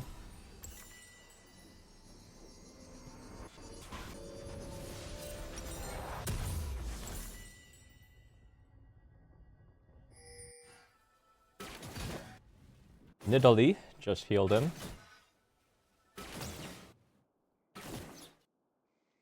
And going 50-50 like this is pretty chill, because I scale way better, and I've absorbed the gank.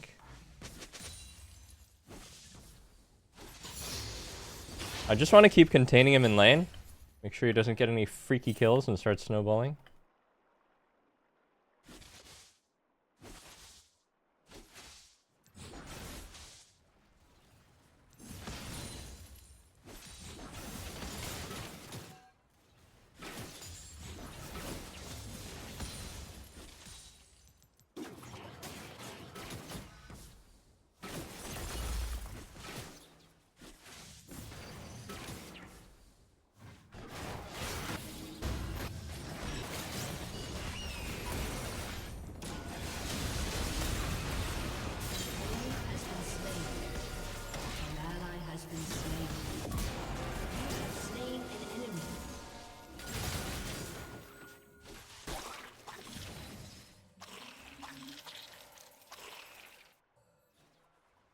Nice.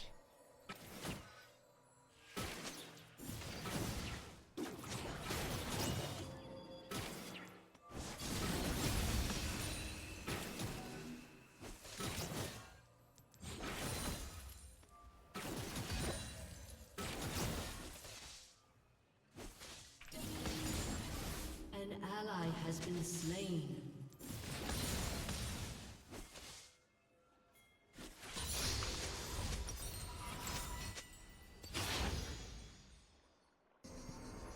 An enemy has been slain. You stayed? I stay. You stay, I stay. Double kill. Wait, where'd you get so much HP from? Were you always that healthy?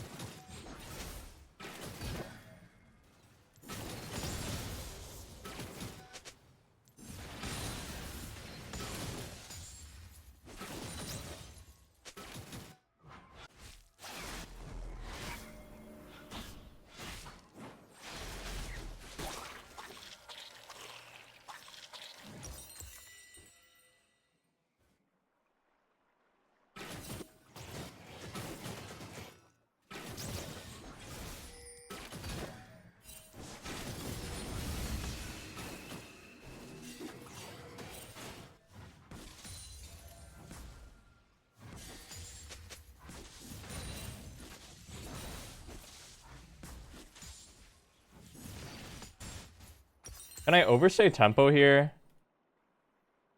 I don't know. I really want my Roa. Shit, I'm dead. Fuck, he still stayed? That's so funny that Diana flashed there. Damn, I should have flashed away. I really didn't expect. What?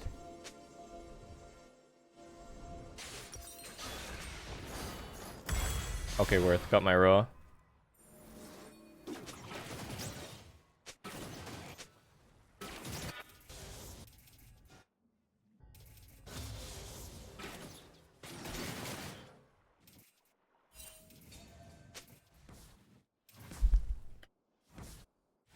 An ally has been slain.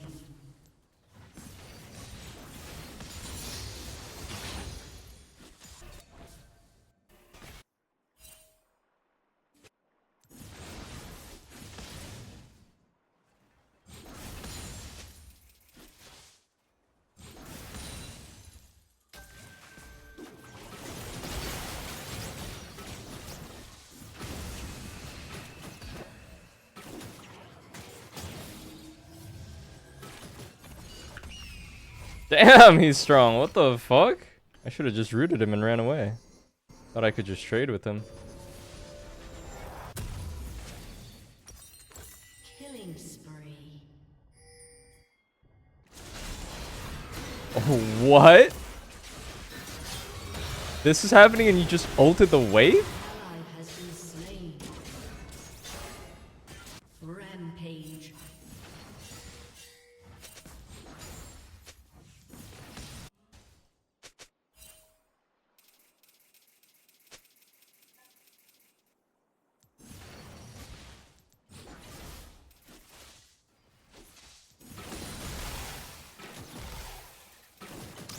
Akshan Champ is so annoying.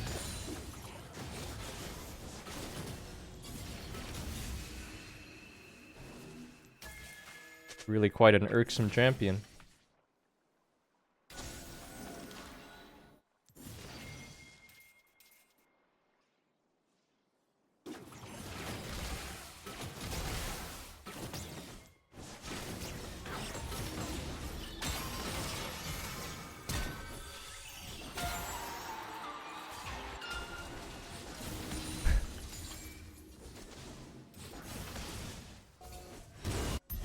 Alright, got his flash.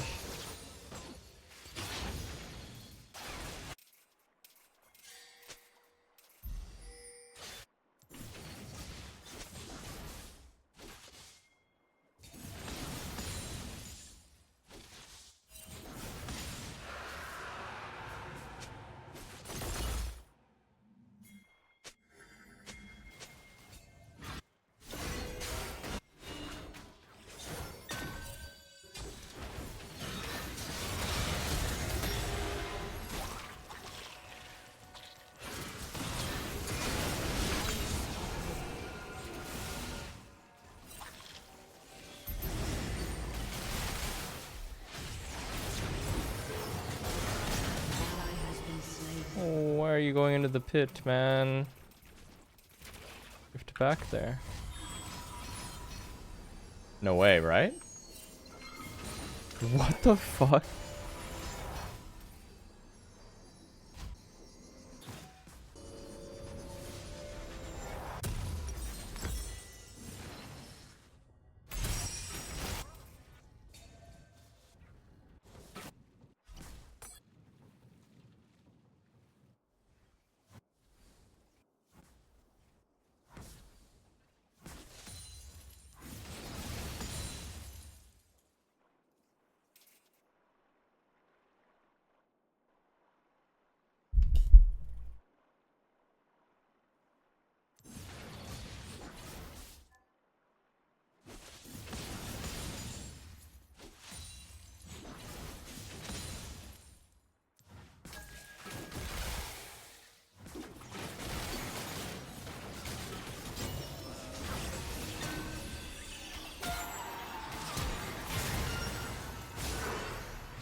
Oh fuck, Nidalee is here.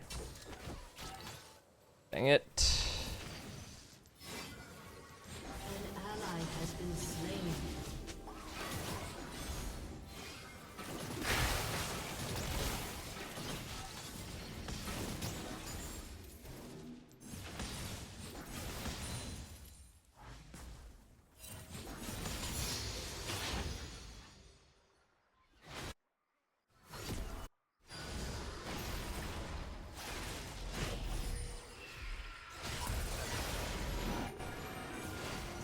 An enemy has been slain.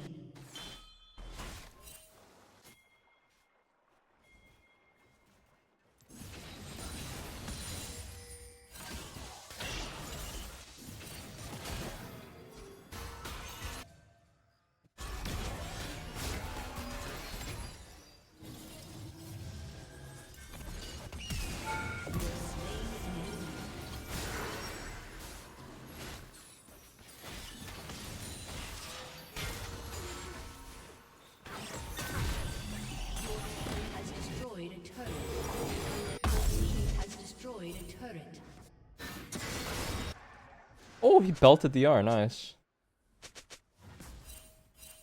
Please don't die to Akshan. You're dying to Akshan.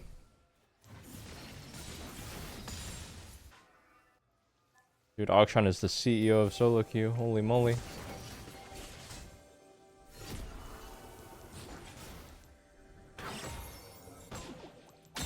That's so unfortunate. She actually almost gave me root range.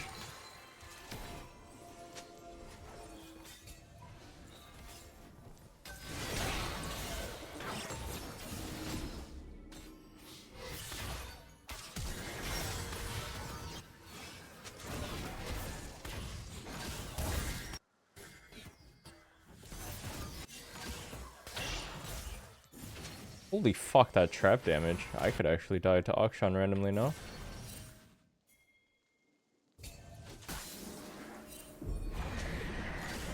Dude, this trap damage, what the fuck? That's crazy. I actually... Do I need a base? What the fuck?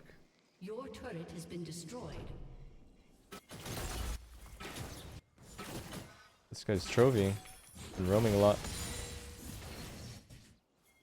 Did I do Gromp here? I don't know.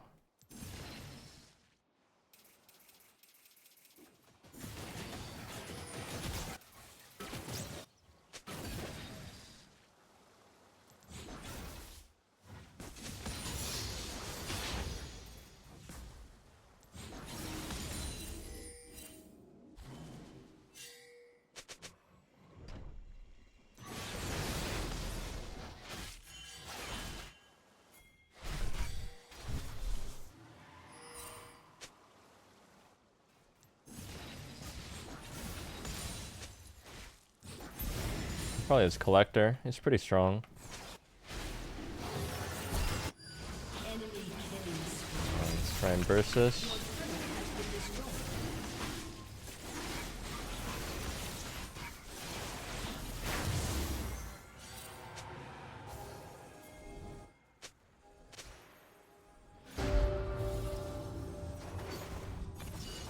No E. There it is.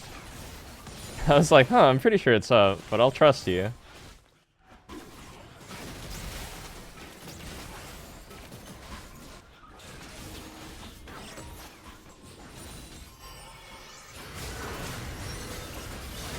Where's our jungler? Where's our... Oh my god. What the fuck? I'm out. This is a horror. Enemy double kill.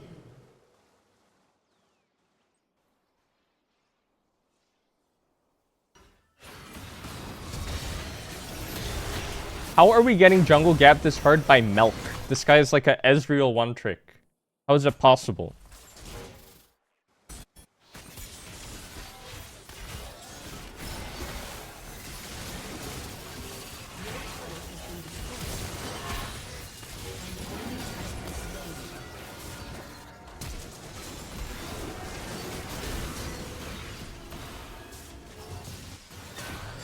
Ally has been slain.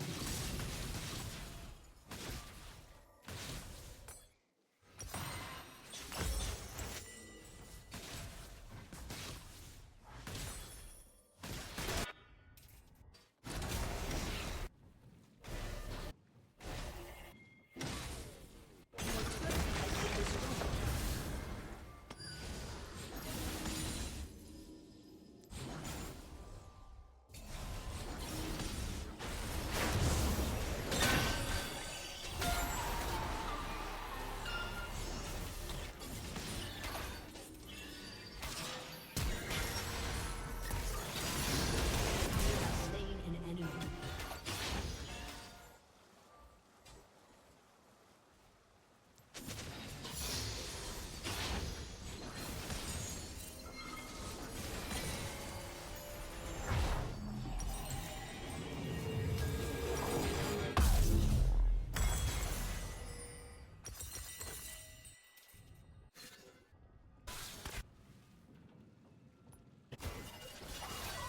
It's strong.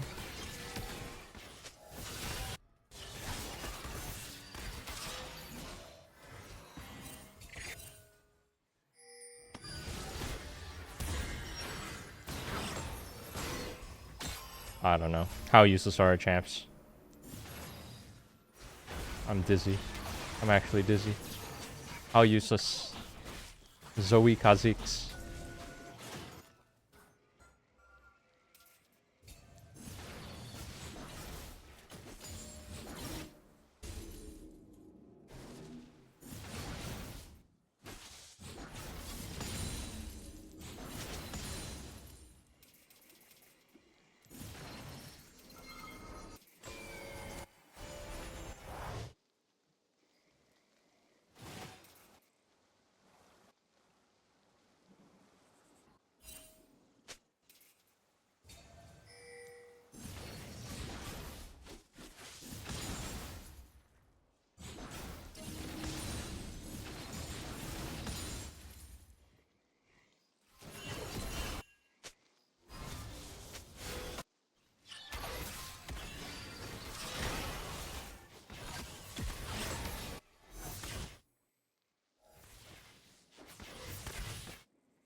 Happy 26 months King of NLC Forsen. Vorpal, thank you for 26 months.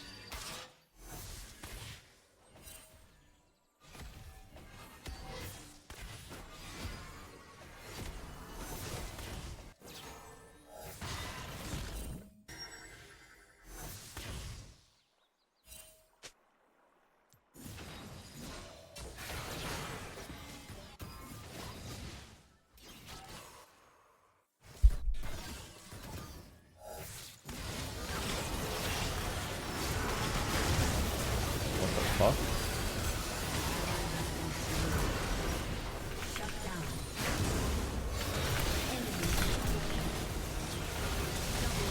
We almost didn't kill that Akshan because Kha'Zix just stopped hitting him. Isn't that crazy?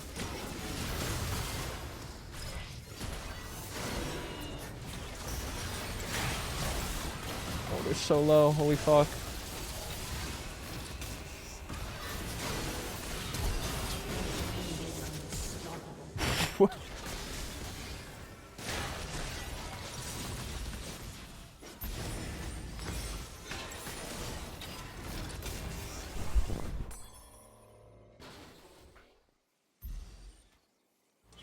I can carry. I can't believe we don't even win this fight. Yeah, I mean, our picks are just really useless. I think that's why the game is so hard. An enemy has been slain.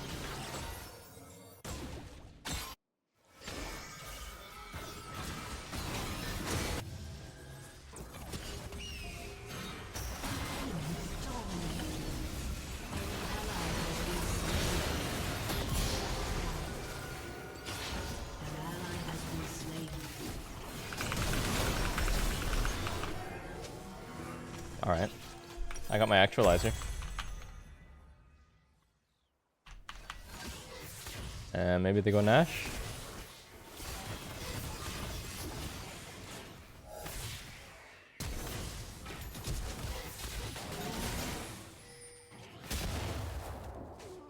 He bought some time here. Like it's gone. Their DPS is quite high.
Been destroyed.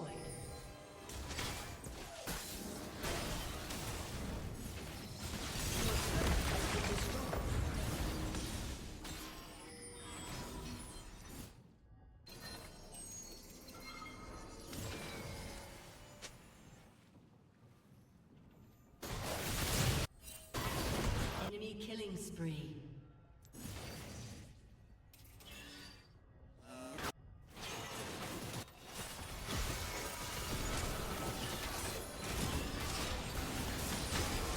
Ow.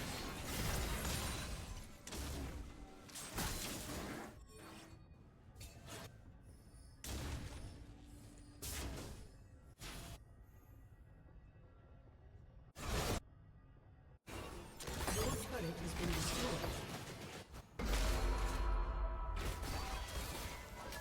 Oh fuck, Your turret has been destroyed.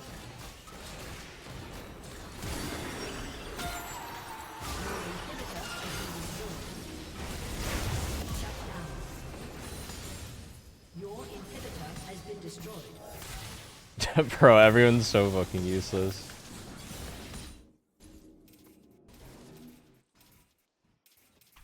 I'm so strong though, holy shit.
Oh my god! My hero!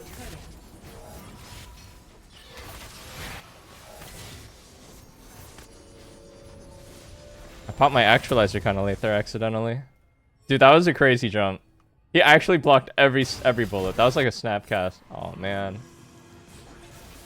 Oh man. An enemy has been slain. An ally has been slain. A summoner has disconnected. Hey, come back, baby.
We lose this? An enemy has been slain. Your GG. inhibitor has respawned. Your inhibitor has respawned. Aced. 5 noobs can't win. Has been slain. Your inhibitor has been destroyed.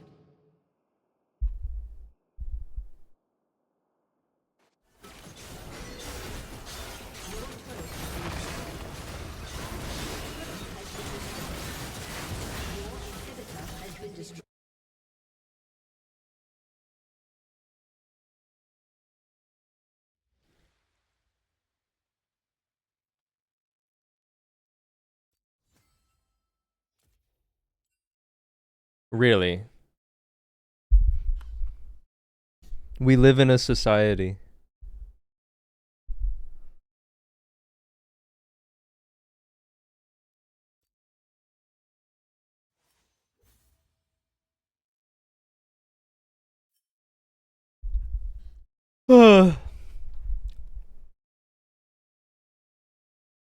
Alright, it is what it is. I'm gonna call it a night. Thank you for watching, guys. I'll be co-streaming LCS again tomorrow.